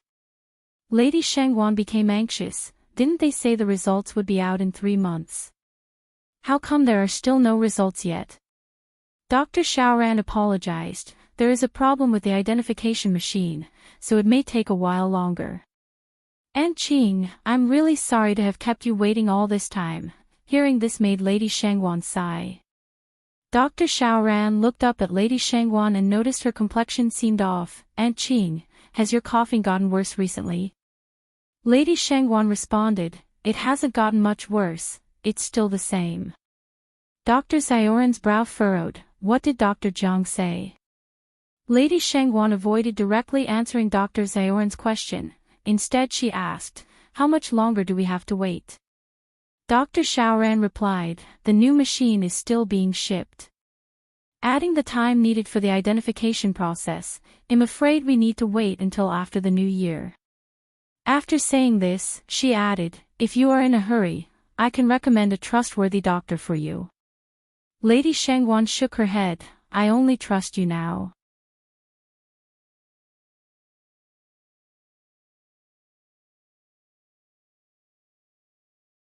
Chapter 639, To Get Rich, First Build Roads. _4. Dr. Xiaoran stopped what she was doing, sat opposite the old Mrs. Xing, reached out and held her hand. Qing, your illness can't be postponed anymore. If Dr. Jiang is not confident about treating you, you should seek other doctors as soon as possible. Dr. Xiaoran is trained in forensic science, her understanding about human health is not very extensive. She only noted a particularly unhealthy pallor on the old Mrs. Shangwan's face. Mrs. Xing laughed, as people grow older, the organs in the body start to fail. This has nothing to do with Dr. Jiang's medical skills. Xiaoran, I trust Dr. Jiang just like I trust you. She had been dealing with Dr. Jiang for half of her life, all her major and minor sicknesses were treated by him. If she suddenly replaced him with another doctor now, wouldn't it put Dr. Jiang in an awkward position? Mrs. Xing was a person who deeply valued relationships. Dr. Xiaoran slightly furrowed her eyebrows. Qing, this isn't about trust.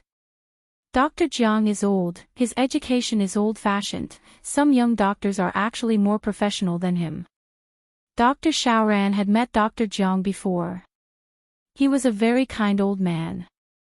Dr. Xiaoran did not doubt his character, but she felt that his medical expertise wasn't that strong. Mrs. Xing continued, I understand. All right, let's not discuss this any further. If the identification results are ready, make sure to inform me first. Yes.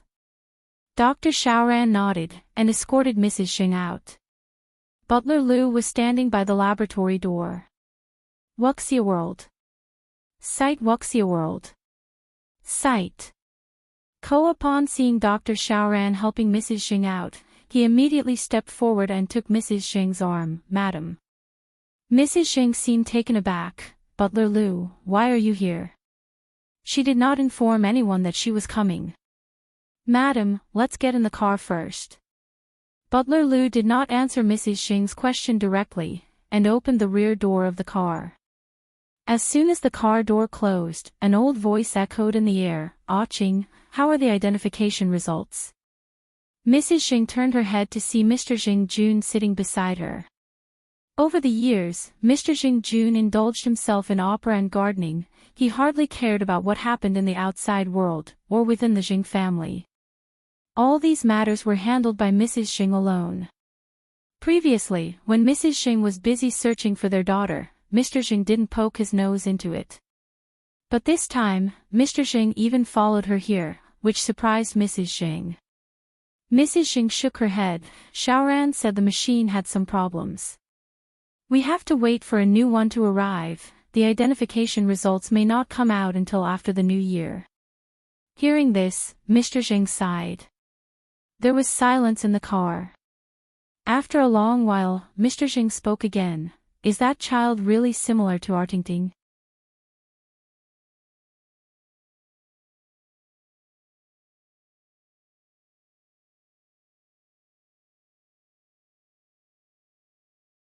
Chapter 640, To Get Rich, First Build Roads.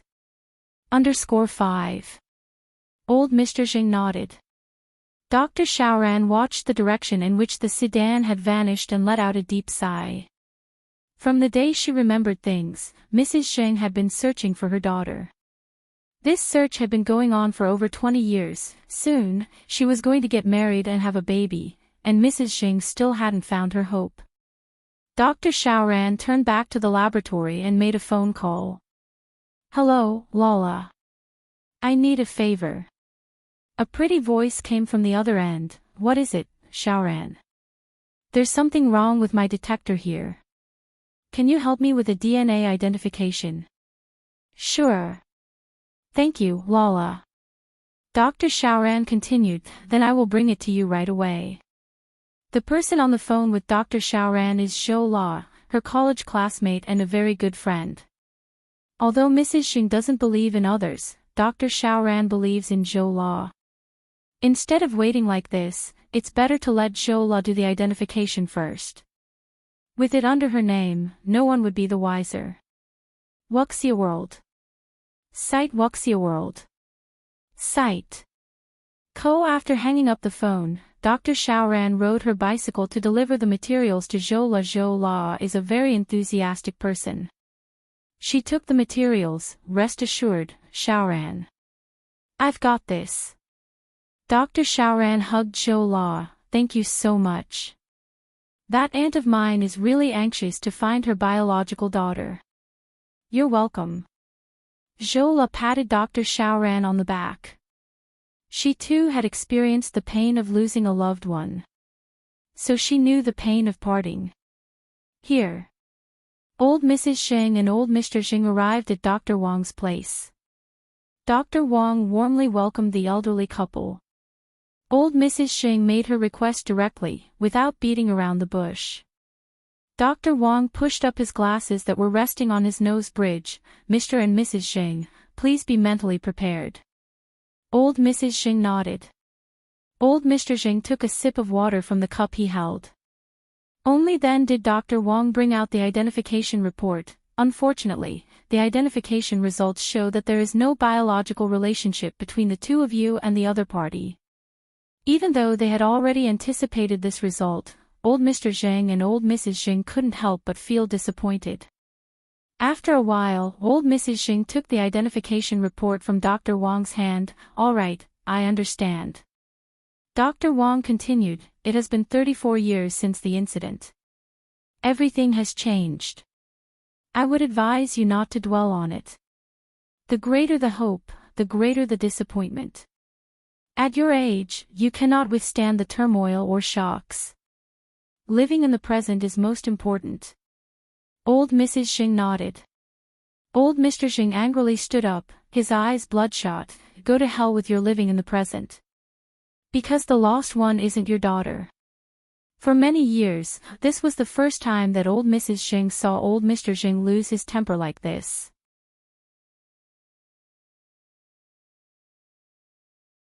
She looked at old Mr. Zheng, and tears streamed down her face. It turns out, the person who seems to care the least is the one who cares the most. Dr. Wang was startled, his voice trembling. "Mr. Zheng, getting angry won't help this situation. It had been 33 years, who knew if their daughter was dead? Let's go." Old Mrs. Zheng took hold of old Mr. Zheng's arm. Old Mr. Zheng pinched his temples, following old Mrs. Zheng out. "Your grandpa sure has quite a temper." As the old couple left, a young man and woman appeared from the yard. Zheng Xianjing took a deep breath. "My grandfather just misses my aunt too much. I just remembered that I have something to do. I have to go now. Please tell my uncle not to be angry with my grandpa." The young man had a look of regret on his face, reaching out to hold Zheng Xianjing's hand. "Xianjing, didn't we agree to go watch a movie later?" This young man was none other than Dr. Wang's son, Wang Shaoxing. Zheng Xianjing said, "I really do have something. When I'm free, I'll definitely go to the movies with you." At this point, Wang Shaoxing had no value left. Naturally she was ready to kick him aside. She would marry Mr. Mog if she were to marry. For men like Wang Shaoxing, he barely qualified to be her shoe carrier. "What about us?" Zheng Xianjing feigned ignorance. "What about us?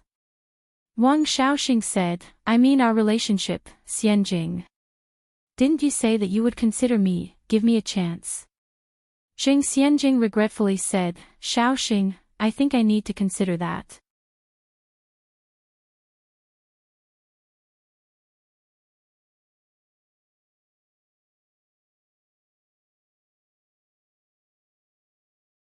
Mom, Dad, I'll fetch you the ginseng soup that I have prepared. Just as Lingling brought the ginseng soup, Dr. Jiang arrived carrying her medical bag. Today was Mrs. Xing's day for follow-up. Auntie Jiang. Lingling greeted as she rose to her feet. Dr. Jiang nodded, placed her medical bag on the coffee table and asked, Qing, how have you been feeling lately? Not bad, answered Mrs. Xing. That's good. Dr. Jiang said, taking out her stethoscope. I'll head upstairs first then.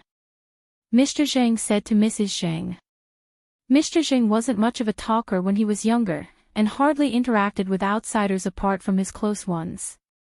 Over the years, apart from the day when Dr. Jiang brought Lingling back, Mr. Zheng had hardly communicated with Dr. Jiang. Mrs. Zheng nodded, you go ahead. Dad, you forgot to drink the ginseng soup. Lingling took the ginseng soup and followed behind Mr. Zheng. Mr. Zheng took the ginseng soup and drank all of it in one gulp. Dr. Jiang chuckled, Lingling is a very dutiful child. Lingling replied, you're too kind, Auntie Jiang. These are just responsibilities as a child. Dr. Jiang glanced at Mrs. Xing's bowl of ginseng soup and continued, this bowl of ginseng soup has many expensive ingredients and was personally prepared by Lingling. It must have required a lot of your time. Not really, I didn't have much else to do. Lingling returned to the room with the empty bowl. It didn't take long for Dr. Jiang to finish Mrs. Xing's checkup. Lingling immediately asked anxiously, Auntie Jiang, how is my mom doing? Absolutely fine. It's natural to have some ailments due to old age, but they are not serious. Dr. Jiang reassured Lingling and then patted Mrs. Xing's shoulder. Qing, you raised Lingling well. If it weren't for Lingling's meticulous care, Mrs. Xing might have already passed on. Mrs. Xing held on to Lingling's hand. Lingling really is a dutiful child. Lingling blushed at the compliment. After making sure Mrs. Xing was fine, Dr. Jiang asked to leave. Lingling, can you see Dr. Jiang out? Mrs. Xing asked. She didn't feel up for it today. Okay. Lingling nodded. There's no need to see me out, impractically family. Dr. Jiang replied as she picked up her medical bag. Lingling laughed as she walked Dr. Jiang out. Auntie Jiang, you've done so much for my mom. Once outside, Lingling seemed to remember something. Auntie Jiang, my father's been feeling unwell lately. Do you have any calming or soothing medicine? I do. Dr. Jiang nodded, taking out a white bottle of pills, half a pill at a time, once a day. Make sure not to overdose, every medication has side effects. Lingling received the bottle from Dr. Jiang. Understood, I'll keep that in mind. Dr. Jiang turned back to look at Lingling, you can stop here. But Lingling continued walking with Dr. Jiang. Dr. Jiang, today my mom went to see Dr. Wang. But it seems the results weren't very good.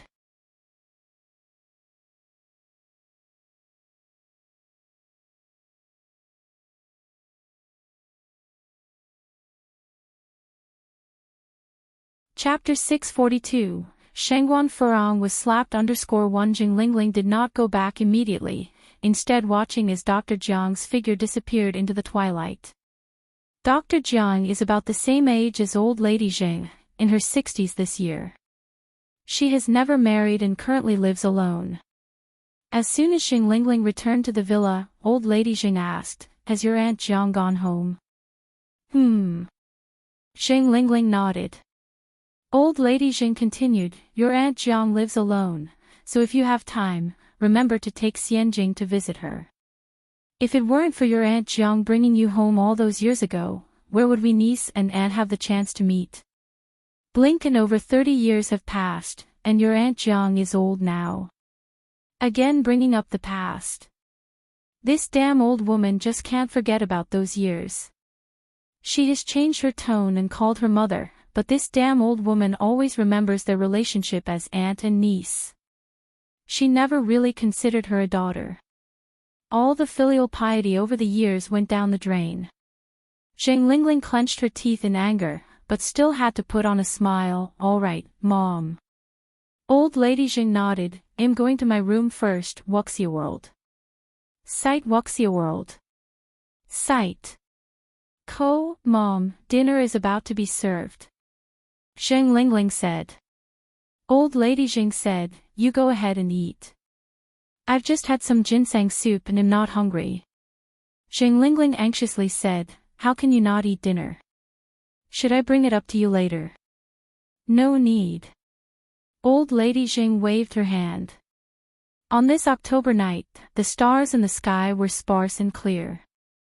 Mr. Zheng stood on the third-floor terrace, looking up at the sky with his hands behind his back, his eyes showing an indescribable look. The terrace was designed as a sky garden, where Mr. Zheng typically enjoyed sitting in a lounge chair amidst bunches of flaming torches and listening to the opera. Old Lady Zheng walked up to Mr. Zheng and said in as light a tone as possible, what are you thinking about? I was thinking about Artingting. Mr. Zheng's voice was very calm. Over 30 years have passed. I wonder how Tingting is doing now. Old Lady Zheng reached out and held Mr. Zheng's hand. Tingting must be doing well. Mr. Zheng nodded. Zheng Xianjing came in from outside with a tray. Grandpa, Grandma, it's time to eat. The old couple wiped away their tears at the same time. Zheng Xianjing came over and placed the food on the table. Grandpa, Grandma, you should eat something. How can you not eat anything? Old Lady Zheng nodded. Jinghua Village. After Niyang and village chiefly discussed the road construction, Li called for a village meeting the next day. Everyone was very excited after hearing the news. The biggest issue in rural areas is the roads. Bad roads mean that vehicles cannot enter, which hinders development. Moreover, during rainy days, the dirt roads would become extremely muddy. This not only inconvenienced the elderly and children, but also leaves everyone covered with mud. Niyang funding the road construction could be considered a great deed. Village Chief, is this true? The others joined in the discussion as well. Village Chiefly laughed. Motzi, look at what you're asking. Would I joke about something like this? This is fantastic. Yang Yang is our village's little lucky star. What do you mean, little lucky star? She's a big lucky star. Village Chiefly continued. Everyone, quiet down. The thing is, since Yang Yang is funding this, we can't be inconsiderate. My suggestion is that each household contributes labor if they can, and if they can't, they can provide meals. We can't let Niyang bear all the work, labor, and expenses alone. Okay, I have no objections. I don't have any objections either. Village Chiefly smiled. Since everyone agrees, then it is settled. Meeting adjourned. The next day, Village Chiefly brought in a construction team. Everyone with free time at home voluntarily came over to help. During the afternoon, they even took the initiative to bring snacks and tea to the construction team. When the surrounding villages found out that Jinghua village was building a road, they couldn't help but feel envious. Today is the 18th, the day the Shengwan family is coming to the Ni family for a visit and to acknowledge relations. To show their regard for the Shengwan family, and also to properly entertain them. Ni Tsuehua and Ni Yang moved to their new house a day earlier. Everything in the new house is new, with nothing to move. As long as people move in, that was all. And Ni Chingue lives next door, which makes sharing meals convenient. Mo Chishan came early in the morning. Today, Ni Chingue also took a special day off.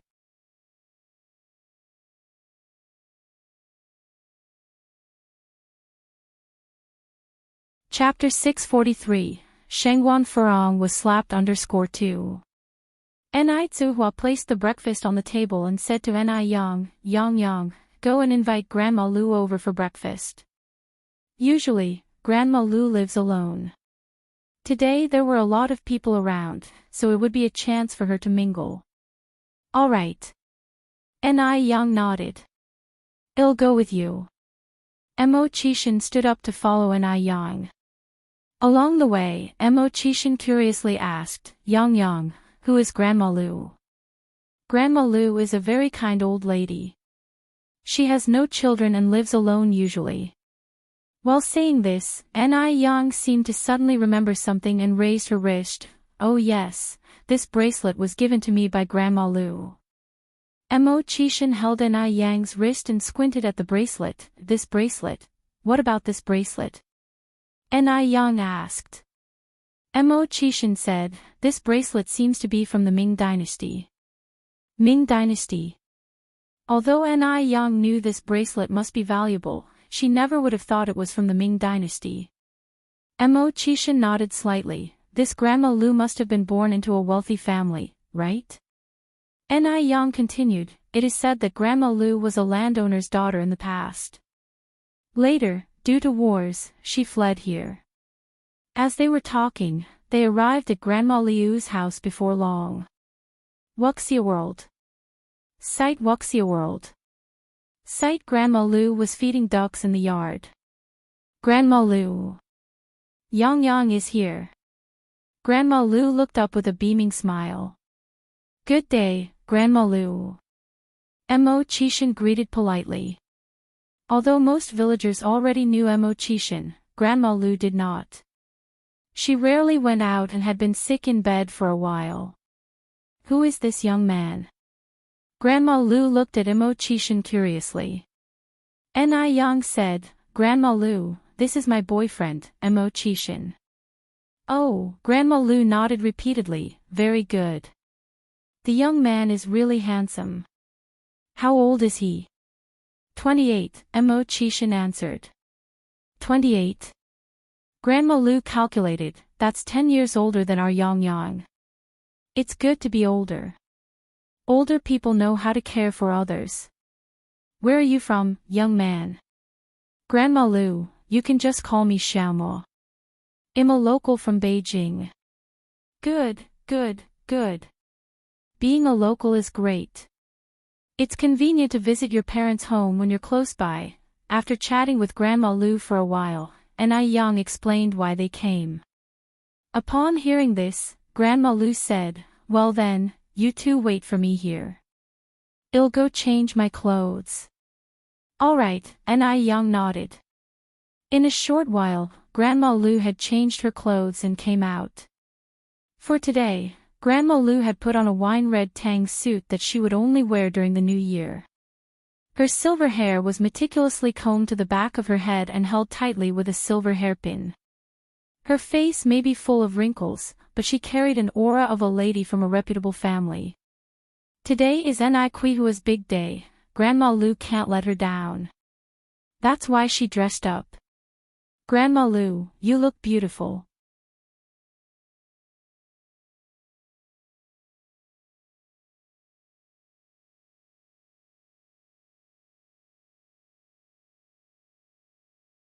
Chapter 644. Shangwan Farong was slapped _3. A stranger in the village always garnered curiosity. Whose relative is this?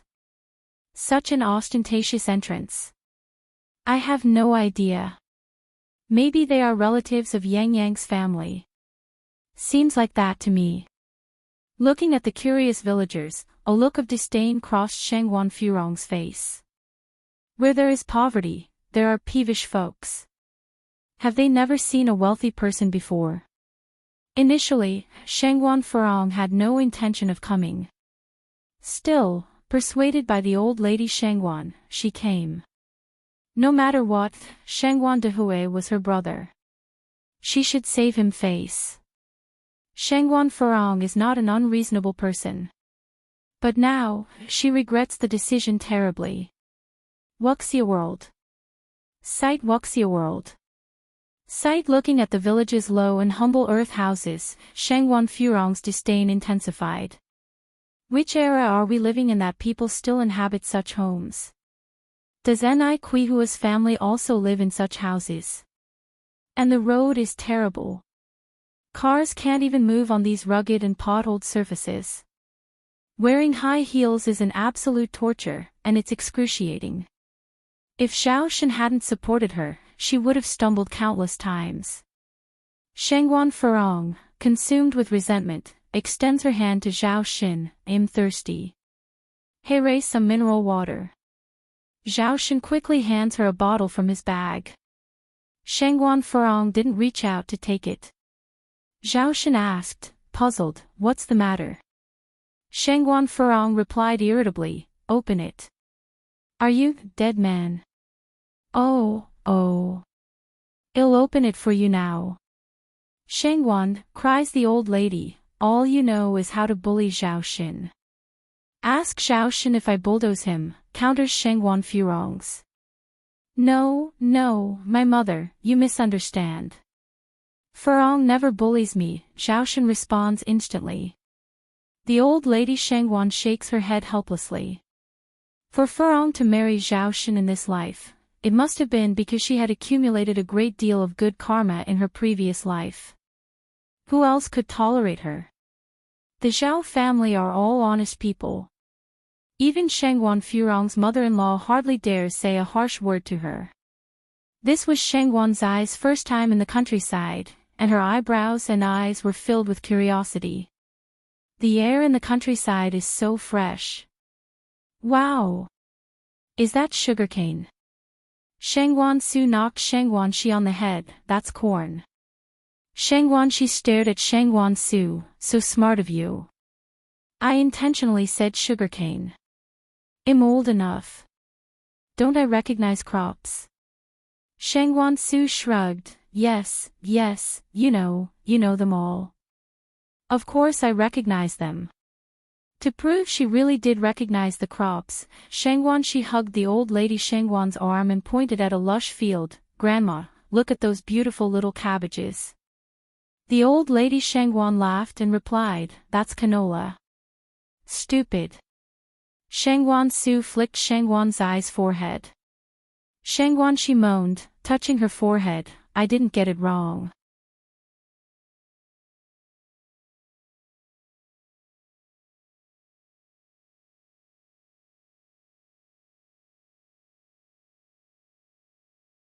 Chapter 645, Shangwan Furong was slapped _4.